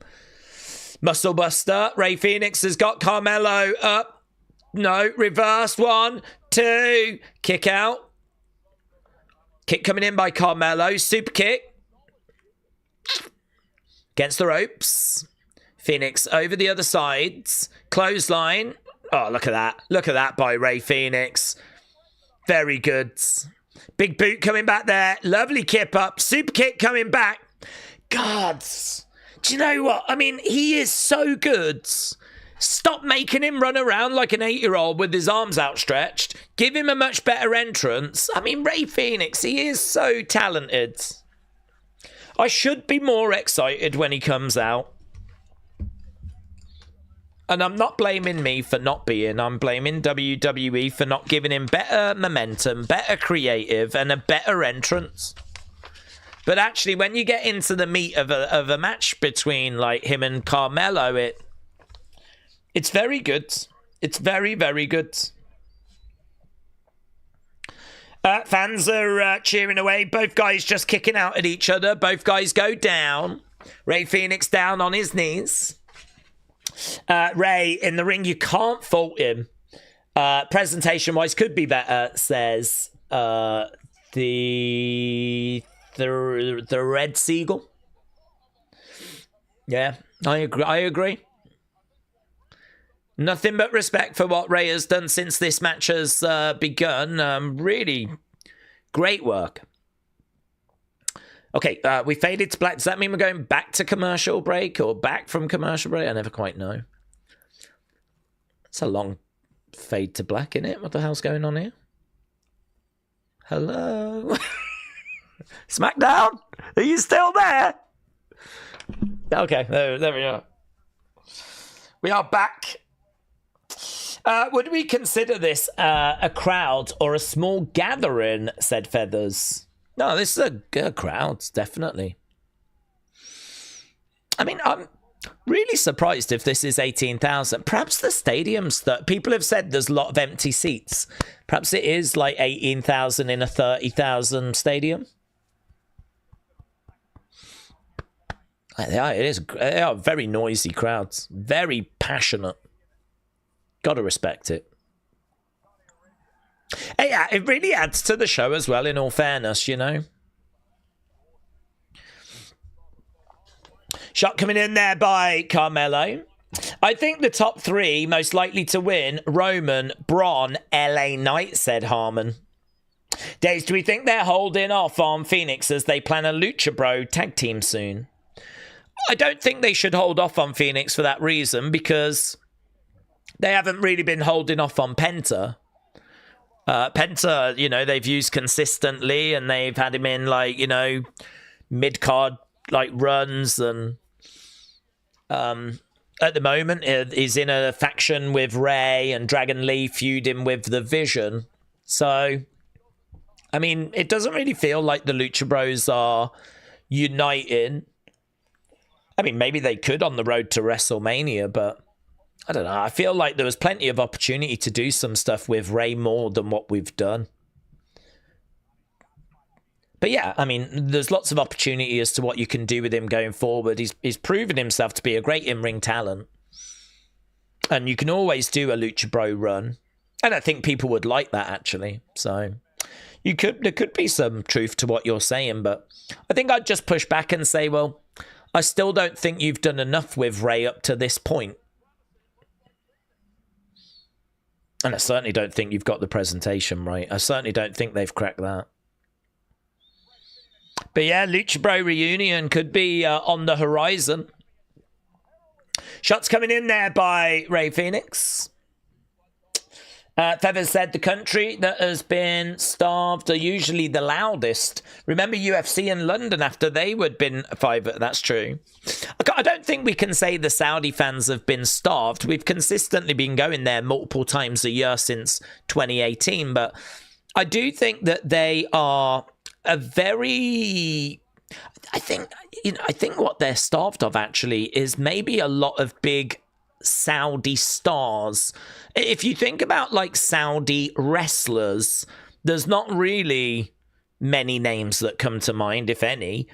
If you think about like Saudi sports stars, you know, again, you think about the Saudi Football League, and a lot of the big names in their league are like Cristiano Ronaldo and Ivan Toney and, you know, people that are big stars elsewhere. Like, I think this is a country that is hungry for stars. They don't have loads of their own, right? I'm not being disrespectful, but again, if you look at like all the different sports around the world, I don't know what Saudi dominate in. They don't dominate in football, rugby, tennis, cricket, wrestling. I don't know. I don't think they're a country that really has got like their sporting side sorted, you know? So I think they're hungry for stars. And I think, like, you know, they're here for Roman, they're here for Cody and Randy, and I think they're just really invested, aren't they? Like these big American names, like some of the best wrestlers in the world have come to Saudi. And they're buzzing, man. They're excited. Yeah, I don't know. It's a tricky one because they're not really starved. This isn't like the first time we've been to Saudi. We've been going here consistently for 8 years, multiple times a year. A lot of these people in this crowd will have seen WWE before, but I just think that they're really into like the big stars, the big names. They're really engaged. It's a real interesting one, actually. Shoulder up. I wonder if there's a little bit in them not have... I don't know. I was going to say, is there a little bit in the fact they don't have other places to, like, kind of really have this kind of an experience? You know, in America, you've got lots of indie wrestling. There's AEW, there's TNA, there's NXT, there's WWE, there's loads. Perhaps in Saudi Arabia, this is it. Do you know what I mean? Perhaps it's like, if you want to go to wrestling, you go to this. Carmelo gets the victory, picks up the win. Match was good, solid. I actually thought we were still at commercial break, to be honest with you. I never quite know when we're at commercial and when we're back. I have to judge by a black screen. So I was kind of thinking that we were going to be coming back soon. Doesn't matter. I'll be watching the match again later. I was still keeping an eye on it. Nothing but net wins it for Carmelo.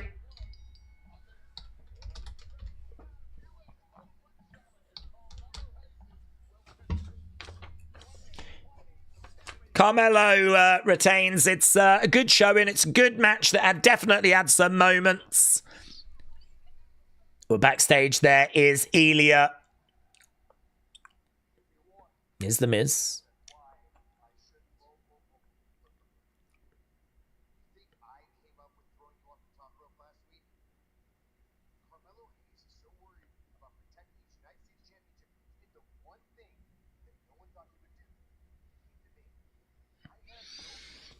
I've got no beef with you.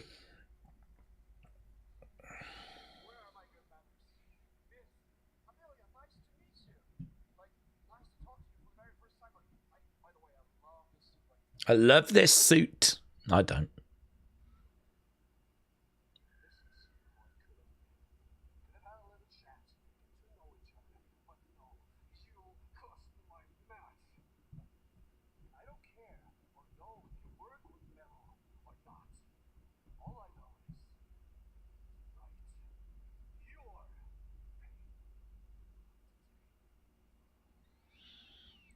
Okay. I think Miz struggled a little bit there with knowing how to deal with that because it was very dialogue heavy from Ilya. So Ilya grabs Miz's hand and says, you know, lovely to meet you and everything, and then starts squeezing it. And all Miz can do is like, kind of that kind of stuff. And then Ilya goes into like this quite long verbiage while squealing Miz's hand. It's a bit awkward. Miz has to just sort of react and take it. As Ilya says, it could have been nice, it is. But you cost me my match. So tonight your pain will entertain. So there we go. Miz against Ilya has been made for later in this show. We're 50-odd minutes in. We know it's going to be 3 hours, this one. This show. Mayor Pete said it's supposed to be awkward. Well, delivered. That could be a decent match, said Riley. It depends how they present it. Hopefully not just dominated by Ilya. Feathers said, do we think there will be a draft this year? Because SmackDown needs help. Look at the talent they've lost, like Kevin Owens, Naomi, Roman, Bianca, Tiffany. They do need help. They do need a draft.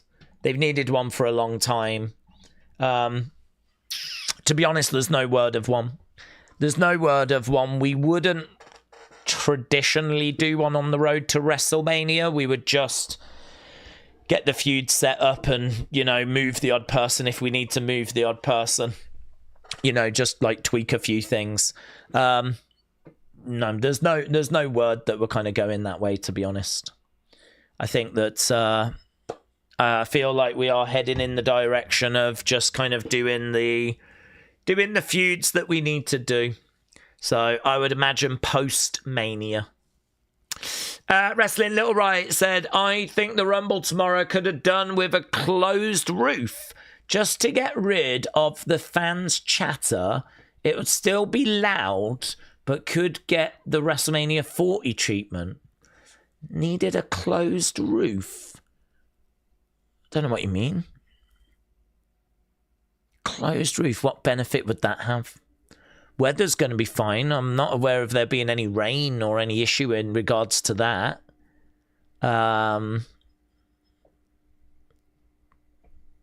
You can hear the crowd. Crowd come across great. Closed roof would trap the noise in. So it's not like you can't hear the fans and you need a closed environment to keep the sound in. So I don't know what a closed roof would achieve, to be honest. There isn't a roof at all. We can't even close one. We ain't got one. There ain't no roof to close. They are really lacking a stadium. They need a big stadium. It's actually quite a surprise they haven't built one yet. So I think someone said earlier that they should have one sorted by like 2034, which is like 8 years away. Don't know. You have to ask Saudi why they've not done one yet, but we do need one. Daze, don't be surprised if Jericho doesn't return tomorrow, says Harmon.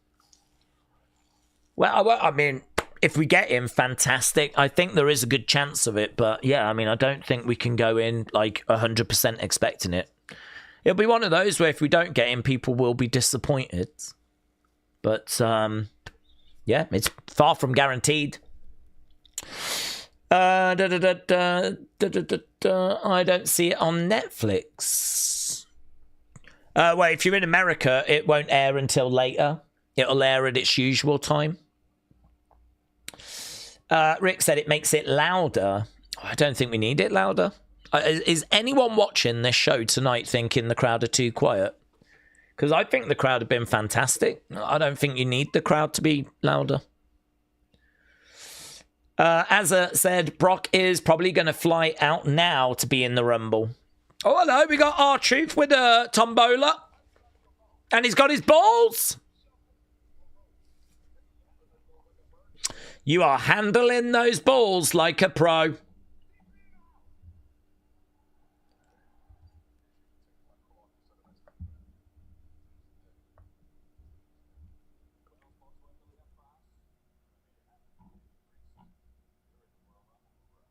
Damien, you're in the Rumble. All right. He's going to draw his number. Obviously, we're not going to know. They're not going to make the mistake of making it see-through, are they? Oh, is it empty?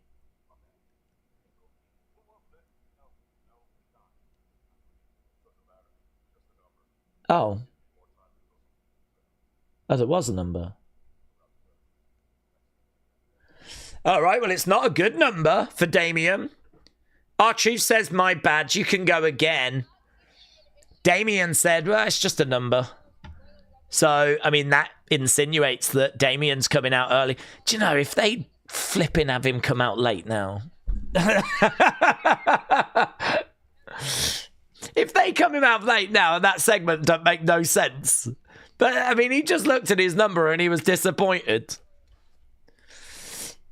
Here's Drew. That's happened before, you know. I can't remember the exact example, but someone's looked at their number, been disappointed, and then when they came out, it's actually quite good.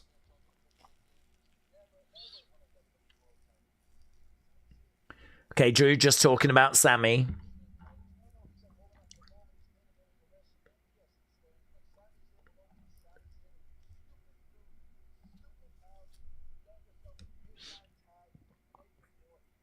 Yeah, that is true, actually.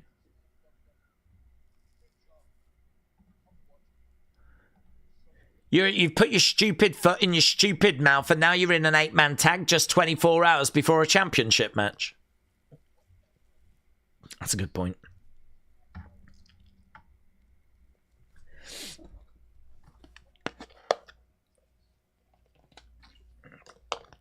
Drew said, I'm going to do whatever it takes to keep my title. Are you going to do whatever it takes to take it? Well, blooming Sami's found himself in a match 24 hours before. It's very true, isn't it? Not ideal. Right.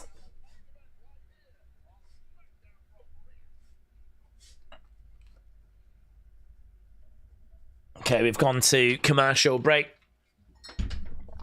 Okay, Ellis said, the one thing that's keeping me on the side of Jericho not being in the Rumble is the fact that he's still on the AEW website as being active. Cody, Randy, and Jay are not going to win the Rumble tomorrow, said Tyler. We're at break number 7, said V85. Music said, I want Finn to steal a spot, then win the Rumble or LA Knights. Commercials make me want to smash my TV, says Harmon. Ethan said, do you think we get Jericho? I'm going to err on the side of yes. I do. The reason why is, I think, if you put yourself in AEW situation, right, you've lost Jericho. Apparently, his contract expired. Now, he could have re-signed, but his contract's expired. Now, if you're AEW, if you're Tony Khan, the only thing that you can do is try to figure out how can I get anyone to talk about AEW, right? How do I get any more press? How do I get any more promotion? I don't have Jericho, but what can I do? How can I capitalize, right? So, for me personally, I think if you keep him on the active roster, it means that we are talking about Jericho. We're talking about AEW. We're doing it right now. And it's just free promotion. Anytime you can get someone to speak about AEW, that is a win for Tony Khan, right? They say no press is bad press. So if you can just get mentioned, that is great. So is it just as simple as they've left him on the active roster? Because he hasn't shown up in WWE yet, right? They don't have any obligation to take him off that active roster, right? And so is it just that they're trying to get people to speak about them? He could absolutely come walking down to the ring tomorrow in the Rumble, and as soon as he does that, they'll just move him off the active roster. But until he does that, they'll just keep him there.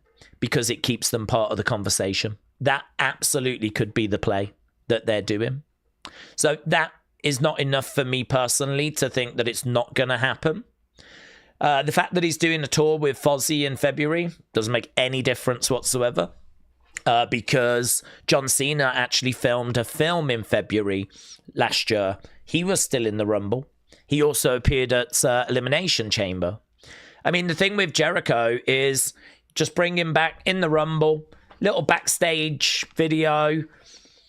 He can go off and do Fozzy, and then he can pop back again at Chamber or in March. You know, whoever, he could eliminate someone. They could start calling him out, right? Saying that they want him. And then, you know, back he is in March to confront that person. So that's a great way of him getting through February and doing Fozzy stuff. It's just, as I said, Cena did a film in February in 2025. Didn't stop him being in the Rumble. So I don't know. I can't give you a single reason as to why he's not going to be. I think there's a great chance that he will be. And I think WWE know as well. That's what people are looking for. I think they will have reached out and tried to have got him.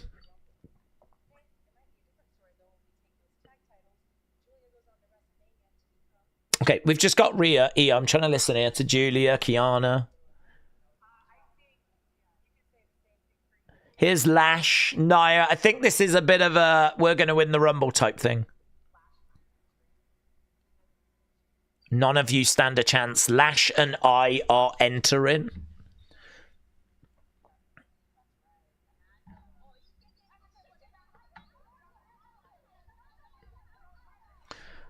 Okay. Lots of arguing backstage. Okay. If you're going to do it with flair. Here's Charlotte. Bow down, bow down, bow down. All hail the Queen. Okay, I don't even know what this match is. Is this... Charlotte's in ring gear. I can't remember this match. Cannot remember what the flip this is. Wow. Pyro for Charlotte.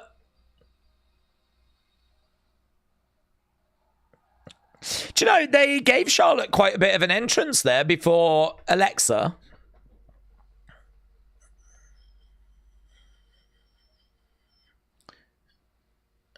Dun, dun, dun, dun, dun, dun, dun.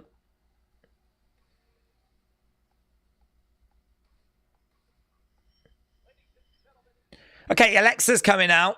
I was just wondering if she had Lily. I don't know why I was wondering it. She had some, felt like she had something behind her back, but no.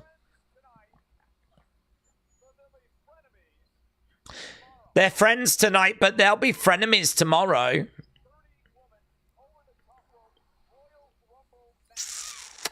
Okay. Wrestling Void said poor wrestlers who compete tonight and then have got the Rumble tomorrow. Benny said, my final four predictions, Julia, Raquel, Lyra, Medusa. For the men, Hobbs, Fahad, Y2J, and Reigns. It's going to be spicy. Spicy. Okay, Charlotte and Alexa making their way down to the ring. Play and pain written on the back of the jacket. That looks nice, actually. Charlotte's gear looks great. I was saying this the other day about how I'm not into the fact that women don't have the same freedom as the men. There's no way that you can spin that, right? They should have the same freedom. But one thing that I really do like is the fact this forces them to really think about their ring gear. And it gives us some like different ring gear, different designs. I think what Charlotte's wearing there looks great. Part of me wishes that the guys had to sort of change what they wear as well. Get them to sort of think about what they have to wear. Charlotte looks great.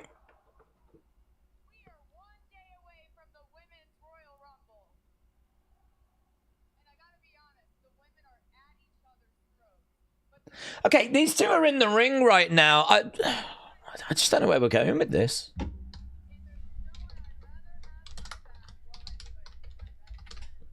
Alexa and Charlotte in the ring.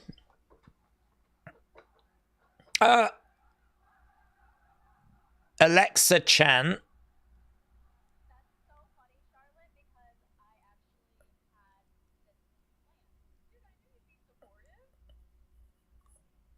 Okay, we're doing a little tease here of some drama, some dissension.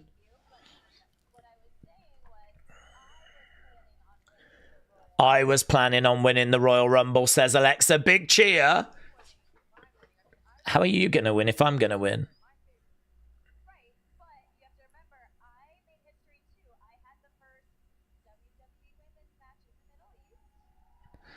I had the first women's match in the Middle East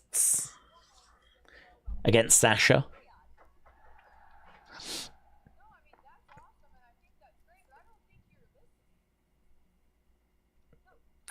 You're not listening.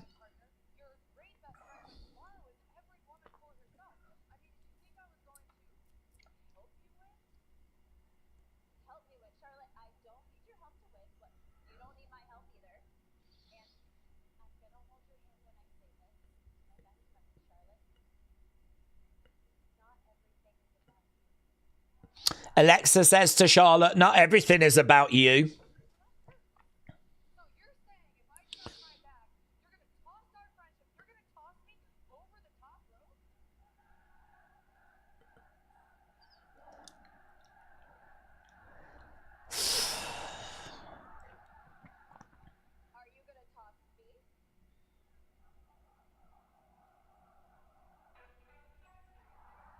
Rumble go-home shows are amongst the worst, actually, thinking about it, because it is just hours of people going, I'm going to win the Rumble. And then people that are in a tag team or some sort of faction going, how are you going to win if I'm going to win? And we do this every year. Every year. People just can't work this out. If you're in a faction, help each other, get to the end, best person conversation every year. So Alexa and Charlotte just can't get onto the same page at the moment. Judgment Day have come out.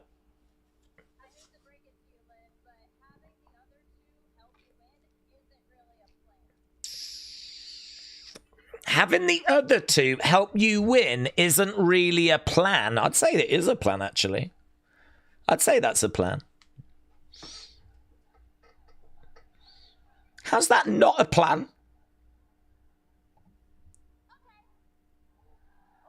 Okay, Judgment Day are making their way down to the ring. Roxanne, Liv, and Raquel, but they decide not to. We've got things to do, losers. Bye, bye, bye. Oh, here's Nick Aldis. Here's Nick Aldis.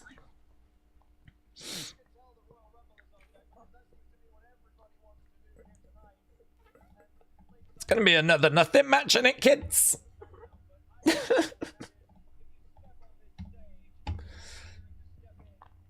If you step on this stage, then you're volunteering to step in that ring. That's actually a good line. If you step on this stage, you're volunteering to step in that ring. So there we go. A match has been made. That's where we're going. That's why I didn't know about it. It hadn't been announced. So there we go. Is Teddy Long booking this show? You're going to go one-on-one with The Undertaker. Okay, we've gone to commercial break. This is the same segment as the first one, said N and No. I don't know, man. This is not a good SmackDown, to be honest. It is such a... It's one of the most go-home shows... One of the most go-home show go-homes I have ever seen. It is so paint by numbers. People arguing, let's just put them in a tag match. Just people saying, I'm going to win the Rumble, I'm going to win the Rumble. Blah, blah, blah. It is exactly what you would expect, which I suppose we can't be down on because it is the go-home show for the Rumble. So you should expect a go-home show for the Rumble, and that is exactly what this is. But I don't know, some of the booking this year has actually been quite creative. Some of the booking this year, I think, has felt better than kind of what we were getting at times last year. So I think I went into this show, I suppose, with an expectation that it was going to be better than just what you would expect. And it is really just what you would expect, yeah. Okay, it's fine, whatever. It's all about tomorrow. It's all about tomorrows. Okay, we've got another ad break. Yeah, I've got another ad break, yeah. As a shout out to you. Random Gamer said, it's nice watching a show at a reasonable time, though. Dylan said it is a bit of a boring SmackDown. There's no storylines that have been forwarded on this show, says Harmon. Hex said, what heel and face turns do we expect tomorrow? Hello, Hex. That's an interesting one. Heel face turns. I can't say I'm massively anticipating any. I suppose we would need to know where we're going in order to know if we need to turn anyone to get where we want to go. And to be honest with you, a lot of the rumoured matches for WrestleMania just involve faces and heels that we've already got. So, for example, Becky and AJ, not anticipating any change there. Babyface, heel, sorted. Not anticipating. Word is there's no change for Cody coming up anytime soon. They're quite happy with the numbers. They're quite happy with the reactions that he's getting. Obviously, a little bit of a down earlier that the fans didn't want to see him win the Rumble. You know, that'll be noted. But word on the street is no change there. Obviously, no change for Roman. He's a babyface. It's going to stay that way. I would look at Brock. He's a heel at the moment, but we don't know what the plan is for him at Mania. If he's going to face Gunther, he's going to have to lean a bit more into being a face, isn't he? Gunther's a heel. He's going to stay a heel. There won't be any movement there. Bianca Jade is the plan for Mania. I think Bianca will be a face. Jade will be a heel. That's pretty much as it is. Chad could be interesting if he comes back. He was a heel before. Will he come back and be more of a face now? So, I mean, honestly, not something I've given any thought to about like potential face heel turns because I can't really think of anything. If Seth comes back, he's going to be a face because he'll go after the Vision. But I'm not expecting Seth. So I think I would look at Brock and what they do with him going forwards. I think I would look at maybe Chad. If he comes back, he was a heel before. Is he going to stay a heel? Tiffany, I haven't heard any plans for Tiffany, to be honest. She was a face. I think we probably need to keep her face. We've got lots of heels. Probably needed to stay face. Yeah, not expecting too much change on that front. There's nothing at WrestleMania to suggest that we need to make any big change. Connor said, do we think that there is a possible chance that Alexa could and might be eliminating Charlotte? Yeah, there's a chance. She could eliminate Charlotte, which could, set us on the road to Charlotte-Alexa, start the kind of dissension between those two. But equally, I wouldn't be shocked if we don't get to that until SummerSlam. It could be because I think this partnership's gone on a bit longer than they anticipated.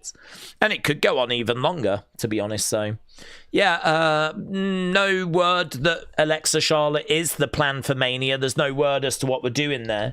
They could equally find themselves going after tag titles again and actually split at Mania. So, yeah, lack of word as to what we're doing with those kind of hurts that a little bit. But yeah, there's chance. We could do Alexa Charlotte. Liv with a kick to Alexa. Alexa down.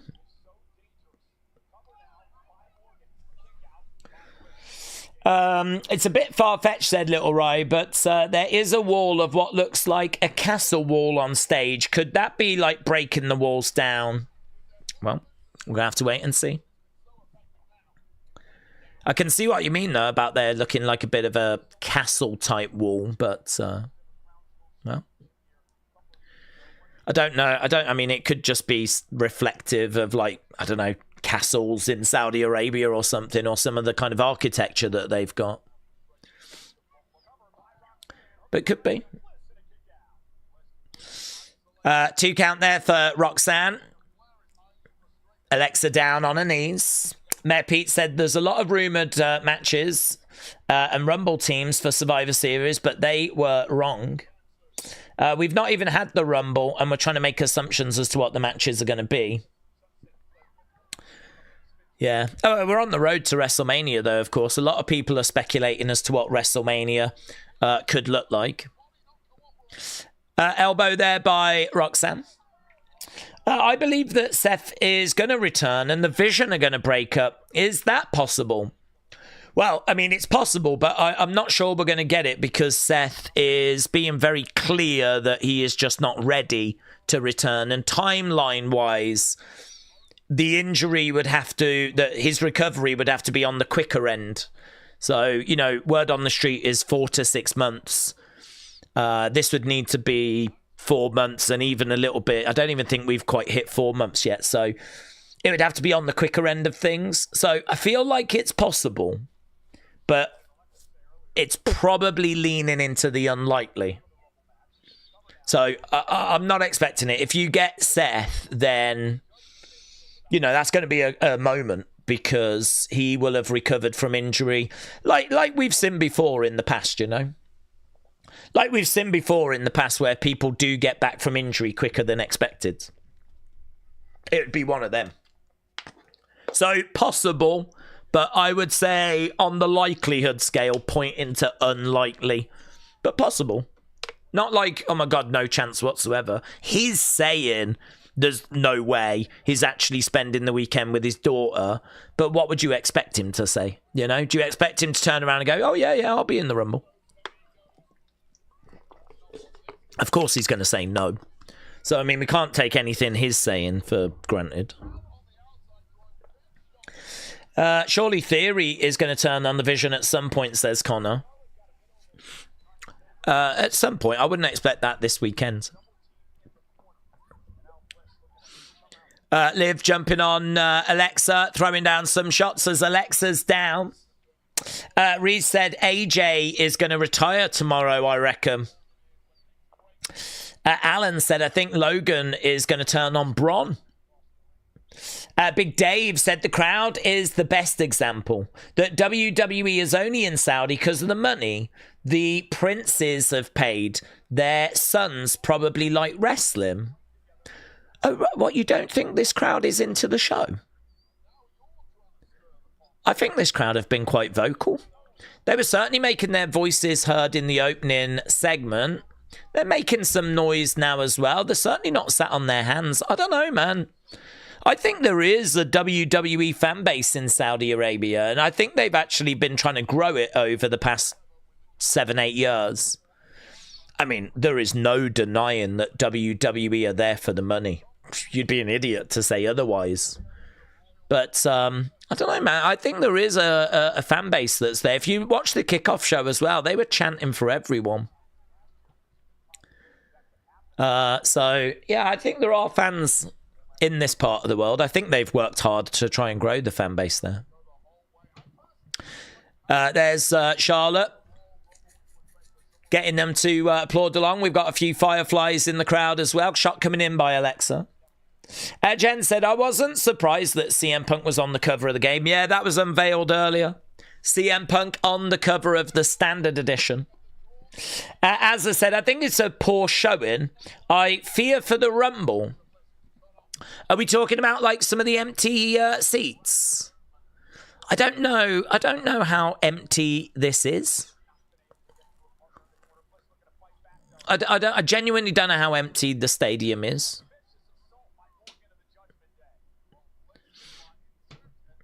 Right now, we've got Alexa down.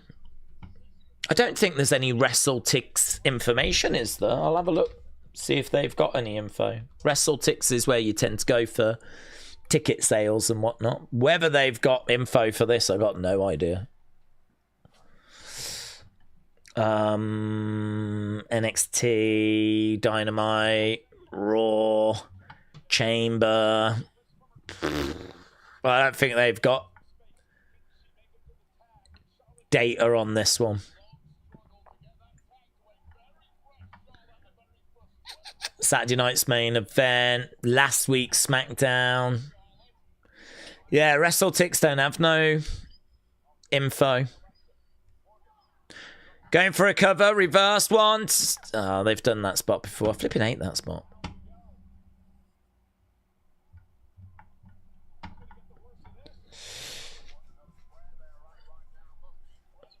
I love Punk, soon to be in the Hall of Fame, and no doubt, but I think Cena on the cover, or at least a special edition, would have worked, said Jackal. Keegan said, I'm feeling great. I'm not pumped. Draining my stomach. Keegan, shout out to you, but I hope you get better soon. Here's Charlotte. She's been tagged. She's climbing up. Did they show any gameplay? No, no gameplay. Crossbody there by Charlotte. Roxanne goes down. Liv goes down.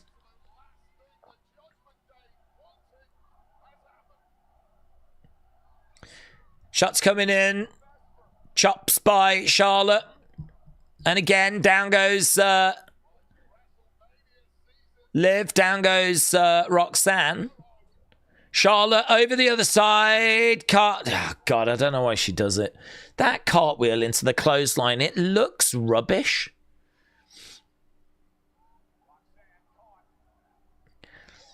Fall away slam. Kip up by Charlotte.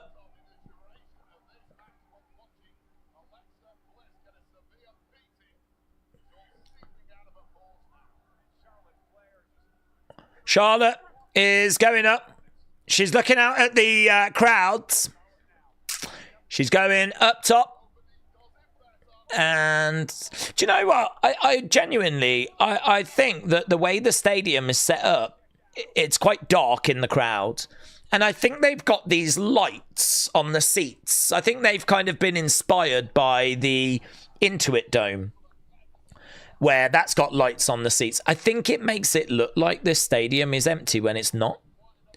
I'm looking and it looks like you can see empty seats, but if you actually look, you can see people's faces. I mean, I don't know if there's a shot doing the rounds that shows a lot of like seats maybe at the back that are empty, but I think it's quite deceptive, actually. I think there's more people there than some people might be under the impression there is. 1, 2, save getting made. There's 18,000 for SmackDown tonight, said Isaac. Are you going off what Michael Cole said, though? Because you can't really go off what the commentators say. If we're going off what Michael Cole, do you know what I mean? There was 90-odd thousand at WrestleMania 3. Believe us. Please believe us. Drop kick there by Charlotte.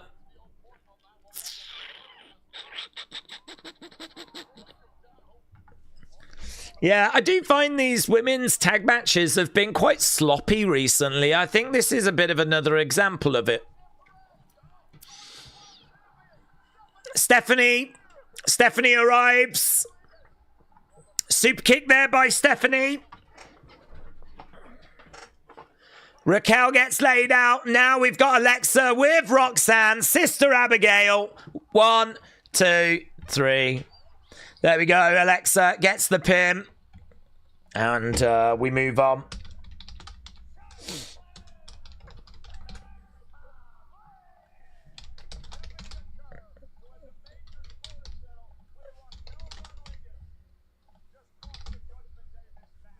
Okay, there we go. Get your thoughts in for that match. Charlotte and Alexa.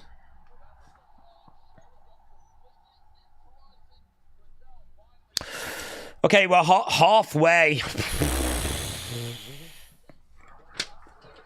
Got to watch this again later.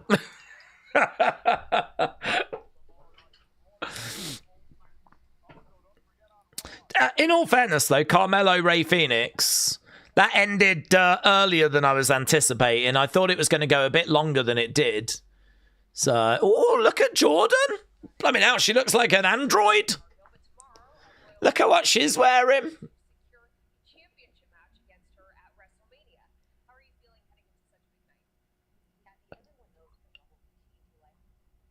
Interesting that she's decided to cover her hands as well. That's not going to be good for gripping.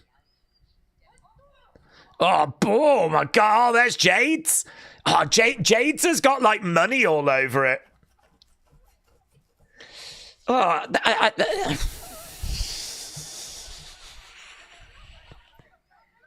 God, she really sparkles in that bodysuit, doesn't she? Actually, when she's moving and the light's shooting off it looks amazing. The Jordan one. The Jade one, it's good that it's money, but it's not green. Like, money in America tends to be green, doesn't it? Hers is more like white. And... Fraxium!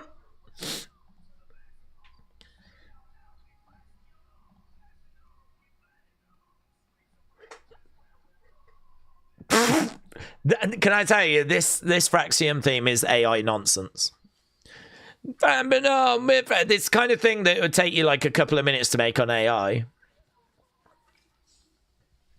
I've been on with Fraxium, Fraxium.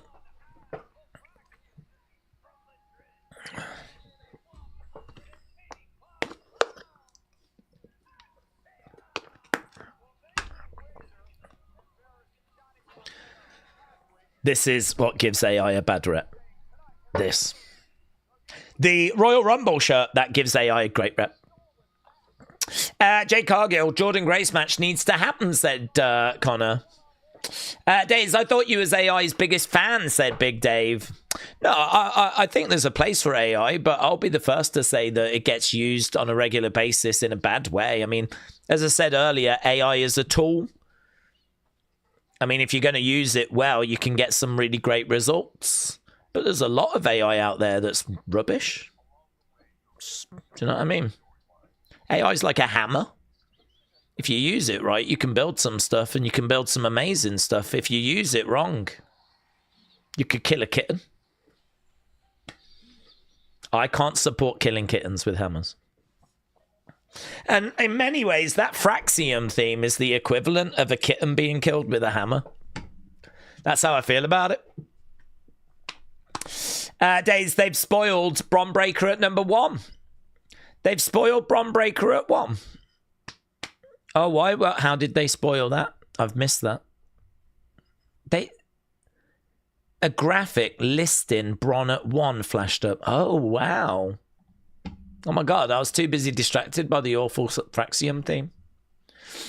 Yeah, okay. Spoiled! Bron Breakker, entrant number 1. Guys, breaking news. Whoever did this is so fired. Wow. Wow. Well, there we go. Bron Breakker, entrant number 1. To be honest, do you change that now? Bron Breakker could be the Iron Man, couldn't he? He fits that boat for me. You know, he's not like... I mean, he's got a good size to him. He's very athletic, but I feel like Bron Breakker is known for his conditioning, his explosiveness. He's got strength, but, you know, it's you know, he's quick when he hits the ropes and the speedy moves. Like, there's a lot more to him than just being like a beast, like just being like, you know, this strong guy. So Bron is someone that could get that sort of Iron Man moniker. So I wonder if this is or was setting him up for that. Interesting. Interesting. What else have we got going down? Betting favourite to get most eliminations is Obafemi. Becky Lynch says AJ Lee has got terrible taste in men. CM Punk. CM Punk. CM Punk. Right. Didn't Cody say that he was entrant number 1? Oh, no, I didn't hear him say he was entrant number 1. I wonder why Jade is wearing the same thing that Naomi wore at Money in the Bank. Did she wear that? Is it a different colour, though? To be honest, I mean, it's money, isn't it? So I think the statement is, I'm money. So I think it's probably not anything deeper than that. Okay, Axiom is in the ring. I bet they edit that that little glitch out, that graphic. I bet that don't make it to USA Network. Here is Candice and Johnny. Candice, you are barred from ringside.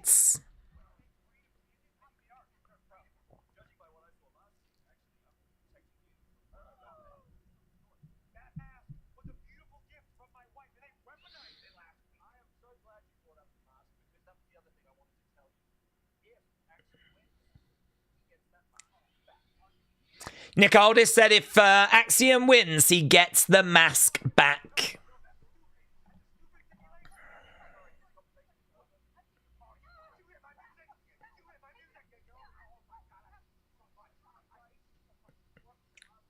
I hate you so much.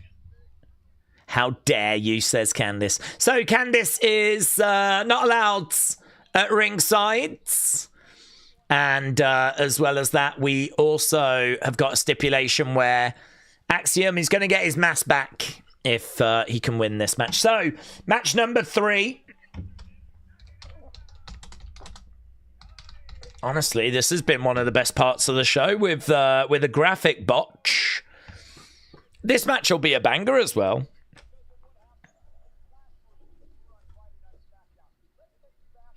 Axiom versus Johnny Gargano. Okay. Compare this to Rebel Heart, said right. Oh, what a great tune. Great tune. I wonder. Oh, we read that one. Jelly Roll could be the celebrity in the Rumble, said Reese. Iron Sentinel says Braun at 1, Logan at 2, Bronson at 3, Theory at 4. That would be very unfortunate, wouldn't it?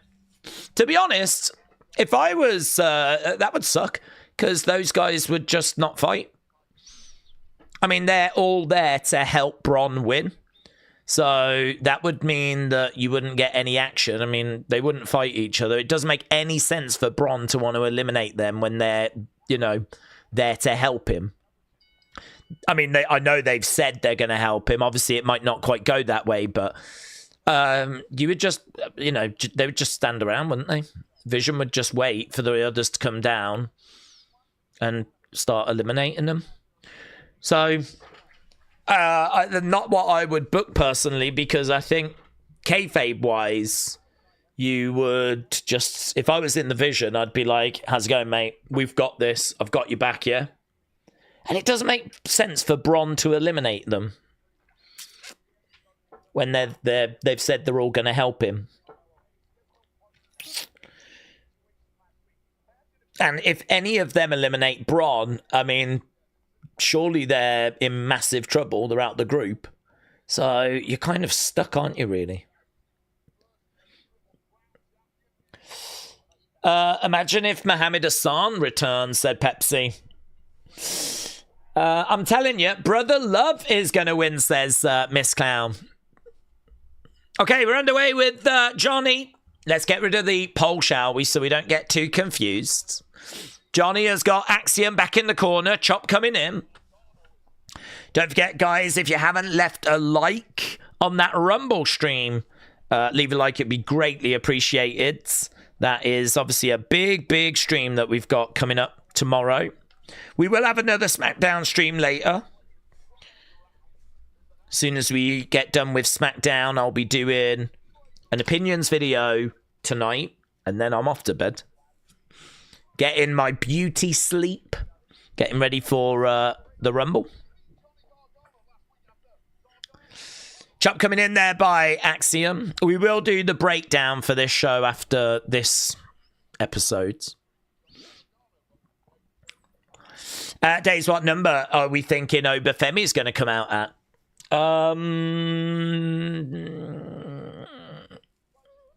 12. Something like that. 10.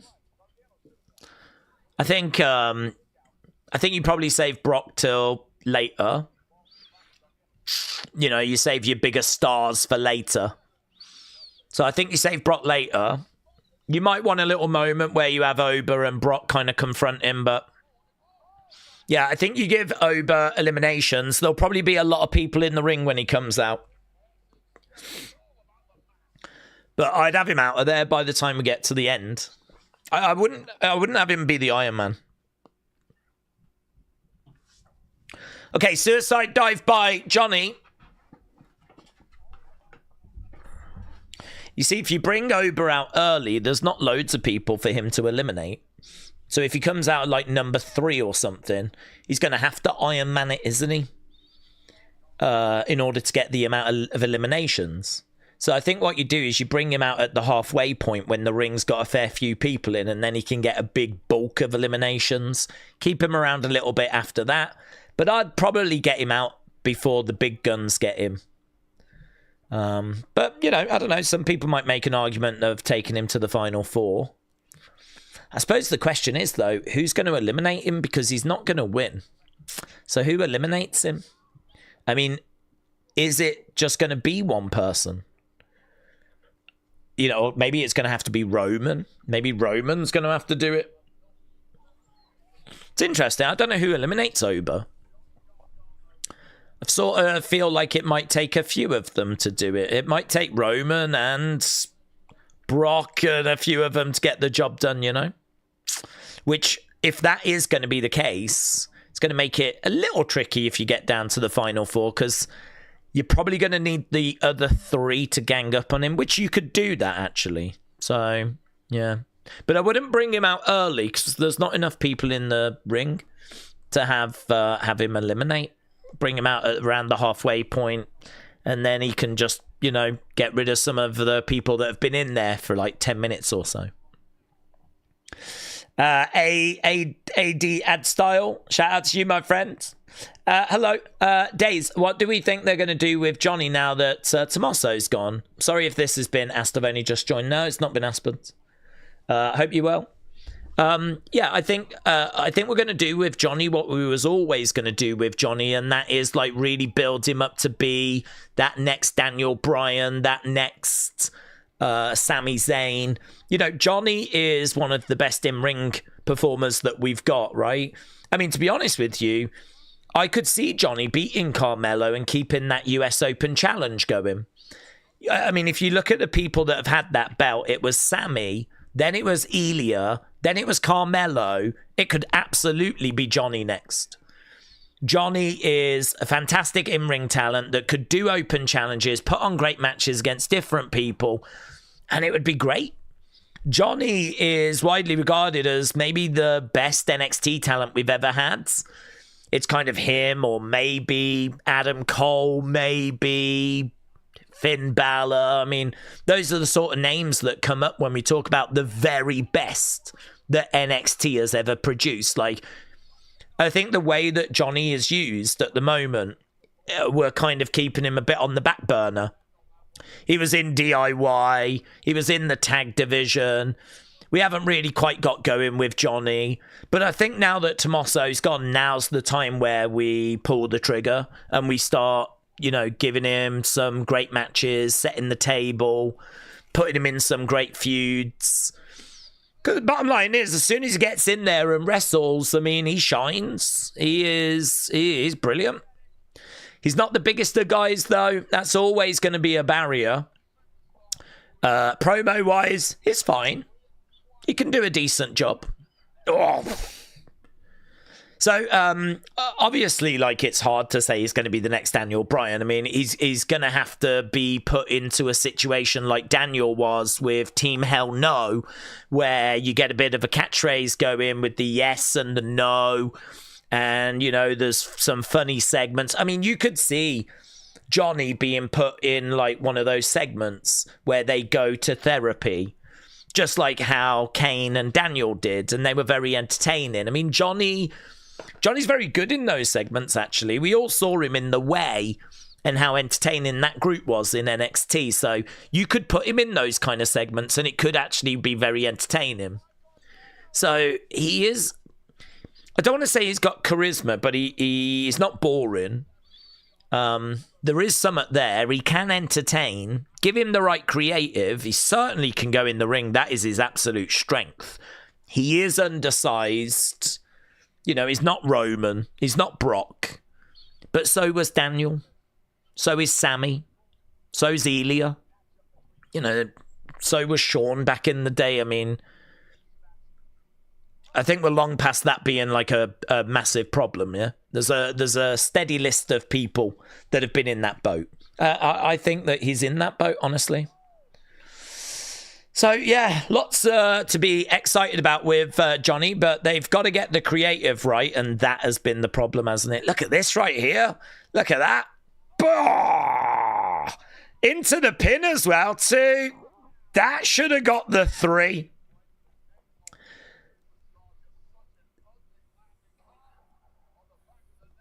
Little bit of a glitch with the replay there. I don't know quite what that was. It was a little bit like a vertebraker, but it was an inverted vertebraker. It's where he had him upside down on his back, and then he kind of drives him down. Johnny is climbing up. So, yeah, at Style, I'd say that... just like most things in wrestling, we got to find the right creative, but there is definitely something there with Johnny wrestling. Yep, off the top. Spanish Fly, and Axiom goes back into the corner. He's got his mask. Charges over. Oh, super kick, though, by Johnny. Roll up there by Johnny to handful of tights. Couldn't get it. Oh, misses with the kick there, Axiom. Johnny trying to rip off this mask, and he gets this mask. Johnny gets another mask. That's the second mask now that he's managed to pull off Axiom. Oh, very good. Axiom puts the other mask back on, though. Bang! Big boot.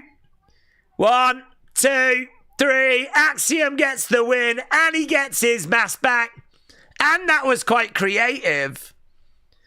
So there was the old mask right there in the ring. Axiom was able to put that one on after having this one pulled off. The only problem is now his ring gear doesn't match. That's embarrassing. There we go. Do you know, this got crazy views last time. People are always interested when a wrestler has their mask removed. It always does well with views. But that was quite clever how they did that one. And there's Axiom picking up the win. The golden ratio gets the victory. Let's get the poll up, shall we? Backstage with Ilya. He's going to be taking on The Miz. Here's Mello.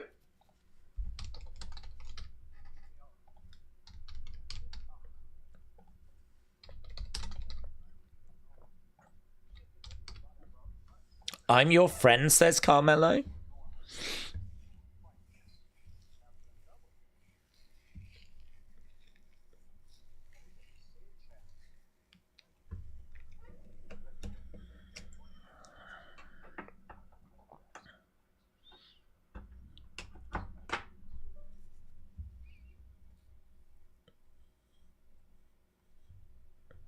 Okay, so just a few words there between Ilya and Carmelo. I think Ilya's saying, listen, you capitalized on The Miz getting involved last week, and I don't really know what to think about that.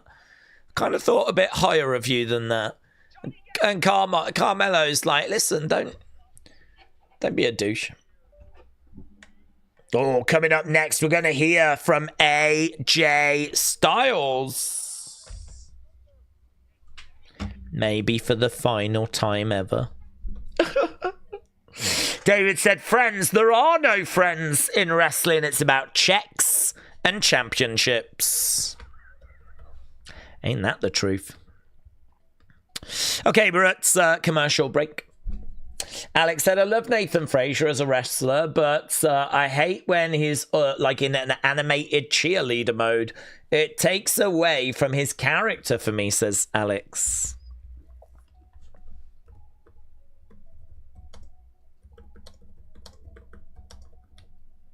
Bum, bum, bum. That's really interesting, isn't it, about that botched graphic? I totally missed that at the time, but it's very interesting. I do wonder, though, if they are going to...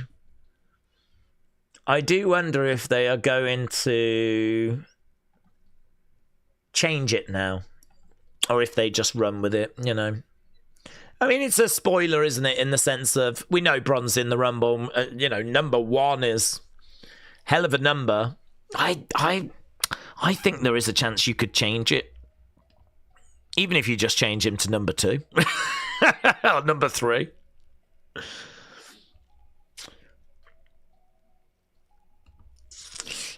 Did anyone catch in the beginning the Axiom? Yeah, I didn't at the time, but it's all over the internet. Connor said, what do we think about AJ confirming on Raw that he wants to be world champ one more time? Well, it was a way of bringing out Punk, wasn't it? So he said that, and of course that brought CM Punk out, and of course it led to a championship match. So those comments just set up what we got later in the show. I mean, I'm sure it's still true. He would like to be world champ one last time, but he might have run out of opportunity and road. I think they've done an excellent job of making us guess and second guess as to where this goes, this match. Very split opinion on it. Alex said, what number do we think Jericho could be if he appears? Well, I think you save him late, don't you? I'm not going to say necessarily number 30, but it makes the most sense. I always think it's a bit crazy. I mean, when Edge came back, though, they had him at 21. I don't really know why, to be honest. Perhaps there's a little bit in... like 30's a bit predictable. Because number 30 is the last chance, you know. But, I don't know. I mean, we don't know if Jericho's in or not. 30 could be anyone. But it is funny, when they bring back a big return like Edge, I think he was like 21. He certainly was not 30. So 30 would make sense, but to be honest, I'd probably expect Jericho to be in the 20s. Just historically, we don't use 30 that way. Yes, pan down and look at my lemon pepper steppers. I bet Kathy's thrilled because Trick's actually really tall, so she can wear heels.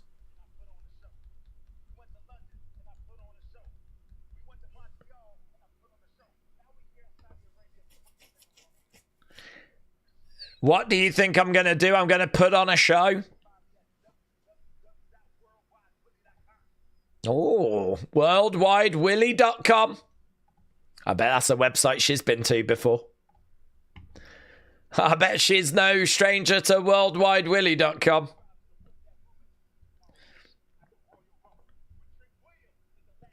Trick's really good when it comes to like promos and flow. He does just miss a few kill shots though. It does feel like he would benefit by having some lines that are like, oh, that's good. Here's AJ. Yep. But, I mean, his delivery is excellent because, I mean, he's into his raps and his kind of word battles and whatnot, rap battles and everything like that. So actually playing around with words is something that he's very used to doing. Here he is. Here he is. AJ Styles. Daze Catherine died age 71. She played the mom in Home Alone. Did she? The Home Alone mom? Really? I didn't know she was dead. I didn't know she was that old. What was her name? Oh my God. Oh, what? She's died today.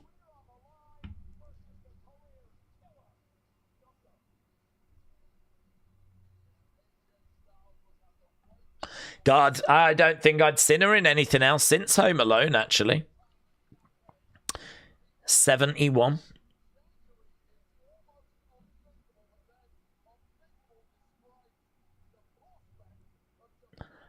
Was she the mom in Schitt's Creek? The TV? I didn't know that. I didn't know that that was the same woman. Wow. That's such a good comedy.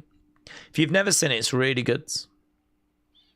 Yeah, I honestly didn't know that that was the mom out of Home Alone. There you go. Oh, well, that's sad. Talking of sad, we might be sad tomorrow.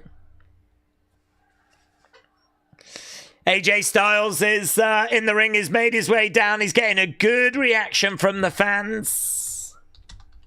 AJ Styles. The house. Yeah, do you remember that? The house that AJ Styles built.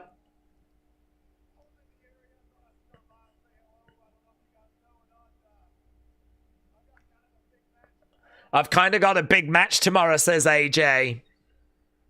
His arms look big. Why am I only just noticing this now? I don't know if he's had a pump on today, but...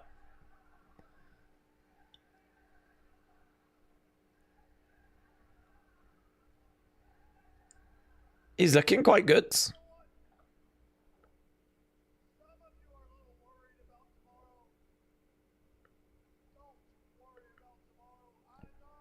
Some of you are worried about tomorrow. Don't worry about tomorrow. I'm not.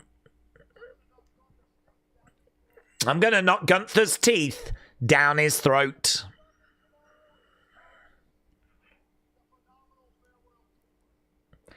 He says that there's going to be a phenomenal farewell tour.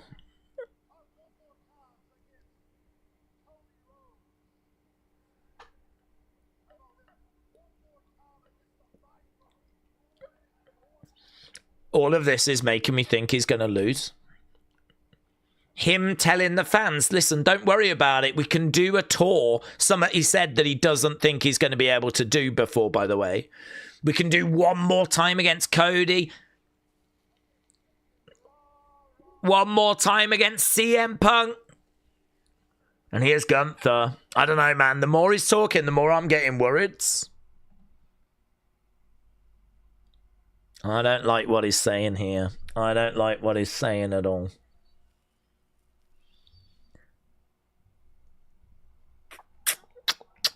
Here's Gunther.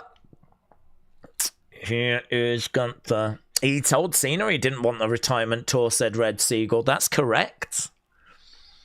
So him coming out saying we can do a retirement tour is a red flag, isn't it? I love Gunther's sensible trousers.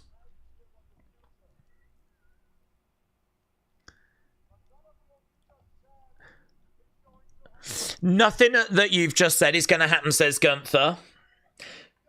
Is Gunther part of a polo club or something?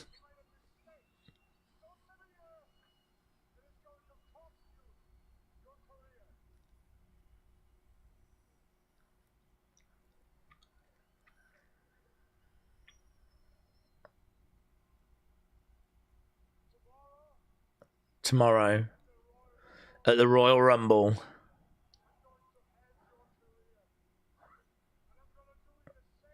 Gunther looks like he owns a yacht. I don't know how I feel about it.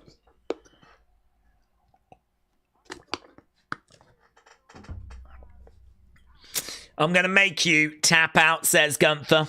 James said AJ is my GOAT. If he retires tomorrow, I'm going to be sad. Poppy Croc said, I think he could lose. Then do a retirement tour in TNA where he is the GOAT.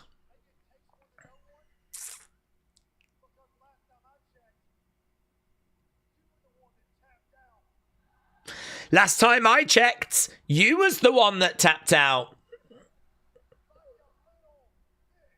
Like a little... Does that mean John Cena was also a little... Gunther on the edge of the ring. He's not taking that, Gunther. He's not taking that. I mean, look, Gunther's in his lovely pants, nice shirt. AJ's out here in, like, jeans and a t-shirt. I mean, it's just no class with AJ. It's just not, he's not classy enough. Don't bother, Gunther. Your clothes are too nice. Walk away. Right. Why couldn't AJ be in the men's rumble? Says Connor. Adam said AJ is my favourite in-ring of all time, and I've been watching non-stop for 35 years. Please don't end it tomorrow. I'm not ready for this, says Adam. Okay, here's Shinsuke. Here's Tama.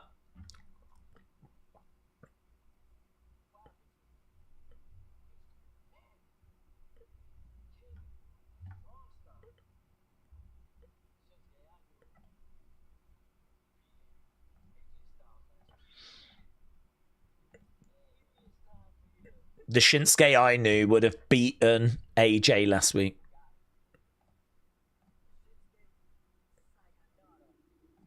The Shinsuke Sayonara Tour.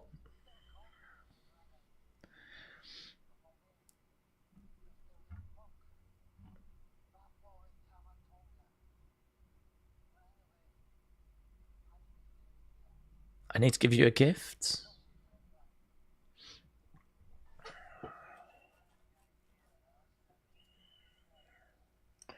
Speaking Japanese.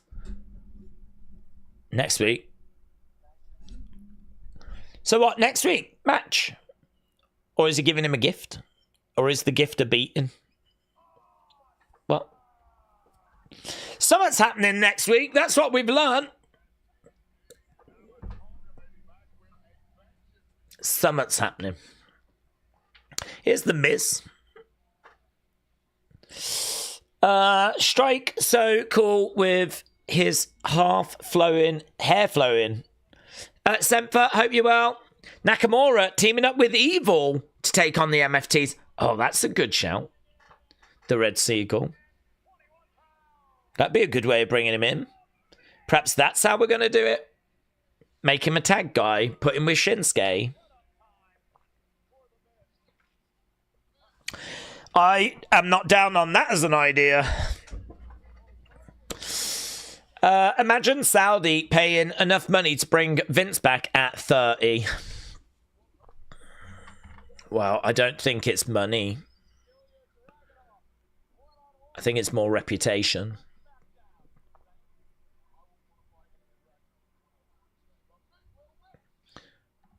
Yeah, that is interesting. He did challenge him to a match next week, and he did have a little glance at that tag title. So you could really be onto something with that. The Shinsuke Sayonara Tour is a pretty fun line. Okay, we're into the final hour, my friends. This has not been a mind-blowing episode of SmackDown, but that's okay, because I am choosing to see this as the calm before the storm. That's what this is. This is the calm before the madness that is going to be the Royal Rumble. TJ, I've said Catherine O'Hare, it is so sad. Little Rise said, did you watch the Hot Ones with Punk and AJ? It was a bit dirty. I did watch it, yes. It did get quite hot, and it had nothing to do with the sauces. Okay. Green shirt guy is there, but he's just on the opposite side, said Riley. Right, thank you. Red Seagull said, it's just been a typical go-home show. Big Dave said, this is the definition of a filler episode. It's SmackDown, and we've definitely had worse. Bobster, hello, said we've had 20 minutes of action and about 1 hour 40 of commercials. Alex said, did you see how weird the WWE meet and greets were for the Rumble? Is that where they're in groups and there's like 3 superstars in each group? I didn't really look at the groups, to be honest. I saw some people saying there was only like 3 women and that was a bit disappointing. So I think there was a little bit of chatter around that. But I don't know. I can't imagine the fans are too disappointed. There looked like some pretty big names that were in those groups. Days, we are now officially 24 hours away from the Rumble. Let's go. Wrestler with Andy, hello, said this is the Miz 20th year in WWE. He's been wrestling for the longest full-time wrestler than Undertaker did. He might literally be the longest of all time. Oh, what, like the longest permanent, like full-time wrestler? Ooh, that's interesting. Yeah, he could be actually. Yeah, he could be. I'm trying to think of back in the day. I mean, obviously Bruno from like 63, but going through to about 83. But I mean, he had injuries that kept him out for a while. He wasn't like ever present like the Miz has been.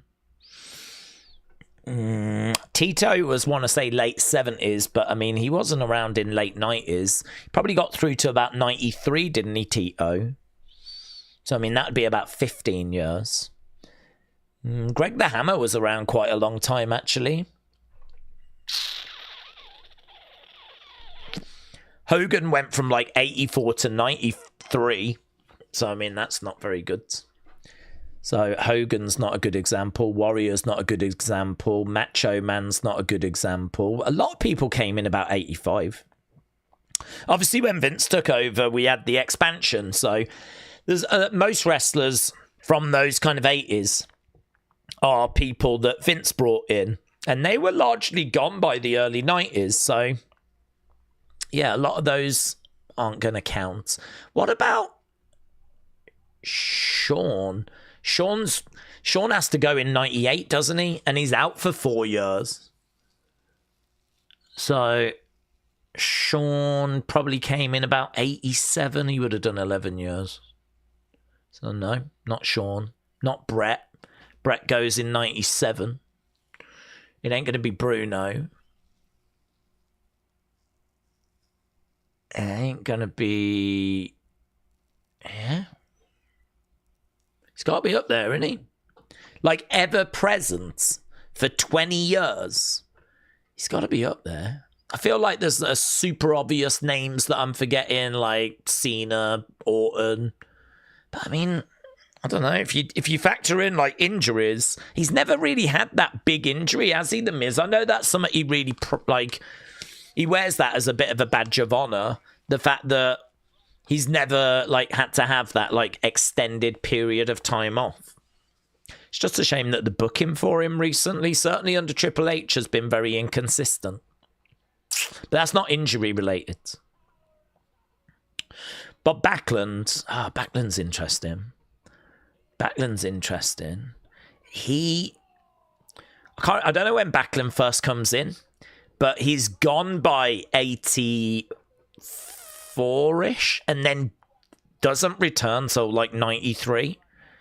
So if we're saying a constant, Backlund doesn't start out in 64. I want to say he comes in mid late 70s and then gets the championship. Obviously carries it from about, 79 to 83 type ballpark. I want to say it's about 4 years he has it. Yeah, no. That ain't 20 years. You ain't getting 20 years out of it. You might get, lots, if you add all the time together, but we're talking constant. The thing with Bob Backlund is he steps away, doesn't he, for a long period of time and then comes back. But Jericho had time in his career where he had to take breaks because of Fozzy says, it's a good one, honestly. It's a good one. That kind of ever-present for an extended period of time. I don't know quite how we count injuries or whatever, but yeah, no. I suppose what we can say is Miz deserves his flowers. Longevity. Okay, we're back from commercial break anyway. Let's get rid of the poll. Wrestler Andy said, I could see the Miz doing another 5 years. Well, yeah, I mean, there's no reason for him to have to step away, is there? It's just if they've got anything for him, to be honest. Okay, Miz, Ilya.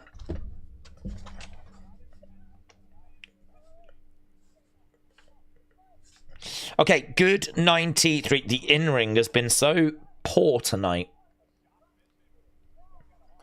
I hope that's not a sign of what's to come. Because Carmelo Ray Phoenix, you lot said was good 93. We weren't crazy about that, actually. Charlotte Alexa Judgment Day, good 88. Axiom against Johnny, good 93. So, in-ring has not been it.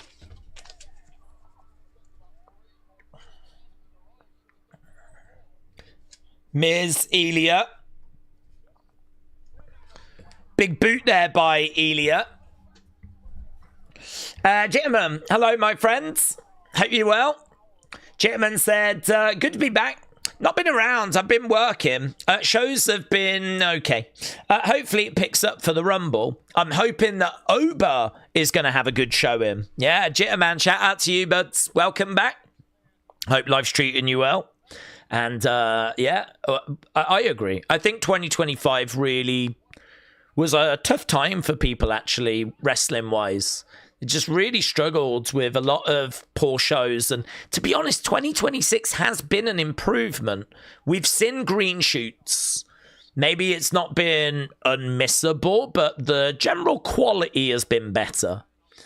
But, oh God, I can't say this is a show that is evidence of that. This is a show that I think is one of the weaker 2026 offerings so far. But it's a go home. I mean, there's a lot here that is... It doesn't matter. There's a lot here that's, you know, just spinning the wheels. It's not very meaningful. If you was to miss this, you're not missing anything, you know? So, yeah, it is... Not a show that I think is going to convince you that much has changed. The only thing I can say is that a lot of the other shows this year, I think, have been of a higher quality than this. So I completely agree. Let's get a good Rumble, and then let's get our teeth into the road to WrestleMania. And I've got high hopes that that road is going to be better this year. So, gentlemen, shout out to you, buds. As this fight is on the outside. So it got good intensity, actually, this match. They've really come out the gates. Bang. Finley, shout out to you. Finley said there's rumours that the WEP could be TV exclusive. I don't think anyone wants the WEP.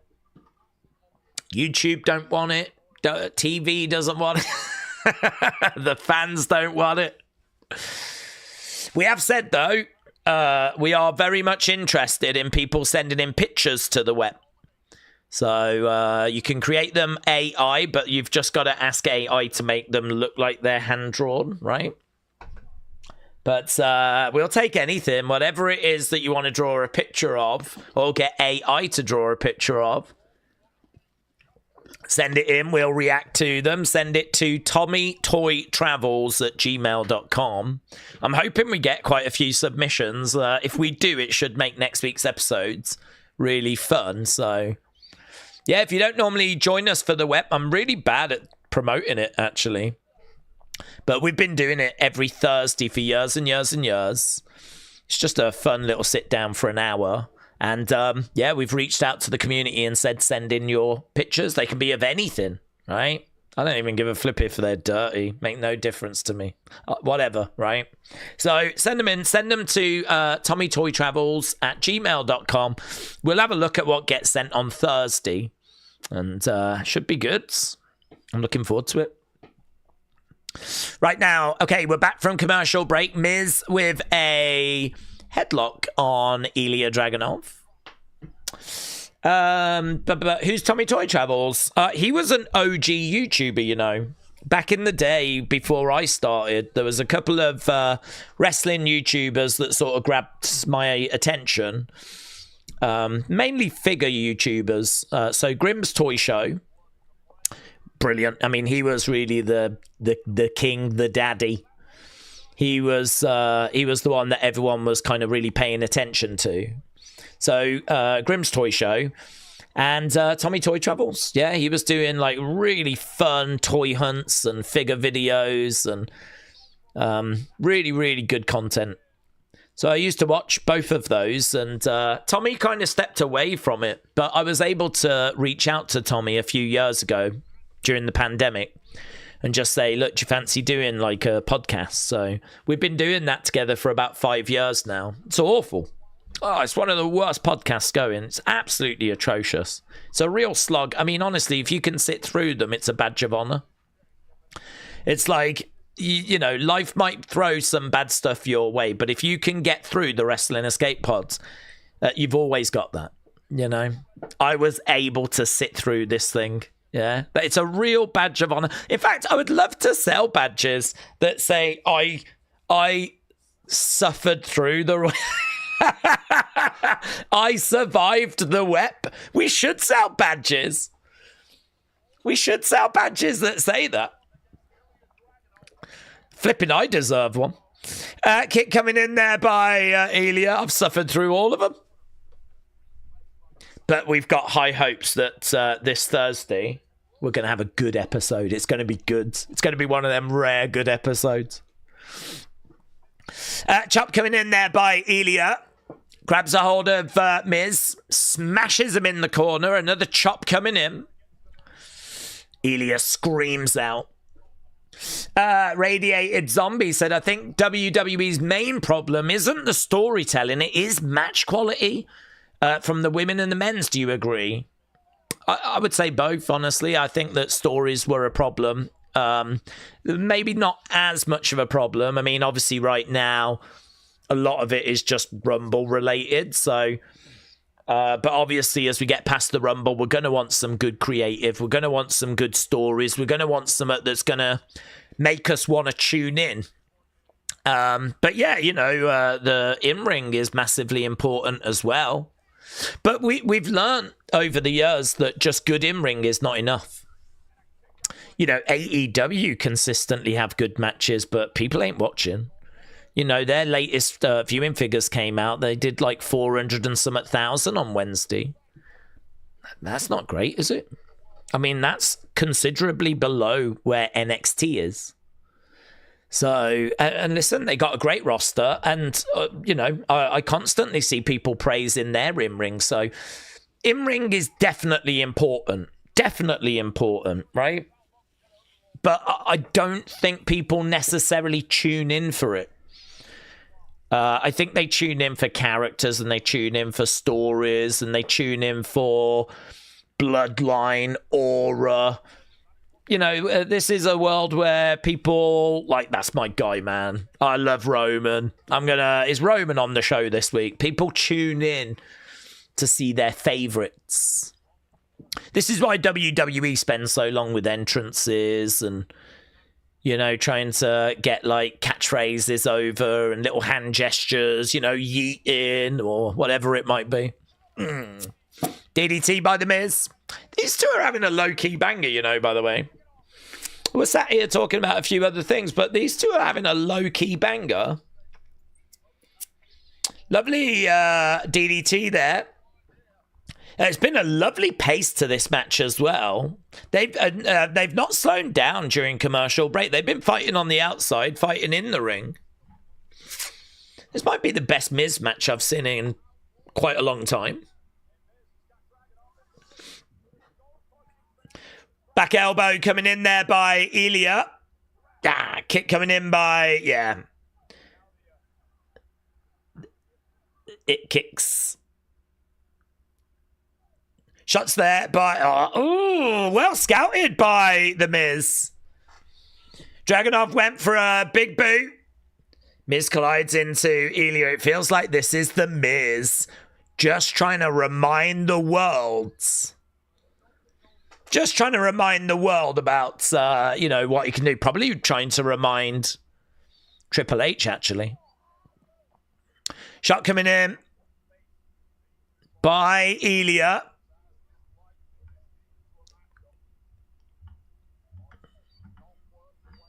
I don't know if I've missed a video, but there's people online sharing footage of 2K26. So I don't know, that there must be some little video somewhere.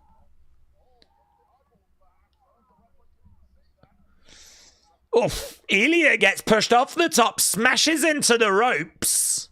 That looked moody. That looked moody. Miz. Flying headbutt. Ilya grabbing his nose. H-bomb connects. 1, 2, 3. Ilya gets it, but he's holding his nose. He's holding his eyes. Is he okay? Are you all right, mate? You never know when he's selling or when he's hurt. Oh, yeah. He's not happy with something. Something's not right, man.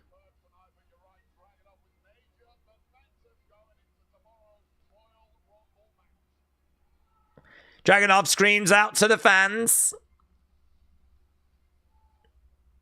He's kind of got his eyes closed. Hope he's okay.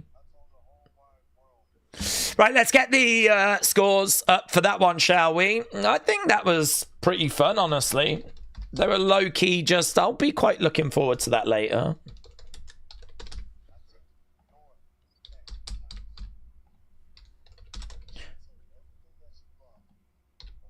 I took everything you love away. I'm a man of my words.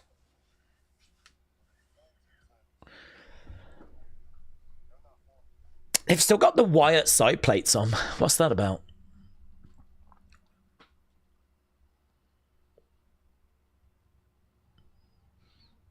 Tag belts go on to Tala.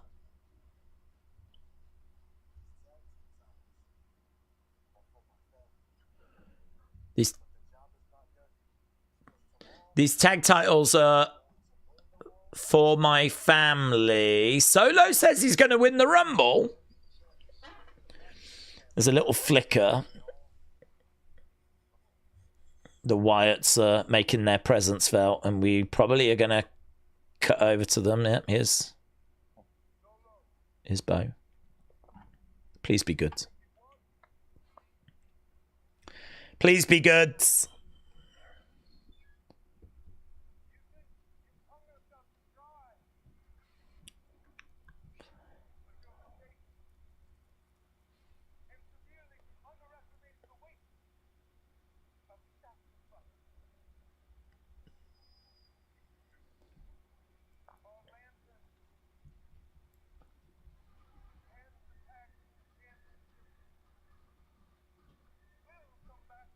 Our Lantern and the tag championships will come back to us.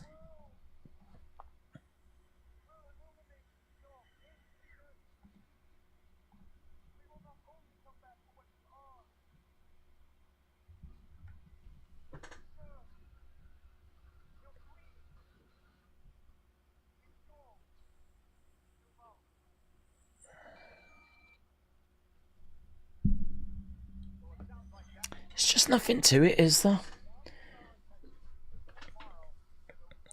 I mean, all he's basically said is we're going to get the belts back. We're going to get our lantern. Your greed will be your demise. And that's it.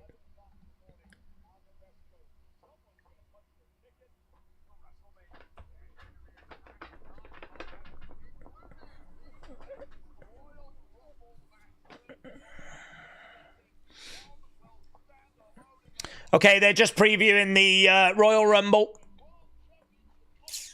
They are previewing the Rumble. Yeah, I don't know where the flip that's been shown, but maybe I missed it. It's good, isn't it? I mean, it's a screenshot, in all fairness, of an entrance. So, I mean, I don't know that that's gameplay footage, but look at that. Looks like a flipping picture. That is not a picture. That is the video game. Guys, I've gone cold. It's happened. We knew it was going to happen. It's gone chilly. Just a light jumper at this stage. We're not going to go too crazy. By the time the second SmackDown ends, though, and it's going to be like 4 in the morning, I'll have the big, thicker coat on. I'll be like, ooh. Right. Time for our main event. Here comes the Vision. It's probably not what the gameplay footage is going to look like, though, is it? It's probably just like the cutscenes or something. That's how they get you. That is how they get you.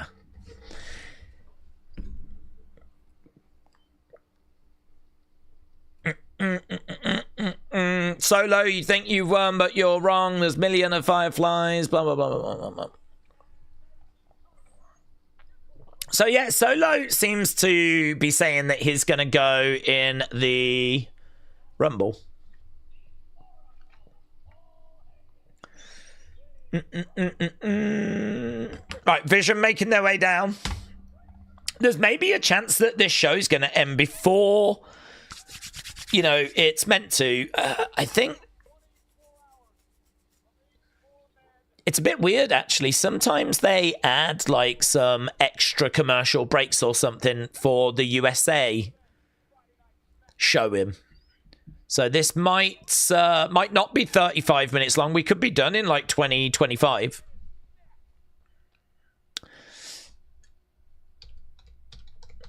Vision versus people. They're just taking on some people, to be honest. Okay. Big Dave says, I feel like I'm the only person who wouldn't be mad at Solo winning. It's always nice when it's not predictable. Kelvin said, the Royal Rumble, when does it start? Tell me. It starts at 7 UK time tomorrow, which is 2 p.m. Eastern. But there is, I believe, a 2-hour kickoff show before, and we will start even before that. Poppycock said, Bo sounds a bit too much like his acting. I just don't believe it. When he first came back and he was talking about Bray, it felt so real, but now it feels scripted. Yeah, I think, to be honest, though, it's a story. I think there is very real feeling when he talks about his brother, because, of course, that's coming from a very real place. That is a real loss. So I think, you know, but now we're dealing with a group having stolen his lantern. Do you know what I mean? It's a lot harder to make that seem real when... What is there to get your teeth into with that? Some MFT group has stolen your lantern. It's hard to get upset about it, isn't it? Just get a new lantern. I mean, we haven't done any work in making... I don't know why they don't do it. I don't know why Bo isn't saying that was his lantern. That isn't just any lantern. I can't just replace that. You know, that we haven't done any of that. He just keeps saying, like, I'm going to get it back. But we haven't spoken about why it matters. We haven't dug into the emotional connection as to what it represents, what it means. I mean, he could be quite easily saying that was his, and actually, like, you know, really cutting through, gritting his teeth, trying to hold back the emotion, trying to hold back the anger. It's not. There's absolutely none of this. And the other thing as well is that we could have gone so much further with this as a story. You know, we could have really dug into, you know, what is that lantern? Where did it come from? What does it represent? Why is it important? I sort of feel like there was an opportunity, and we just haven't, have we? Blimey now. Someone stole his lantern, he wants it back. I mean, we couldn't have kept it any more surface if we tried. There's so much potential to dig into there, and we just haven't done the work. I don't know why. This is where people are like, it's done, it's over. Why at 6, it's flopped. No one cares. You know, you kind of go, well, we haven't even started yet. We haven't really done anything. And then we do something like this, and it's just nowhere near the kind of depth that people are looking for. And you just kind of go, yeah, well, okay, fine. I can't argue anymore.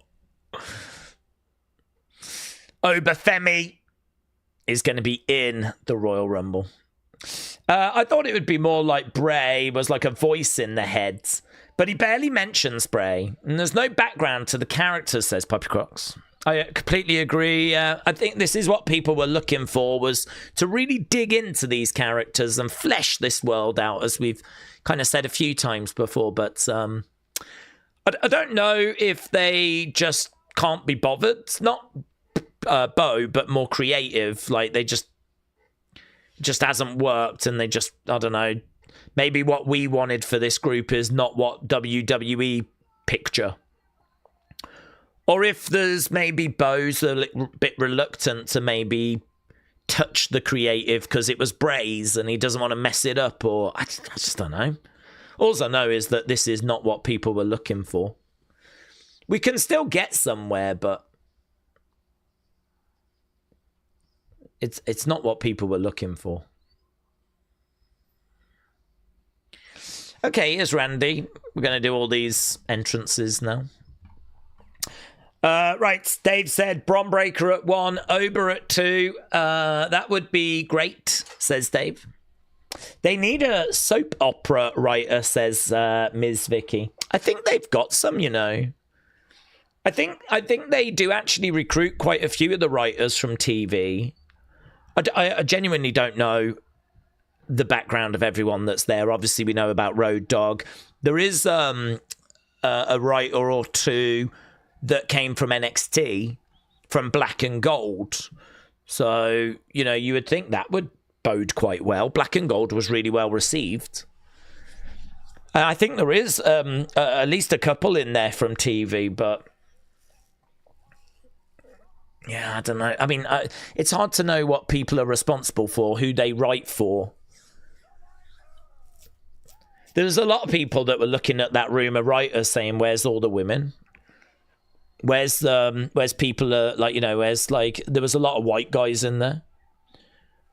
You know, do we need to get more women in to write for the women? Do we need to get some different ethnic groups in there? Like, do we need some variety? I mean, I'm a big believer that you just hire the best, regardless of whatever. The only thing I would say is, if that room really is the best, I don't think that was reflected in 2025. Definitely feels like there needs to be change in that creative room. The good news is there does seem to have been some adjustment earlier this year.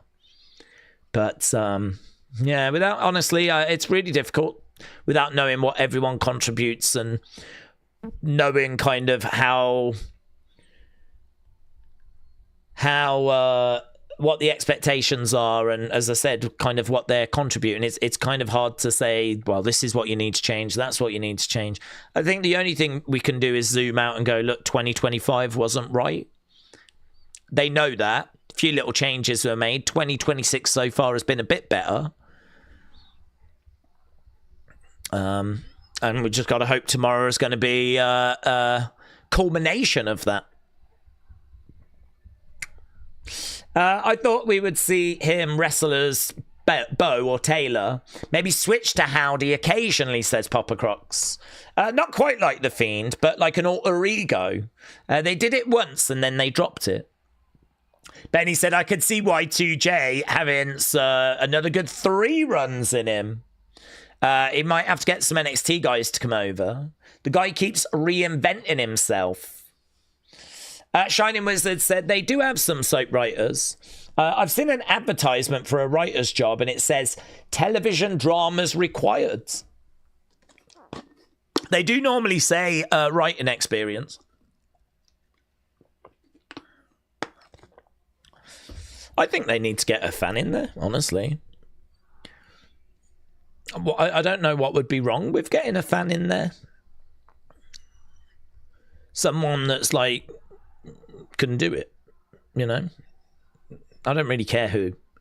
But like, I don't know, do a process, do an interview process where you just get the best of the best.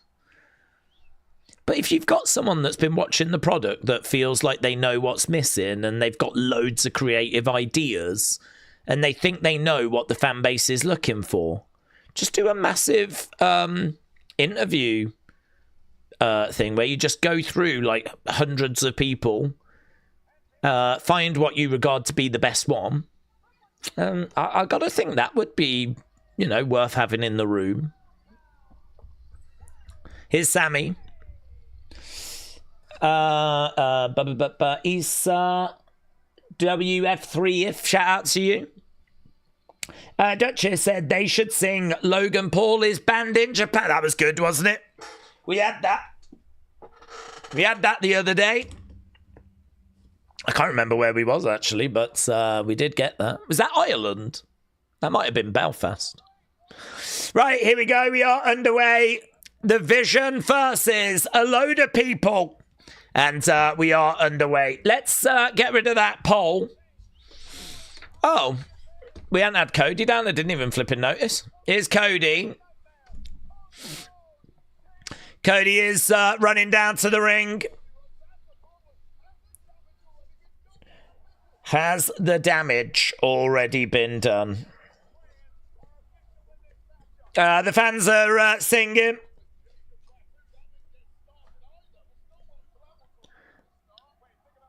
Are they singing his theme song? Yeah, they are. Whoa, look, Cody looking out as the fans are still singing the theme song. Mate, they know every word. They know every word. Okay, Sami and Jay to the outsides. Cody has made his way down and this thing is about to get underway. Our main event for the evening. I'm sorry, but the Wyatts were left out to dry after that final Testament feud. That was the last time WWE showed they cared, said Harmon. They haven't really mentioned Jacob. No, they haven't actually. Perhaps we'll see Jacob. Perhaps we'll see Jacob. It's true. We haven't really had him mentioned or seen him around. Josh said hello. My name is Joshua. Hello, Joshua. Hope you're well. Poppy Croc said Howdy has only had one singles match. That was against Chad Gable in 2024. He didn't even face Cross one-on-one in that final Testament feuds. RKO chants are breaking out. So this match has settled down. Right now, everyone's got in the ring and the bell has sounded. So we're about to get underway. Sami starting us off with Theory. Austin Theory throwing down some shots. Jacob and Drew will come in to this match. Josh says, I'm a big fan. The commentary is interesting. Well, we just like talking about wrestling, but feel free to share your thoughts on what's going on. If you're excited for the Rumble, who you think's going to win. It's just, yeah, chatting about wrestling is what we love to do. Miss Clown said, if you was on a desert island, what would you call your imaginary friend? Oh, I don't know. Would you want one? I don't know if that would be a good or a bad thing. If I had an imaginary friend, I think I'm losing it. But then equally, does that help you keep a little bit of sanity? I wouldn't know if that would be a good or a bad thing, honestly. Like talking to yourself, having an imaginary friend, does that help you get through and keep you relatively sane? Or is that a sign that you are losing it? I don't know. I don't know. I mean, we've all seen Castaway. It helped him get through, didn't it? Wilson. But I don't know. I don't know if that's a slippery slope and if you're not like starting to lose it if you do that. I'd call it Linda McMahon. That would be my imaginary friend, Linda McMahon. Me and Linda. Shots coming in by Jay. Miss Clown said, I already talk to myself. Yeah, I don't do that. I don't do that yet. I think the only time I would talk to myself is if, like, I'm really trying to do something and I'm not doing it. Like, come on. Focus. Maybe I might say, like, something like that, but I don't know. I haven't got to that stage yet. Cody working on the arm of Brom. Wilson saved Tom Hanks, said Poppy Crocs. Perhaps that's, perhaps you're right. Perhaps, like, speaking to an imaginary friend, like, keeps a degree of sanity. Quick tags, Sami and Cody. You talk to yourself when you mute your stream, said the Rib. That is true, actually. Or if I don't quite press the start stream button, then I end up sitting here for like 15 minutes like I did the other week, where I did 15 minutes of chatting away. I did a stream not long ago, I think it was the NXT stream or something, where I was sat here answering questions, chatting, talking about wrestling, right? And because, like, the way that I tend to do streams is I'll get a question, I'll think about it, I'll talk about it, explore it, and then go back, see what people are saying. And then I, like, would go back, get another question, do the same. Like, I went 15 minutes without realising I wasn't even live. I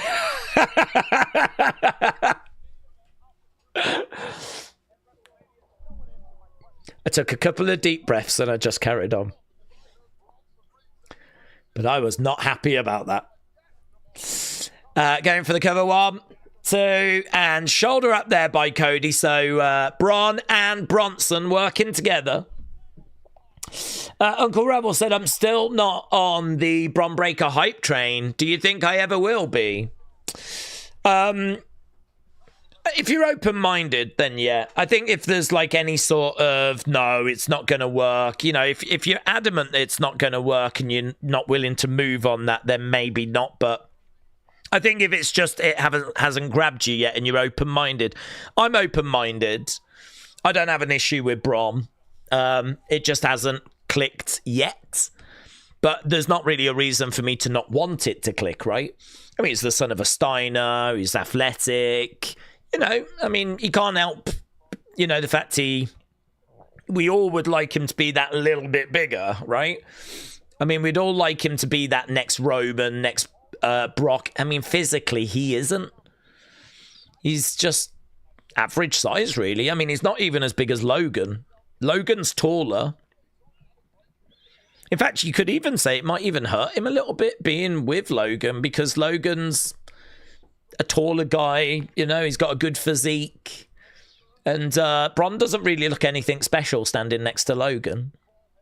So I sort of feel like I don't have any reason to not kind of, you know, want to be rooting for Bron. The alternative is we go with Logan. So I think we should all be Bron fans. That's a good way of looking at it, isn't it?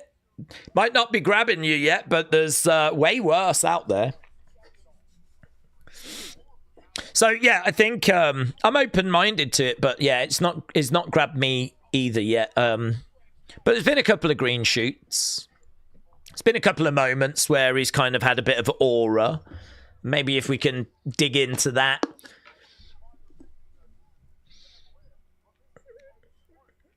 Tag being made. Braun coming in. Braun grabbing Cody, talking to Braun. No, it's quite nice, chucking Cody over his shoulder. Braun just needs to be in those positions. A little mock there of Randy. Did you see Braun go over to Randy and go...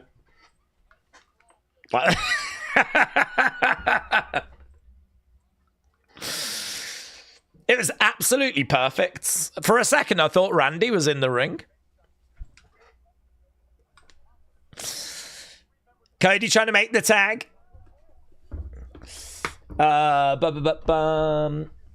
Daze, do we think AJ still wrestles after tomorrow in TNA or AEW? I would love him against Ospreay or Kenny. I don't think AEW. I don't think we'll do that. But if we are going to do that, that might explain why this end has not had a bigger fanfare. Because it does feel a bit subdued if this is the end. You know, it does feel like it's just going to be a bit out of nowhere. And so, yeah, I mean, if his contract's coming to an end, he's not looking to renew. He wants to, you know, have a few final experiences. Maybe. It's a difficult one, isn't it? Because, like, it would be a real shame for him to leave WWE and to go to AEW. I don't know. It's a tough one, isn't it? I mean, it's his life, his career. He doesn't owe WWE anything. It's not like he's been a WWE lifer. He actually joined quite late after being in TNA and New Japan, so I don't know. That's a tricky one, that is. If he goes to AEW, will that sting a little bit? It might sting a little.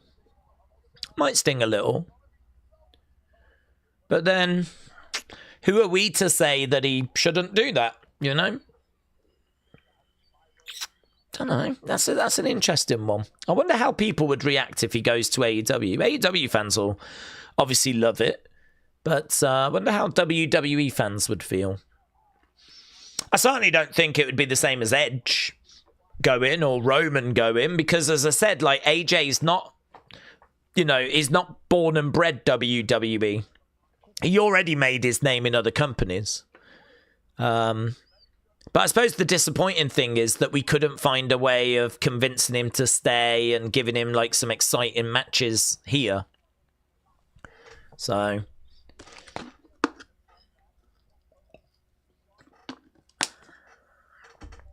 Logan's in there with Cody. Yeah, it's an interesting one, that. It's an interesting one.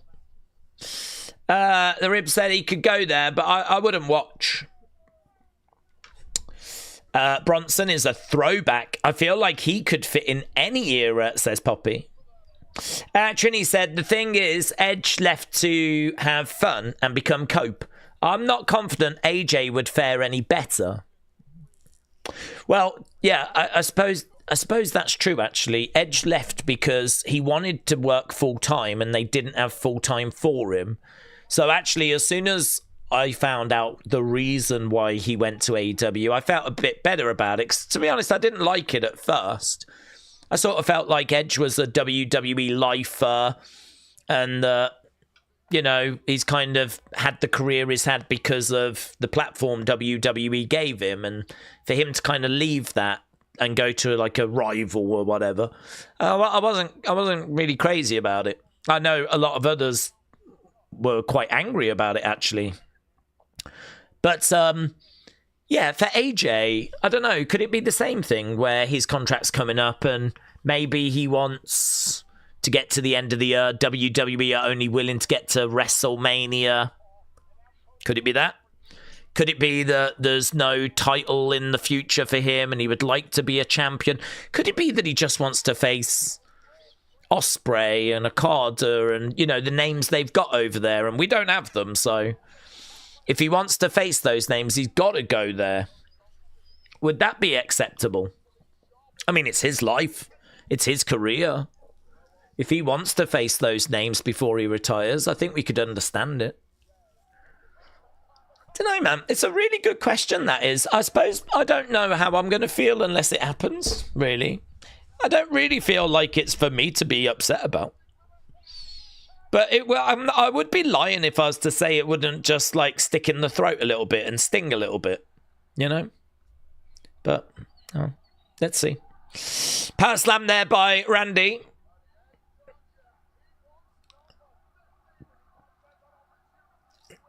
I suppose the best way you could explain it is like if you've had a great football player in your club and they leave to go to a different club. That's the best way I could explain it. They've been a great servant. They've given you, great amount of memories and whatever. And now they decide they're just going to wrap it up somewhere else. And it like, you'd have a few like mixed emotions about it, you know? That's probably the best way I could describe it. I think if he was to go to AEW, I certainly wouldn't hate him for it. But there would be a little bit of a...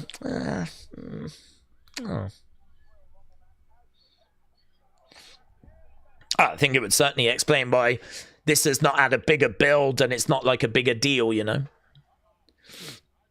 This match is just a big fun mess. Theory dumping Cody over the top. Why is Money in the Bank happening in September, says Harmon. I don't think they've explained why on that, actually. I'm not sure. Randy with an RKO. Logan makes the save. Jay is in. Boom! Super kick. Logan down. Braun comes in. Double knees. Right to the midsection. Cody with a crossroads.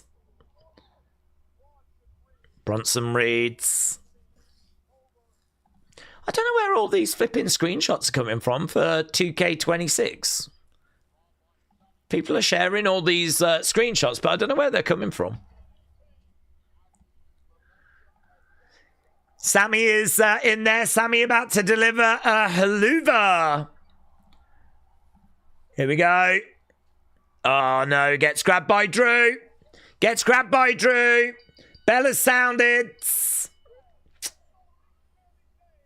There we go. Bell has sounded.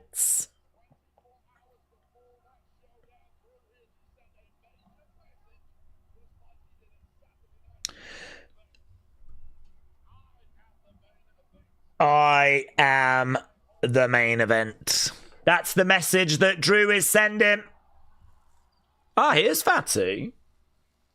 Here's Fatu.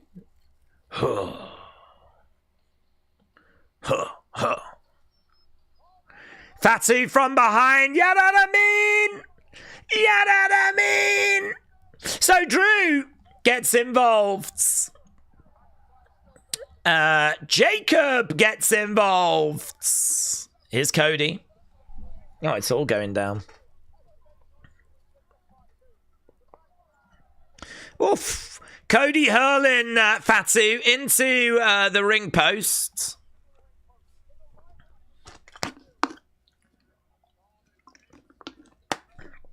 Is this going to be Mania?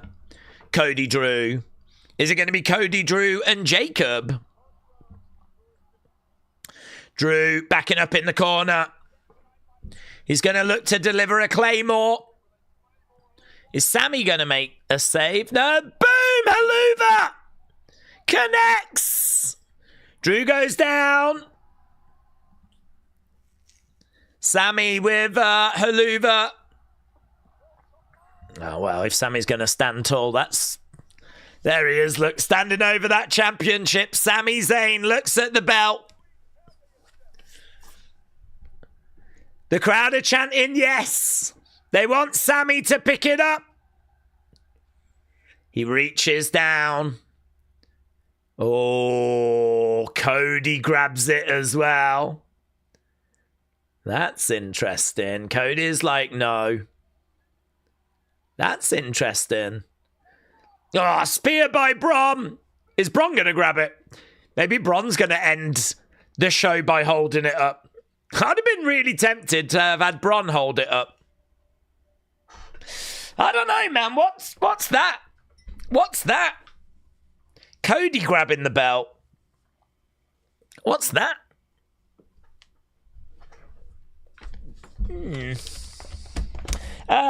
Josh said it's kind of crazy if you think about it. Edge left WWE because he didn't want to be part-time, but he's literally been part-time in AEW. Well, I think part of that might have been injury, maybe. I'm not sure. I don't watch AEW, so I can't. I genuinely don't follow it. It's not even as if I'm sitting here, keeping up to date with highlights or I just don't follow it, so I can't really say. The only thing I know is that didn't he jump off a cage and like shatter his ankle or something? So maybe there were plans, and then those plans went out the window after he got injured. But yeah, I don't know. I'm not sure where we are with him now. Harmon said Bron Breakker looks like he knows he's going to win tomorrow. Edge broke his leg. Said Big Network. Yeah, it was jumping off am I right? It was off some sort of cage. I remember people saying that was stupid. Perhaps it did derail some stuff. AJ got a job offer from Starbucks. Says, but here we go. Breaking news. He is not a great speller, though. And that is his strength that got him the job. He's going to be a great barista. Okay, but he's not a great speller. You need to be a great speller, don't you? Because don't you have to write people's names on the cups? So you need to know how to spell the names. Unless they're simple names, like Bob. They need to stop the whole if someone gets attacked the day before, that means they will win the next day, said Mr. Fuldy. Robbie said he was also left to film the newest season of Percy Jackson as well. Oh, yeah, he did, didn't he? You're right. He did I did hear about that. Because there was a few people wondering if he was leaving and he was going to come back to WWE, but then it got revealed that he was just off doing filming.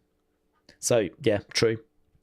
Daze, are you going to go to sleep now, said Dave. Do you know I am, buds? Do not judge me by this stream. I think it's gone fine, but yeah, definitely I feel like I need a little nap. But we are going to, that's what we're going to do. We're going to get the review of that main event, and then we're going to do the breakdown video so that I don't have to do that later. Because, to be honest, as soon as we are done with SmackDown later, I want to go to bed again because I need to get my beauty sleep. I need to be ready for tomorrow. So, yeah, I'd like to get the breakdown done now. So we'll be doing that in about 5 minutes' time or so. But just get in your thoughts for that main event first. We won't do opinion video now because, to be honest, as I said, I want to do the breakdown and then I just want to go to bed. But we'll be back later with SmackDown. We'll start it at our usual time. I'll just have an hour. Nice little hour. Can't wait for tomorrow, said Monique. Same, buds. It's going to be good. Connor said, see you tomorrow. See you tomorrow. See you guys later. I'm going to have a nap, said Trini. Oh my God, are we all going to have a nap? That would be so good. We should all have a nap. We've all earned a little nap. Humpty Vision said, I voted bad for that main event. That's fair. Honestly, I wasn't blown away. I was not blown away by this show. When I watch the show later, I'm going to try and pay a bit more attention to Carmelo, Rey Fenix. I'm going to ignore Rey Fenix's entrance. I want to look to see as well if they're going to still have that little botch with the graphic. That's one of the big talking points. I think it will probably get removed for the USA showing. I want to pay more attention to Miz Elia because actually they wrestled at a good pace. And I actually think it didn't look bad. Axiom Johnny, I mean, you lot said was good 93. Do you know, I mean, on paper, there are matches here that really should deliver. I do feel a bit sorry for Creative because if you do Carmelo against Rey Fenix, you're expecting that to bang. If you do Axiom Johnny Gargano, you're expecting that to bang. I'd expect that to bang. Miz Elia, this is a Miz that's been held back. This is his opportunity to shine, right, and show that he can be trusted under the Triple H regime because actually he struggles to get singles matches on TV. I actually thought that was not bad. that Miz-Elia match, actually. I don't think we could have expected a great deal from Charlotte Alexa against Judgment Day because those women's tag matches have been very, very hit and miss. They normally work at a good pace, but they work at such a pace, they actually end up making quite a few mistakes. And this was scrappy. I think that was the worst match tonight, actually. You lot said it got good 88. I don't know what you're going to vote the main event, but so far that women's tag match did have the lowest rating. So the bottom line is, on paper, there's definitely some stuff here that should have delivered. But actually, your scores are good 93, good 88, good 93, good 93, and then whatever the main event's going to be. So it really did underwhelm quite spectacularly in ring. And I don't think we can blame creative for that. I think we have to blame the producers and the talent. I think we have to blame the lack of house shows. I think these things come into play because the in-ring has been consistently quite poor. And actually, there's some stuff there that I think should have done better. So, yeah, not great. Honestly, not great. But there will be bits that I'll look out for later to see how we kind of feel about them. But yeah, I think if you've seen this show once, I don't think you're going to necessarily be too bothered about watching it again. Yeah, Slamex is like, well, that was an ending. That was an ending. That is definitely how we have ended this show. Right. For me, LA's going to win the Rumble. Braun's going to win the Chamber to make him look like a legit badass. And then he's going to go to Mania to take on Seth. Edward, see you later. Sempha, see you tomorrow, buds. Connor said, I'm going to rate this a 7.5, but Random Gamer gives it a 5. Mid-carders are going to mid, said Humpty. The problem is they are all mid-carders. Yeah, but there's some good talent in that mid-card, honestly. I think, Johnny delivered some incredible matches in NXT. In fact, WWE went a long time without getting any kind of 5-star match ratings from Dave Meltzer. And listen, one of the big criticisms about Dave Meltzer is that he's quite anti-WWE, like he favors AEW. So the criticism about Dave is that, there's some WWE matches that should have got higher scores than they received. And so WWE went quite a long time without getting any love from Dave, like 5-star matches. Johnny got about 3 in NXT. I mean, him and Tommaso, him and Adam Cole, him and Andrade kept getting these like really great scores. So Johnny is someone that was able to, really grab attention. And it weren't that he was just getting 5 stars from Dave Meltzer. It's not like Dave Meltzer is the oracle. But it shows, it gives you an idea of just how good those matches were. That even Dave Meltzer, famously, quite not anti-WWE, but not his favorite promotion, he was willing to give it 5 stars. And the people that were fans of NXT were flipping loving it as well.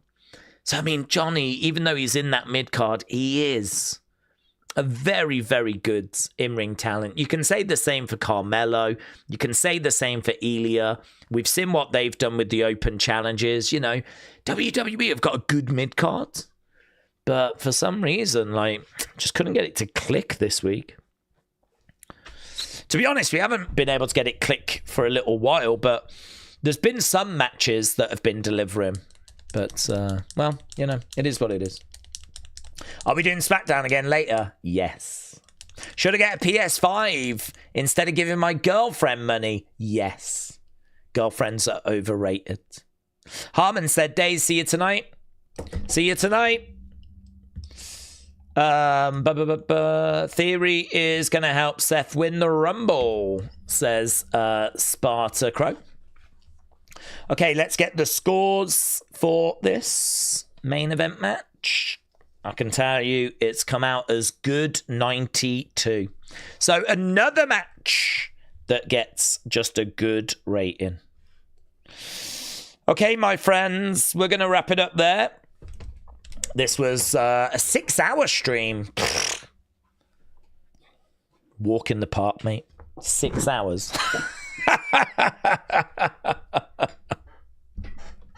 How cute. We'll be doing longer than that tomorrow. And actually, we're going to be back later for probably a 5-hour stream because I'll try and start a couple of hours before like usual. So, I'm going to get some sleep. Then we'll be back. We'll do another SmackDown stream, and then we'll be back tomorrow with the Royal Rumble. Okay, I'm going to run away and do the breakdown. We'll be doing that now. Then we'll be back later for SmackDown, and then we'll do the opinions video after that. So if I see you later, brilliant. If not, no worries. Hopefully I'll see you at some point tomorrow for the Royal Rumble. And it's going to be good, man. It's going to be good. Even if this was not the best of SmackDowns, still very excited for the Royal Rumble. So awesome. See you next time.